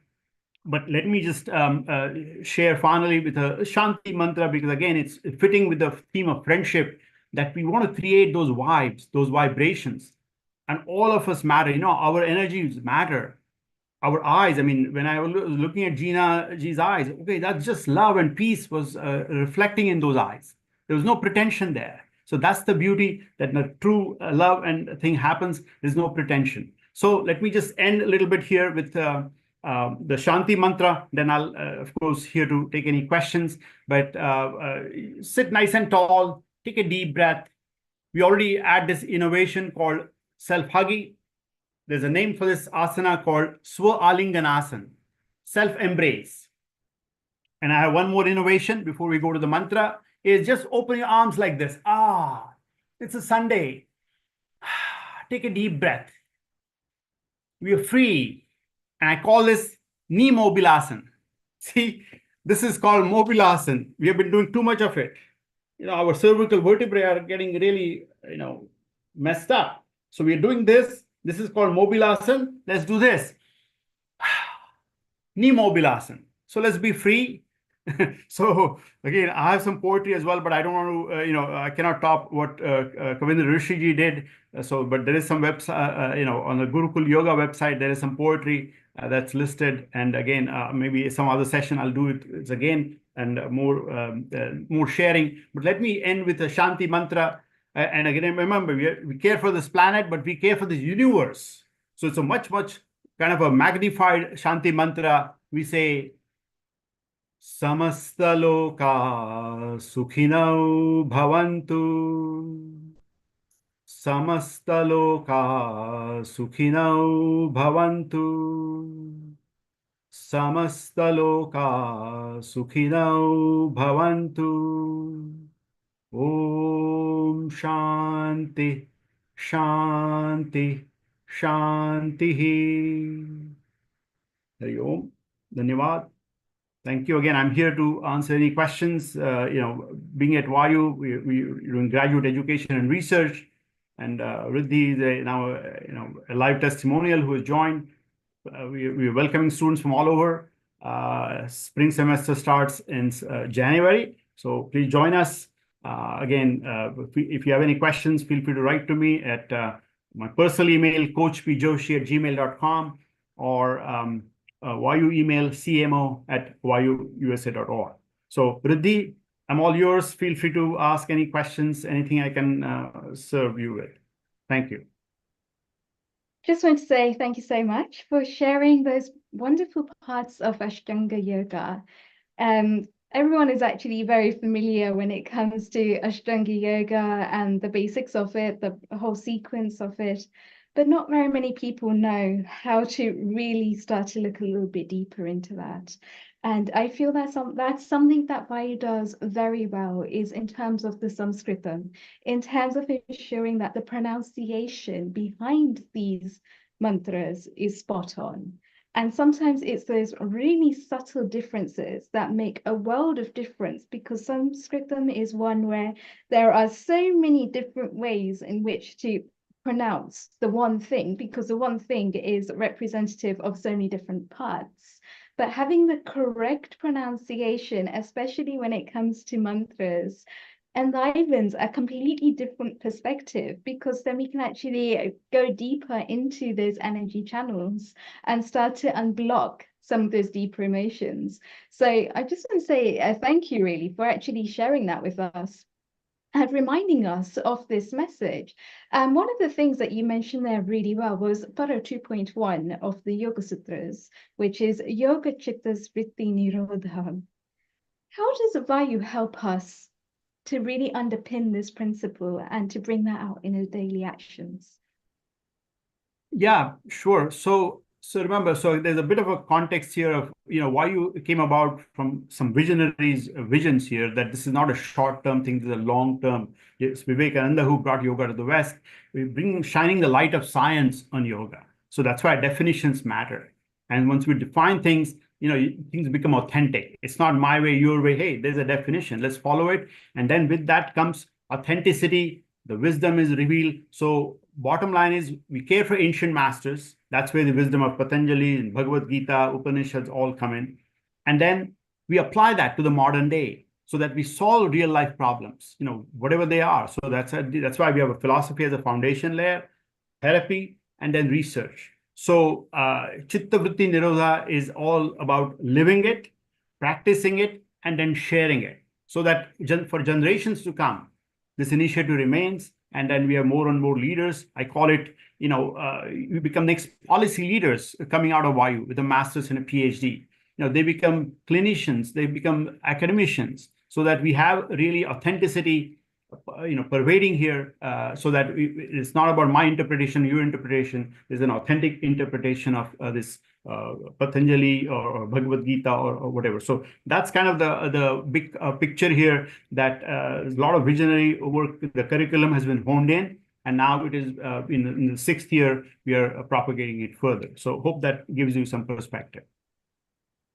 Fantastic. And as yoga mitras of Vayu that you actually mentioned, which are just friends of yoga, I think yoga is just one of those things that can really start to underpin our lives as well, because when we're actually coming from the perspective of yoga, the way that I see it, and you may well have a different perspective, but the way that I see yoga is that it basically underpins our actions, not just on the mats, but also in our daily lives, in our day-to-day actions. So by starting to be a lot more meditative of what we're doing, we raise that awareness. By raising that awareness, we start to see life from different perspectives.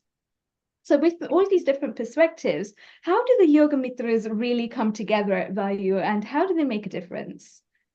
Yeah, so again, the Yoga Mitra theme, we have been carrying it way before Vayu came along, but the now here I call it Vayu Mitras. Let's create Vayu Mitras. So again, the idea here is that as you become more and more authentic, you start living the science.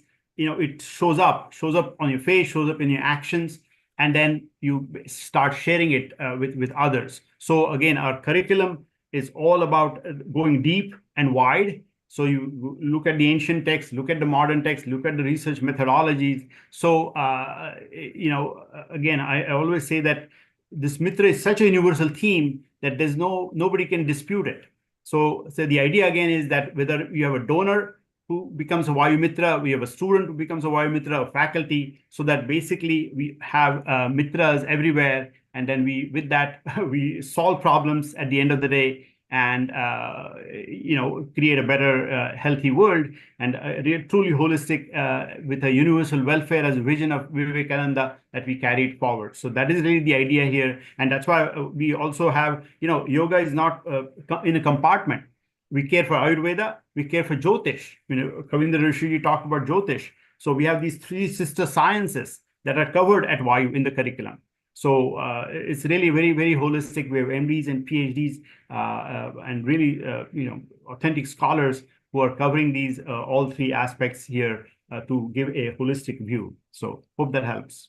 And my final question for you, for people that want to know more about the studies at Vayu, where can they go to get more information? Yeah, so our website is vayuusa.org. I see our colleague here, Dhanadaji, joining as well. So so vayuusa.org is our website. We have an online application there, and we have open house coming up. Actually, next Saturday will be an open house online. Of course, for UK time, it may not be most ideal, and we are going to change some of the timing so that our global audience can address as well. But it's at 6 p.m. Pacific, which is 9 p.m. Eastern, and so on. But so open houses is how we, there's event. If you go to events there, you'll see we have an event coming up. Just last night, we had a beautiful event on in schools of Indian classical philosophy by an eminent scholar, by Professor Hebber. So we have, so if you scroll down on the event, you'll see the open house. But at the end of the day, vayuusa.org is our website. My personal email is, again, my Vayu email is cmo@vayuusa.org. So feel free to reach out to us, and more than happy to help. And Riddhi, of course, you can be the conduit as well. You know where to reach me. So again, here to help. Thank you very much for the opportunity of sharing, and have a great rest of the session. Thank you so much, Prashantji, once again for sharing and for enlivening us with some golden nuggets, profound wisdom, and yet it's the simple things which, when we keep reminding ourselves again and again and again, it really starts to embed deep within ourselves. So thank you once again for sharing with us. And Amrita, back over to you. Namaste. Thank you, Riddhi. It is wonderful talking to you, Mr. Prashant. In fact, a wonderful effort. I think me and Dr. Dhanada are quite good friends on that, but we never collated on this idea about knowing this university. It's a good initiative that you have taken back at US to start up with a university that can offer these kind of courses. And I might pretty much be more interested as well, coming from the background of Ayurveda, yoga, and holistic healing from the experience of over 15, 20 years. So it's a wonderful thing that you have been doing. And this kind of an approach, I think, will broaden up the perspective of people, especially all those who have to travel India a long way to learn certain things. And then that experience, though undoubtedly is also very important, but still there are many more who cannot travel and afford that much. So giving them the hands-on of that flavor of taste at the grounds of their own country will definitely harness a good roots of Indian culture, philosophy, as well as the knowledge that will help people to understand and realize the real importance of the legacy that India has given in terms of yoga and traditional knowledge systems, which is really good. Which I think is a good initiative, and I would definitely like to talk further on that with you, how to progress this Indian knowledge system far beyond the oceans. Thank you so much. Thank you for Yeah, sure. joining There's us a for today. there's a big roadmap for why you. So again, more than welcome. I think the whole idea is dignified careers.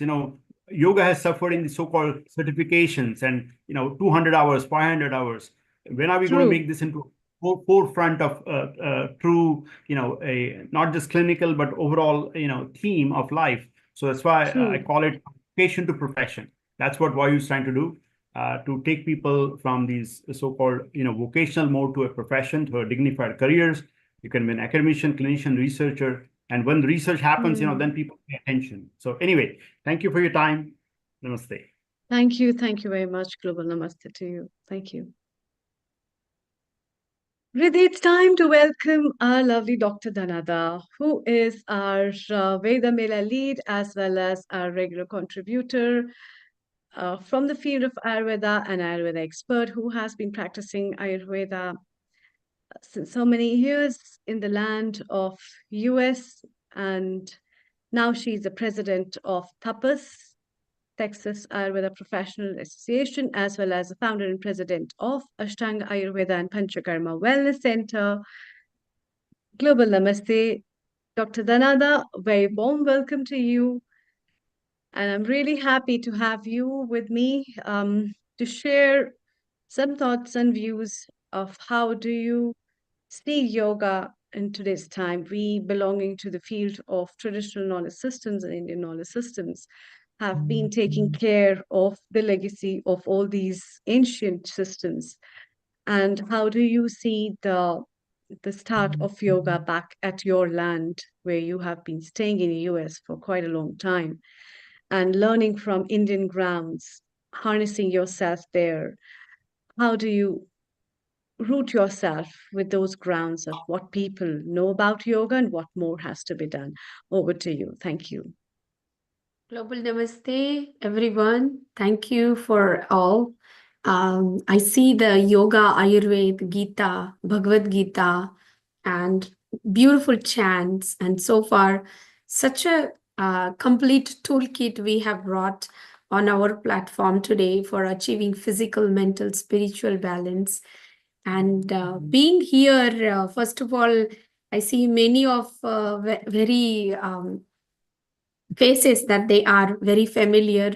They guide us, they nourish us. Prashantji, namaste as well. And yes, I'm also part of the Vayu. Vayu also brings a complete teachings package for yoga.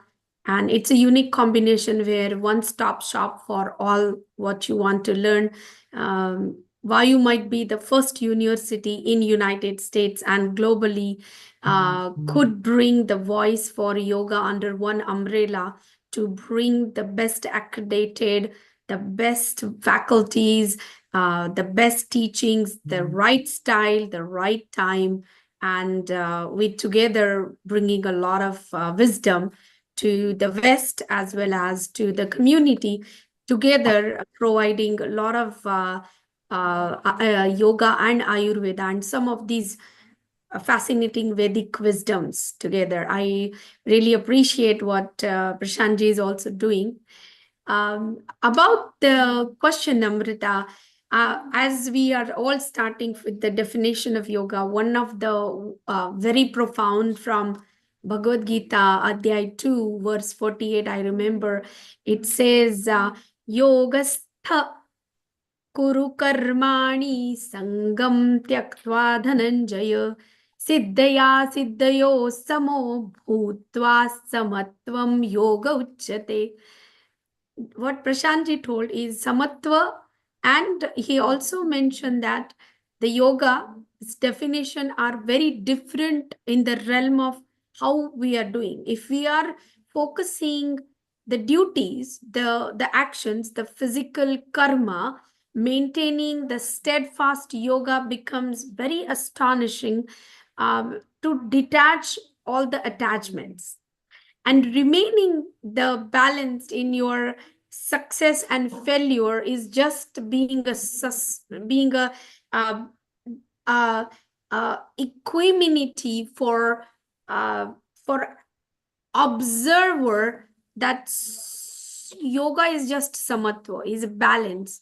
In Ayurveda, we say together the science harmonize and provide focusing on maintaining balance in unique constitution as a prakriti, as you also know. So there also in the definition of health, we also say that samatvam in different doshas, malas, agni, is the lifestyle that we are bringing. So yoga, Ayurveda, and the Vedic sciences talk same languages, which shows if you are to bring your mind and body to nourish, to balance, you have to have a right diet, right lifestyle, and of course self-care rituals. That hugging yourself is one of the foundation. In any direction, you have to put yourself at the beginning. As in aircrafts, this is you have to oxygenate it yourself to save, and then to others. It is the same way. If you are the first one to have this foundation, then dharma, artha, kama, moksham, arogyam, moolamuttam. All of these achieved spectrum of 4 purusharthas, that is a pathway to go towards the moksha, is basically your arogya. And arogya is the achievable path through the yoga and Ayurveda. And of course, as you all know, yoga is not just about the physical postures, it's the cultivation of the mind. You know, they says that mano jagat jagat jagat, which means if you are having vijay, or you are captivating your mind, or you can control your mind, you can control the world within you or outside you. It's all about winning yourself rather than outside doing something. And that's about the mind. In Ayurveda also, it is mano eva dukkha eva karanam. So if your mind it's in the conflict of yourself, there's a conflict in everything. Even the patients that they would come to us and they are not in faith of favorism of themselves, starting something, cultivating and transforming their mind something, oh, that's become very hard. So that is a battle between your mind and body. If you really want to achieve some fruitful through Ayurveda and yoga, I would say the best way to start with the self-awareness, and all of the channels like nadis, asanas, meditation, these are the tools to quieten the mind. Versus in Ayurveda also, we say that Sattva Vajay or all of the other chikitsas where we emphasize that mind and indriya, the vishay, the aspect of sensory organs into the health is a phenomenal achievement of our fullness of understanding where the science is coming from. Definitely, I would say, as Jeffrey ji was talking about the Bhagavad Gita's approach, I feel there is one book where Swami Paramhansa, Swami Vivekananda's guru is Swami Paramhansa ji. And one time, somebody asked him, what is mean by Gita? Can you explain what is mean by Gita? And he told that disciple that you just chant Gita for a while, you will get the understanding of Gita that itself is embedded. So if we all could chant Gita, Gita, Gita, Gita, Gita, the pronunciation of Gita when it is in a reverse pattern, it becomes Tyagi. You see, if you chant Gita, that too much Gita chants will become Tyagi. Tyagi is an act of teaching with the love, the resilience, the surrender. And in today's world, I think that message is very important, that if you try to learn the science of Gita, the science of Vedas and wisdom, you have to first give some tyag. The donation and the charity that he says begins at home, that is a foundation where the holistic path fulfillment happens. So if we truly want to know the meaning of yoga or teach someone with that aspect in today's world, I would say our legacy will deeply thrive on the love, the deepest pattern of the peace, and it's no escaping from that. So mindfully and harmoniously, purposefully, we should encourage self-love, self-peace, and we should be achieving all of the goals that we need in terms of getting to the path of moksha, you know. So thank you for having me on this yoga. This is such a great topic, Amrita. Thank you, Dr. Dhanada. This added up to a well more bigger aspect of what everybody has been talking about in terms of adding up an addition to that, and coming from the same fields, we definitely realize the importance of how important it is to bring yoga into light along with the traditional therapies of Ayurveda. Let's hear from Riddhi what she has to add up before we move further. Riddhi, your thoughts. Over to you. Thank you. Yes, I think it's beautiful to actually just bring yoga and Ayurveda into the same perspective here as well. Dhanada, you mentioned Tyagi. How can we actually exercise Tyagi on a day-to-day basis? I thought that one of the ways in which to do this was to basically practice something over and over and over again until it becomes a habit, that habit becomes a behavior, and that behavior becomes a way of life. What is your perspective on it? I was just teaching a class yesterday, and there was a topic about celibacy, brahmacharya. One of the Trayopasthamba of Ayurveda is Ahara, Nidra, and Maithun. In that, it's a three tripod of a human life where you have to watch your diet, watch your sexual life, and watch your nidra. It's been written in Charaka, the first father of medicine. When we are talking about being tyagi, is as good as practicing celibacy. You know, you cannot be wearing saffron clothes in fast-paced life today. We cannot be possibly asking everybody doing that and go to Himalayas, sit and do the samadhi and all that. But what is mean by true tyagi? True tyagi, in my opinion, is if you are a very sugar, like too much sugar you like to eat, you have a sweet tooth, you find a day where you can detox, where you can tyag that 1 day or 2 day of something that is your senses are so attached. There is a beautiful topic that I just spoke is about the Ayurveda can help you how to digital detox. Ayurveda can help you about too much sensory of your eyes, your ears, your tongue, your skin touch. What are those that you need to find in yourself that you could tyag for a day or a two and feel resilient about it? We are all tirelessly working towards our own healthcare, and we have so many messages and from bombarding so many else. I feel tyagi is the essence of your life. If you have to become mom, you have to give so much as a tyag. You have to become somebody give you a promotion in your work.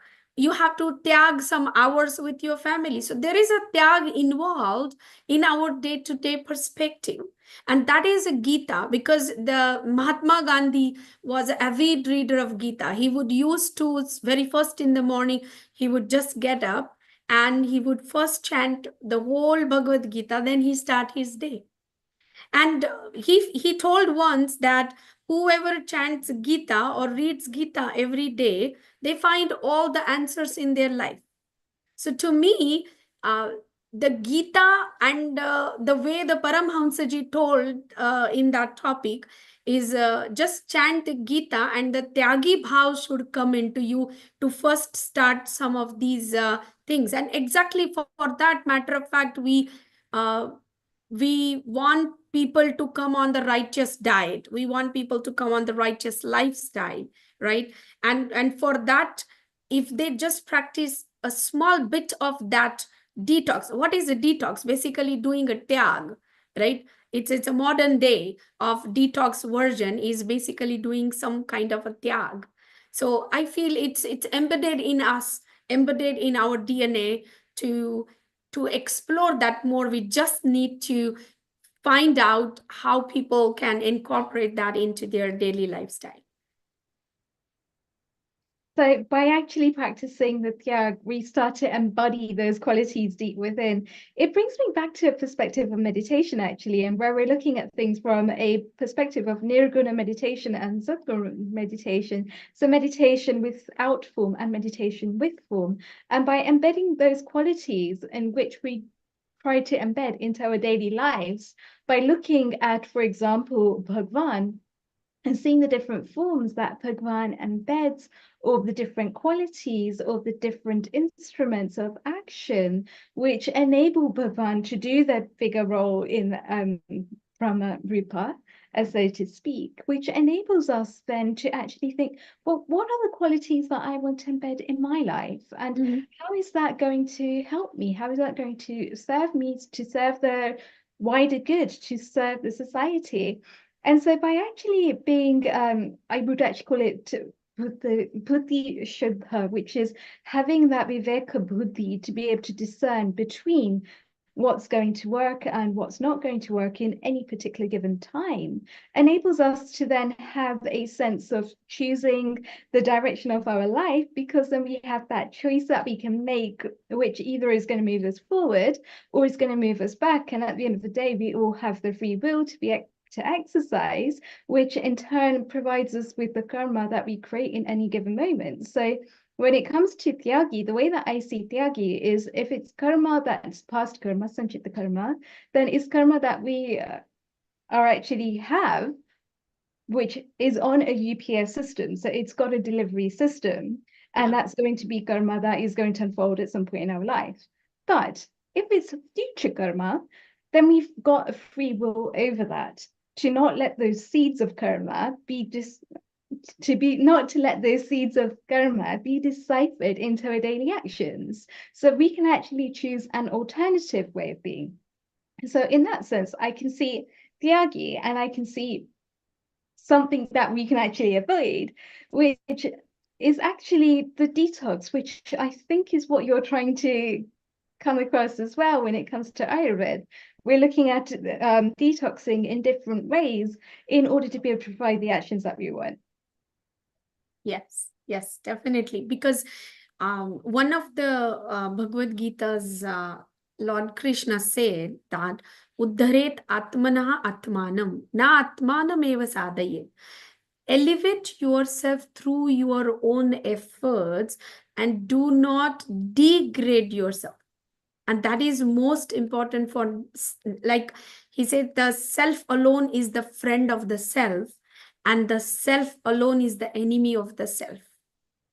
And that's exactly what our topic and our idea of giving healing to others, giving healing and telling them the righteous path of what is true meaning of the yoga. It's not just the physical ability to do the asanas, and if you could just see that the way the science is to tell, to fight yourself, and exactly what he says about CEO, check ego out.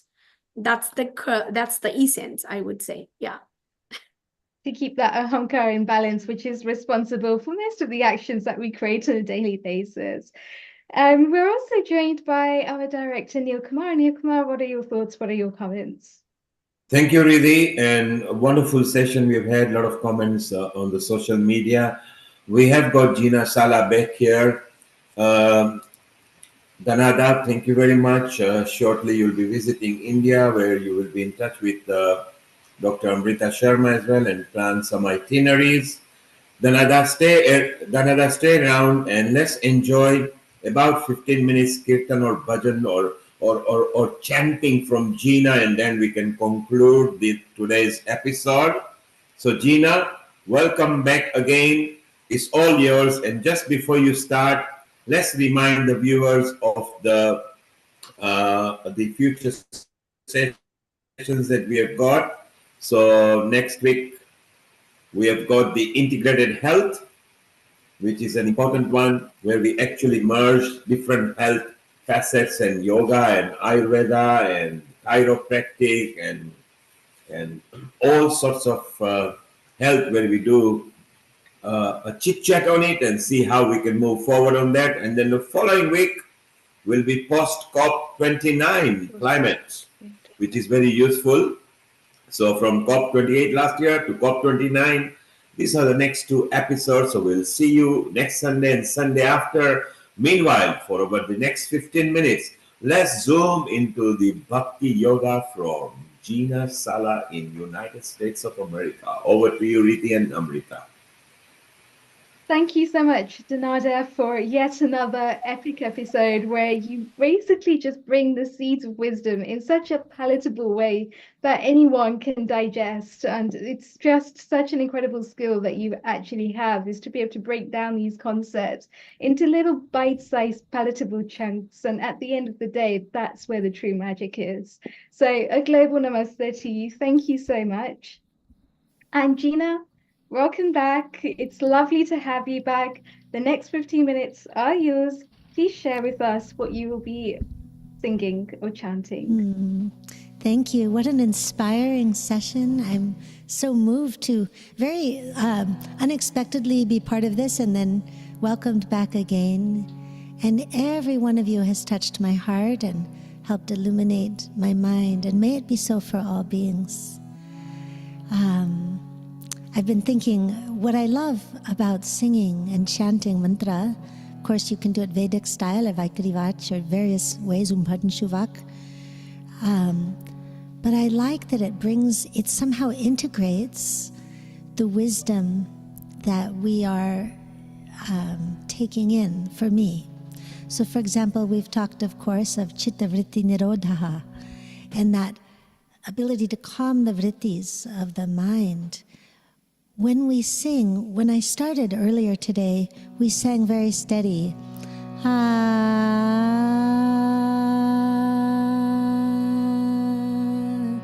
To let the voice and breath become steady, steadies the mind. And I love all kinds of singing from all around the world, but it's different than Western vibrato, this kind of thing, right? So I just thought I'll continue with this Sattvic style of singing, and then we can move into some Sankirtan. And of course, with just great pranams to everyone who's shared today. In these times, I'm aware that even in nature, biological nature, in the environment, in times of stress, evolution occurs. Evolution occurs through stressors, through challenges. So any challenges that our beautiful Mother Earth, that our Earth is experiencing, or that we do, can open us to greater grace, love, and awakening to who we really are as Jivatmas and to divine love. So I'll start with this shloka giving thanks for the miraculous power of the divine. Mukham karoti vachalam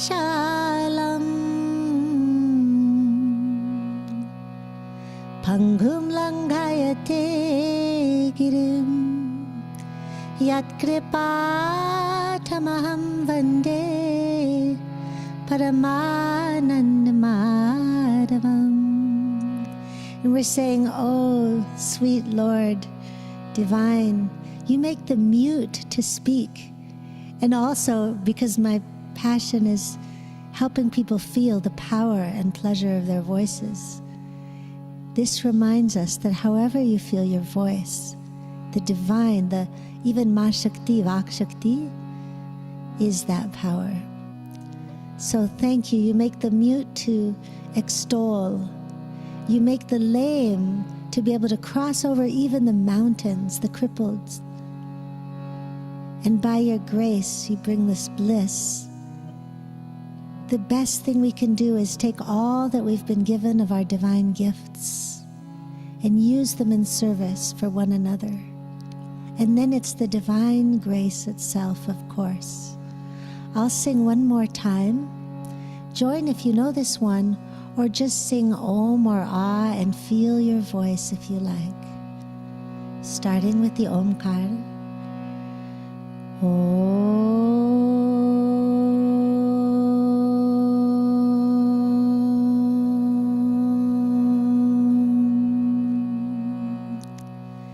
Divine, I surrender all limiting beliefs.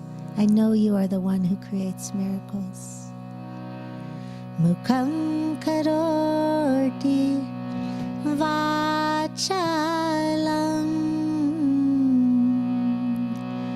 Pangum langhayate girim Yat kripatamaham vande Paramananda Madhavam Madhavam.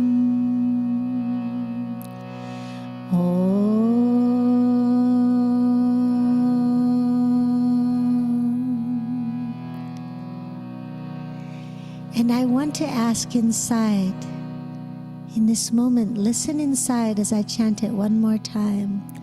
Is there some limitation that you can surrender to the divine, capital S self, to the divine? Aham Brahmasmi, Aham Brahma. Is there something you can surrender that you can allow yourself the joy and fulfillment to be ever more sharing the divine gifts that you have in this world by the power of the miraculous divine? What is it that I can release in limiting beliefs to more fully be willing to share or to show up free of the past, free of limiting beliefs?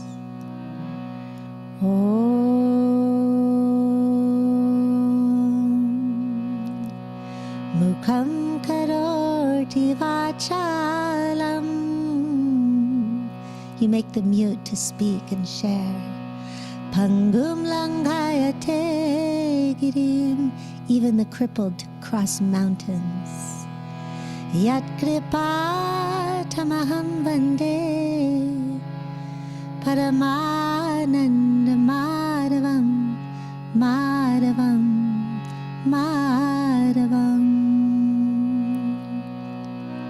By your grace, therefore, we sing your praises. We open into this, O great giver of bliss.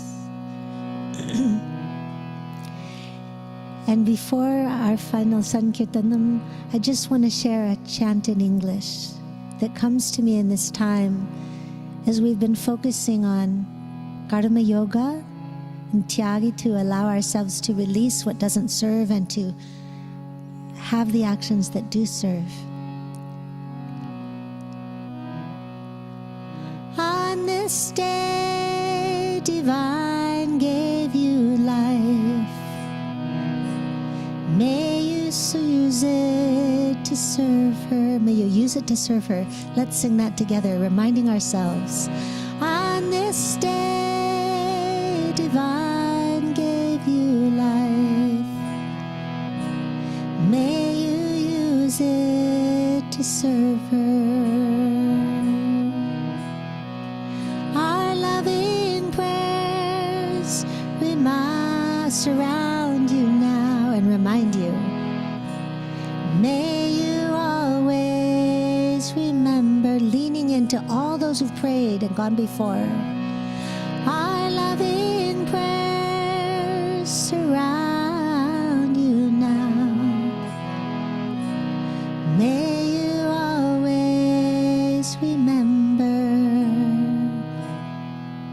And then you can sing any name of the divine that opens your heart. I'm going to say Radhe Shyam. Radhe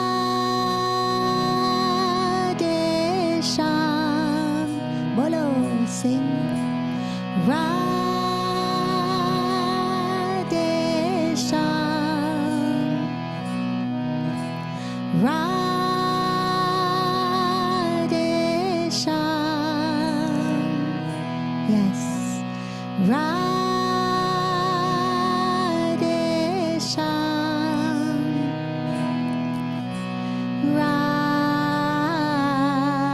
Radhe Shyam ki jai. Radhe Shyam ki jai. Let's sing that one more time. Let's remind ourselves and each other why we're here and what we can share. On this day, divine gave you life. May we use it to serve him and her. On this day, divine gave us life. May we use it to serve her and him. Our loving prayers going out. Our loving prayers surround you all. May you always remember our loving prayers. Our loving prayers surround you all. May we always remember Radhe Shyam. Radhe Shyam.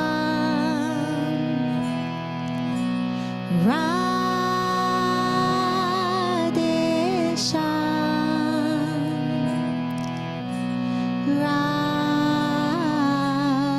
Radhe Jam ki jai. Radhe Shyam. And Jesus, Allah Buddha, Radhe Shyam, Divine Ma, all the divine names. Radhe Shyam. And in your heart, if it feels right and you're willing to surrender limiting beliefs and to allow divine to bring its grace to do the things you thought you couldn't do in service of this world, say Jai, Jai.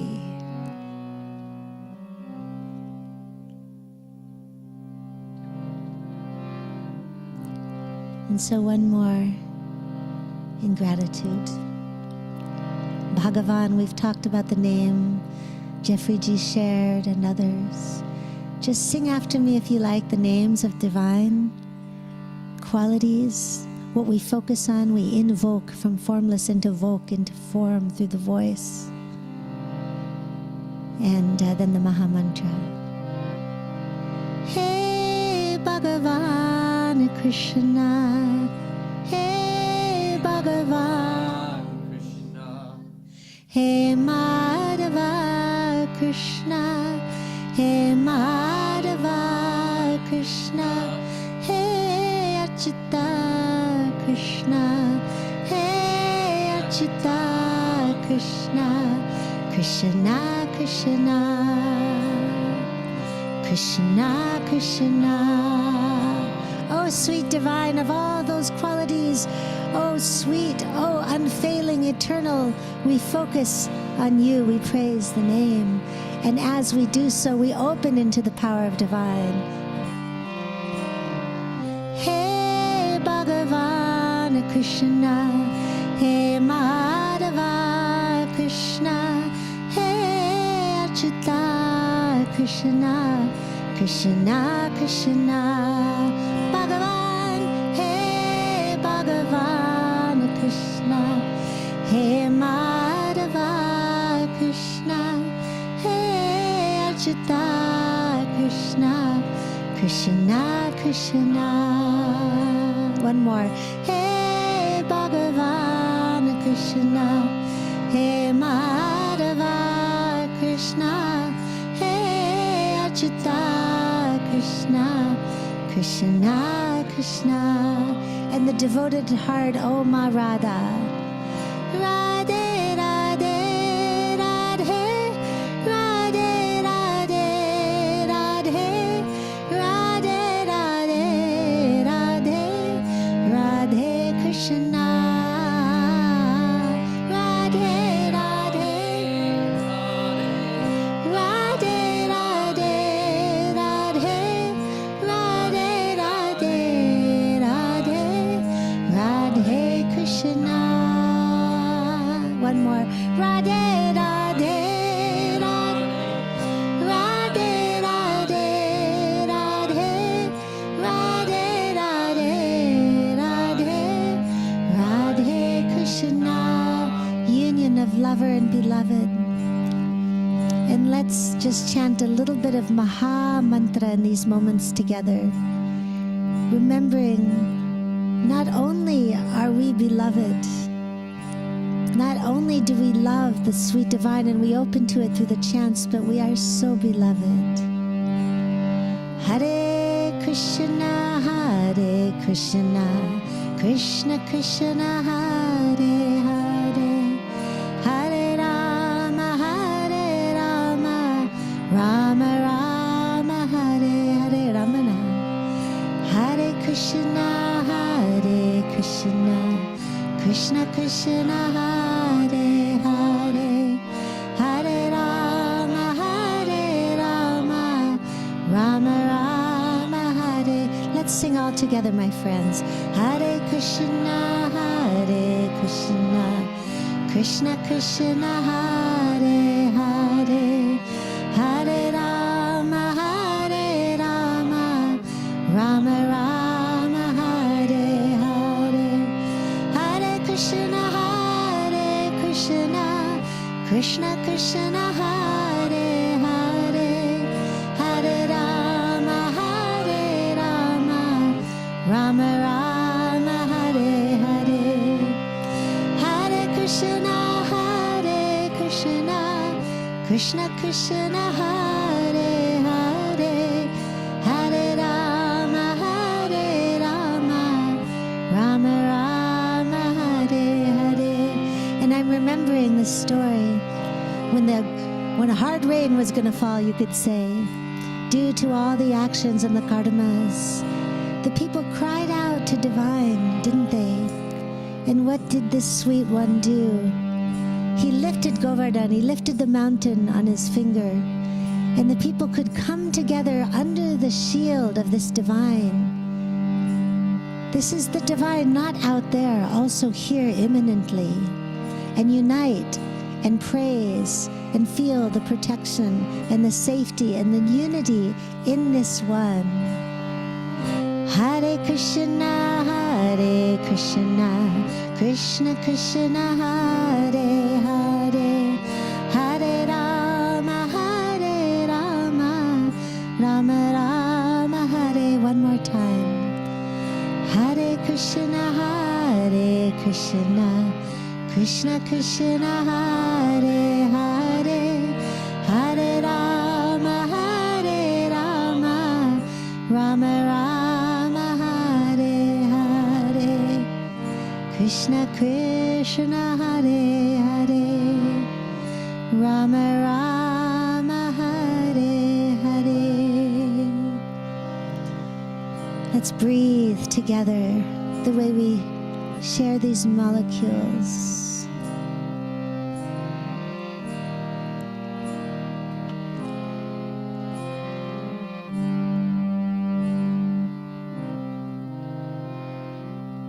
And let ring through and integrate any wisdom, any inspiration we've gained from our time together. May it illuminate every cell of our body, every level of consciousness. And then illuminate our thoughts, our actions, and our hearts.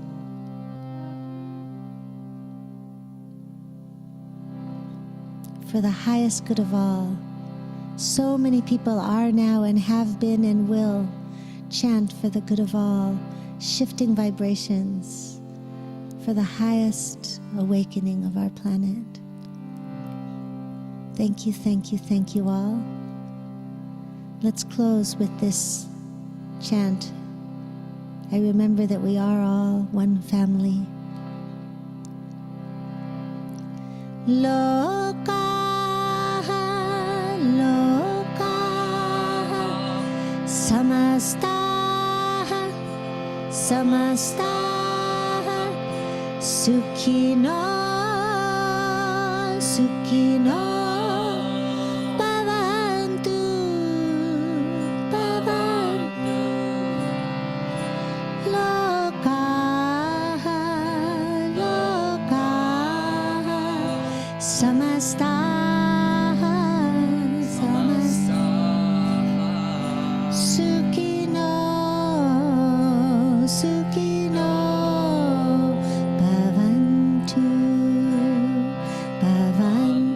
in all realms, may there be sukh, may there be that happiness beyond circumstance, and may that lead to wondrous circumstances for everyone here and for all beings of the universe, including the other than human, the animals, the plants, all the elements, the bhutas, the earth, the water, the fire, the air, the akash, the spaciousness, all beings.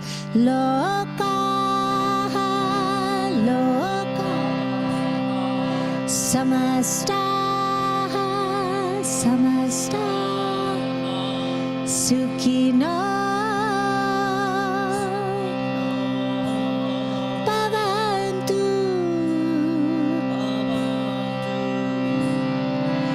loka, loka, samasta, sukhino, bhavantu. And then while we're at it, thanks and praise to Divine Ma, to Bhumi Devi, also to the Divine Mother in all her forms, and for that power that lets us sing, Vak Shakti, Icha Shakti, that lets us decide, Vivek, for all the things we've talked about. Jai Ma, Jai Ma, Jai Ma, or Sanskrit, Jaya Ma, Jaya Ma, Jai Ma, Jai Ma. Let's send all our love, Jai Ma, to the whole world and everything on it. Jai Ma. Thank you for holding us, Jai Ma. Oh, thanks and praise, Jai Ma.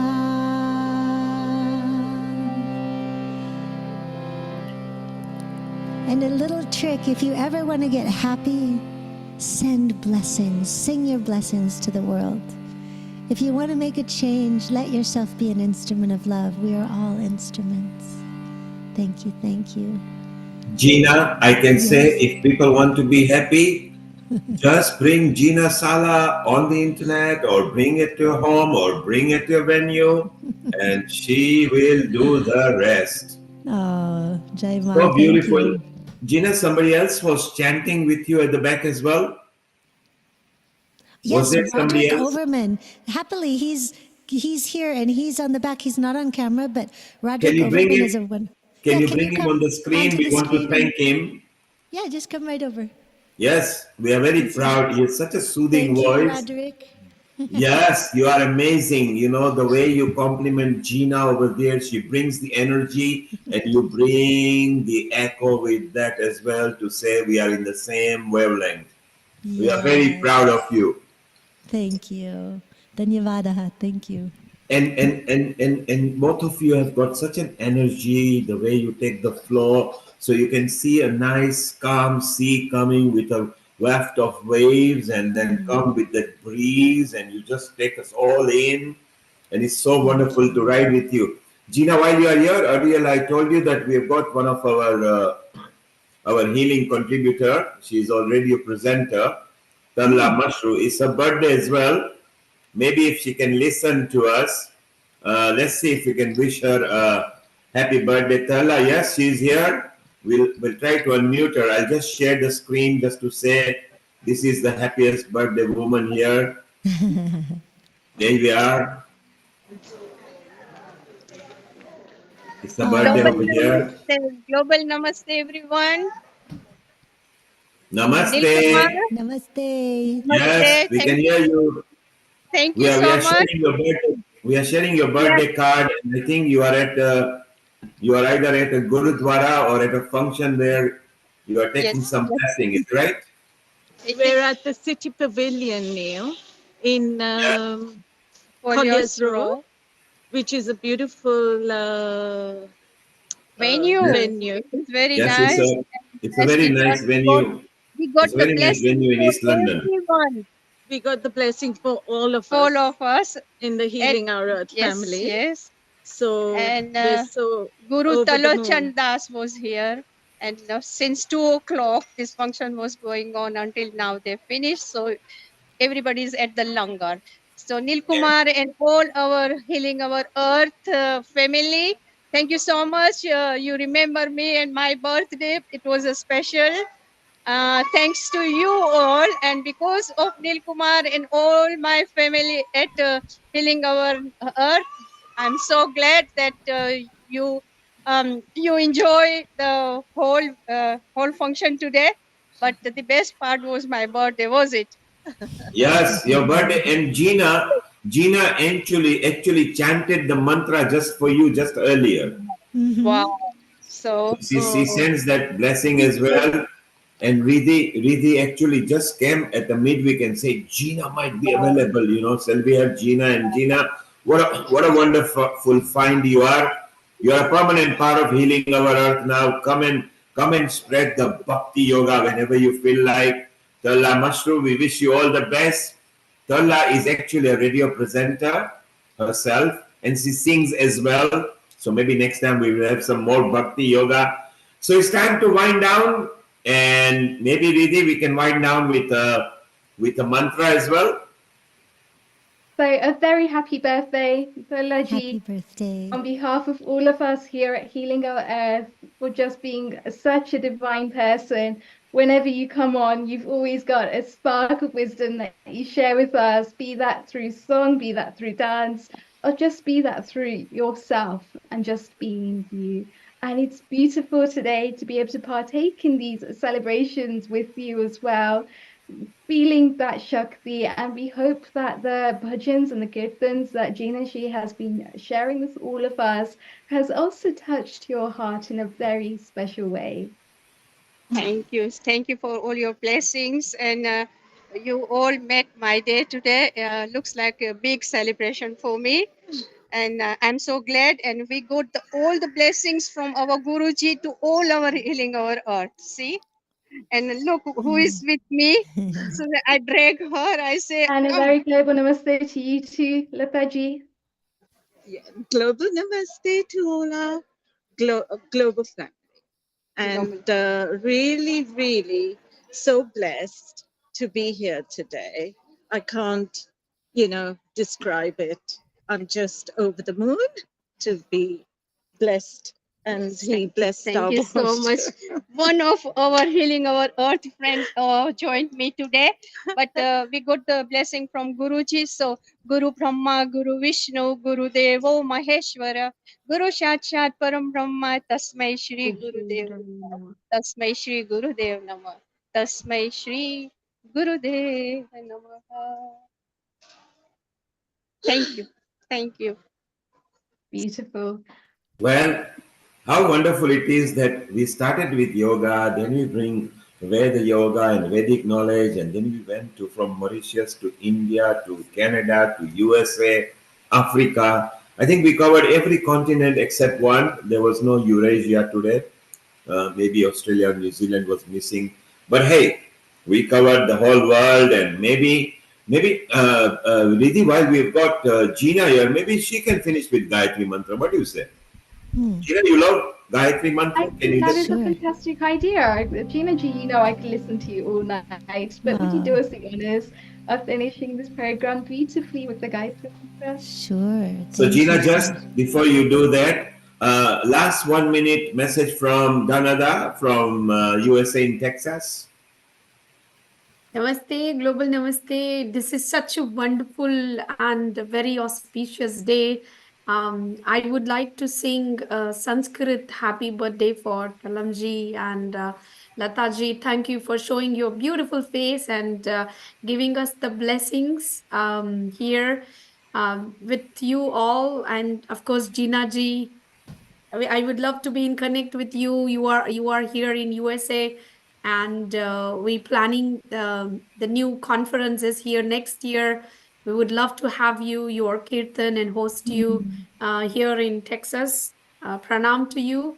Pranam. And here is this song for Thalamji. जन्मदिनमिदं पुण्यं भवतु जन्मदिन इदं मङ्गलं भवतु तव आयुर्वर्धतां सर्वदा तव सुखं वर्धतां सर्वदा धन्यं भवतु तव जीवं धन्यं भवतु तव जीवनं सदानन्दमयमसन्तु सदानन्दमयमसन्तु. This auspicious birthday, this sacred day, may your life, may all of our life grow forever. May your and our happiness grow forever. May all your efforts meet to success. May all your life be blessed, and may it be always filled with the joy.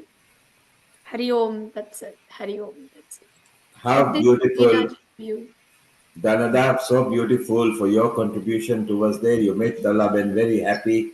She's happy, and maybe when she goes on the radio, when you are on the interview, you can mention all this stuff. It'll be so beautiful. And these are the vibes we spread at Healing Our Earth. We just spread love. We don't need anything at Healing. We just love giving love, love, love, and spread. Unity, liberty, peace. Just share love with people. So it's so beautiful. And Danada, you mentioned, because you are both in USA, so in the Veda Mela, I can just imagine Gina completely rocking in Tapas and Texas. So if you could introduce her, Riddhi, if you could introduce directly to Danada and Amrita, and Danada, if you can introduce her to Hitendra. So because the soul satsang is very perfect, so we can cover from North Carolina to California to Texas and go right to Shanti Sivani, who is in Mexico as well. Let's spread our family because it's so beautiful. Just a bhajan, kirtan, bhakti, yoga is so beautiful. And it wasn't just to do with just Sanatan Dharma. It was the way of life. Any nationality would have enjoyed what we did today. You don't have to be a Hindu follower. You just have to follow natural life because it was a way of life that we spread today. So it's so beautiful. So Danada, if you can do that, and I will put together a group because we are calling it as a Kirtan Mandali. Mandali is kind of like a band. but in a Sanskrit, the word for the band is not just the band, but a mandali. Mandali is like a kutumbam, like your family, So the Kirtan family is basically the Kirtan mandali. And we've been such a blessed at Healing Our Earth. We have so many, very talented, skillful, all singers and lot of people they have known for many instruments, and we were introducing them to the Ayurveda and yoga and other basic segments of these Vedic conferences that we are doing virtually and in person also. So thank you so much for your contribution, Gina ji. It made us live today. I have my goosebumps. Oh, thank you. And I loved your share too. It actually brought tears, just the energy of blessing so beautifully from the heart and sharing. And Gina, you will love when you meet Michael, when you meet Hitendra. They are all like-minded soul. Dhanada, through Riddhi, will get that organized with Amrita, because we are one big family. And at Healing, we are very keen to unite family, because the whole world is one family ultimately, you see. And this is why we like to promote that. And when you go to Texas, you're welcome to go to Dhanada and Rohini, who is Dhanada's friend. Both of them are very hospitable. And maybe Dhanada, you can pick up over the phone of this live episode over here. So we love it. People have made good comments on the social media, because this is broadcast on several partner channels. Riddhi, before Gina finishes with Gayatri Mantra and we stop live streaming, what is your 1 minute comment for planning all this stuff? Of course, you and Amrita produced this episode today. Isn't it wonderful how we started? When we started, we just wanted few yoga people, and now we've got bhakti, yoga, Vedic knowledge. Wasn't it beautiful? How do you feel, Riddhi? That is a very deep question, Neil Bhai. I think it's wonderful that we are actually one of the few channels that see yoga beyond the yoga mat. We don't look at yoga as being asanas, as being physical postures, or just being breathing. We look at yoga as being a holistic way of life. We look at yoga as all of the different modalities that yoga truly is, and how they all embed together, how they all flow together to be a way of life, to be a way of service. And when we grow from that perspective and we embed dharma into our day-to-day actions, into our day-to-day lives, everything changes. I've had several miracles that have happened in my life just because I've come from dharma, and it's about giving, it's about being of karma, service to others. And that is something that every person that has come onto the platform today has done so beautifully. It's just to open up and just to share with us those nuggets of wisdom which they know that they truly live by. And we can see just the magic, just the magnificence of the Vartavarna, of the atmosphere that we have been able to create here today on Healing Our Earth, just by having some really remarkable souls, really remarkable atmas, that immortal nature that comes together. And when you have that reunion between ourselves of the mind and the body, we start to think as one. We start to think as a Vasudeva Kutumbakam. We all have our individual choices, and that's how we create our individual modalities. But at the end of the day, it's that divine Shakti within us which is able to blossom. And that is how we all have our individual gifts and our individual talents. So when we have a program like the Veda Mela that comes together, and I'm hoping to come out there myself this year as well, I think it's going to be absolutely amazing with the kind of feedback that we've received, with the kind of services that we've had. Hats off. I've literally got to say, Donati, you have done a magnificent job out there with Sharron in terms of putting everything together and really creating this hub, so to speak, really being able to bring everyone together in the form of a mela and just enabling everyone to shine. And isn't it just a remarkable world to live in if all we do is come from that place of love, come from that place of prayer, and just share with each other? The world is such a better, beautiful place as a result. And Gina, I've got to say, it's something that your bhakti just grabs me deeply from within. Whenever you share mantras, there's a whole new part of me that awakens and that lights up. And it's just magnificent. I think I said to you on the very first day I met you that it was in terms of this whole petal that was just opening into its 1,000 branches, starting off at the root chakra and just rising its way up through the Sushumna nadis. And I couldn't explain it, but it's the beauty of the bhakti that you create because it's so intentional. It's from the right place, deep within. And that's the bhava that you share with all of us. So I think for you to be there with Donada and co, I think it's such a beautiful place to actually bring this Vasudeva Kutumbakam element to life in a way that we can create social change and be that social go-to. So once again, Gina Ji, once again, Donada Ji, beautiful session today. And Neil Ji, would you join me in asking Gina Ji to formally close this program? Yes, so it was such a wonderful summary you've done, Riddhi. Just before you go, Amrita actually noticed your new hairstyle. So she said, don't our little baby sister look much more happier and prettier today? So it suits you.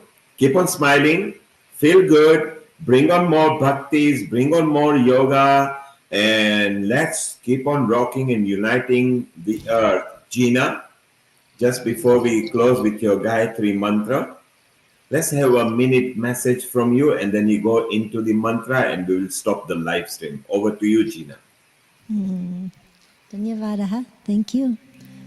Well, my heart is so open. And Riddhi, I've also been inspired by you, Riddhi Ji, and your heart and your willingness to just jump in with so much energy. And I just give so much thanks, Kumarji, and all of you, Dhanara, all of you have touched me deeply today. And I just feel so very inspired by your mission to embrace the world in love and to share these yogas. And I know that things happen on the level of vibration before into form. So I'm rejoicing, my heart is rejoicing that we can do this. And at one point in history, this would be a miracle. How could I be chanting with our friend in India and our friend in London? And how could we do this? Of course, on the inner we could, but I believe fully that what we consider now impossible will become possible. And there will be miracles in science and in consciousness by the grace of our sweet divine. And what a grace that we get to be part of this. We're all here right now for a reason. And so I bow to all of you from my deepest heart. I bow to you all. Thank you. Thank you so much. And I'll just say, if you do enjoy chanting, just contact me, info@ginasalah.com or on my website. I think it's showing ginasalah.com. And there's retreats or there's Monday classes or anything. Each of us have an important voice. And so a thank you to my Gurujis in Drupad and Sanskrit in life. Let's close together, my friends, with a Gayatri mantra, Savitri Gayatri. And if you don't know this mantra, you can picture divine light. It's the universal light, as you know. Bhur Bhuvasvaha. We say in these three realms, earth, sky, and heavens, it's in all. Tat Savitur Varenium, that venerable, generative light. Bhargo Devasya Dhimahi Dhiyo Yo Nah Prachodayat, that light that illuminates consciousness, divine reality, like when we say Triyambakam with the third eye to perceive divine reality. Dhimahi, we meditate upon that. Dhiyo Yo Nah, for our, which which can prachodayat for the illumination, enlightenment of all of our minds, all of our consciousness. Maybe I'll chant it one time, call and response, in case anyone wants a reminder, and then 2 times together. Would that be okay? Yeah, sounds good. Om Bhur Bhuvasvaha. Om Bhur Bhuvasvaha. Tatsavitur Varenyam. Tatsavitur Varenyam. Bhargo Devasya Dhimahi. Bhargo Devasya Dhimahi.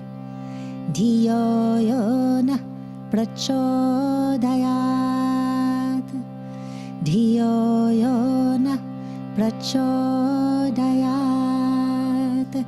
And picturing the grace that let these mantras be passed down for thousands of years through our Gurujis in India and beyond, that this light is shining forth through each of us, through the third eye, like a lighthouse, with so much love and respect for the Matrika Shakti, the energy in the mantras, for all those who've made it possible for us to chant together, and those worldwide who are chanting and sending blessings in their ways, and throughout all history, and now and in the future. Let's chant it together 2 times. Do your best. Om Bhur Bhuvasvaha. Tatsavitur Varenyam. Bhargo Devasya Dhimahi. Dhiyo yo nah prachodayat. Om Bhur Bhuvasvaha. Tatsavitur Varenyam. Bhargo Devasya Dhimahi. Dhiyo yo nah prachodayat. And let's close. Let's stay open, but complete with Om Shanti, Shanti, Shanti. Let there be peace revealed among all beings of the universe, in every cell of our bodies, every level of consciousness, all koshas, in every way, all together with gratitude for this, all the organizers, all those who've brought us together. Om Shanti, Shanti, Shanti. Om Shri Guru Bhyo Namaha. Harihi Om.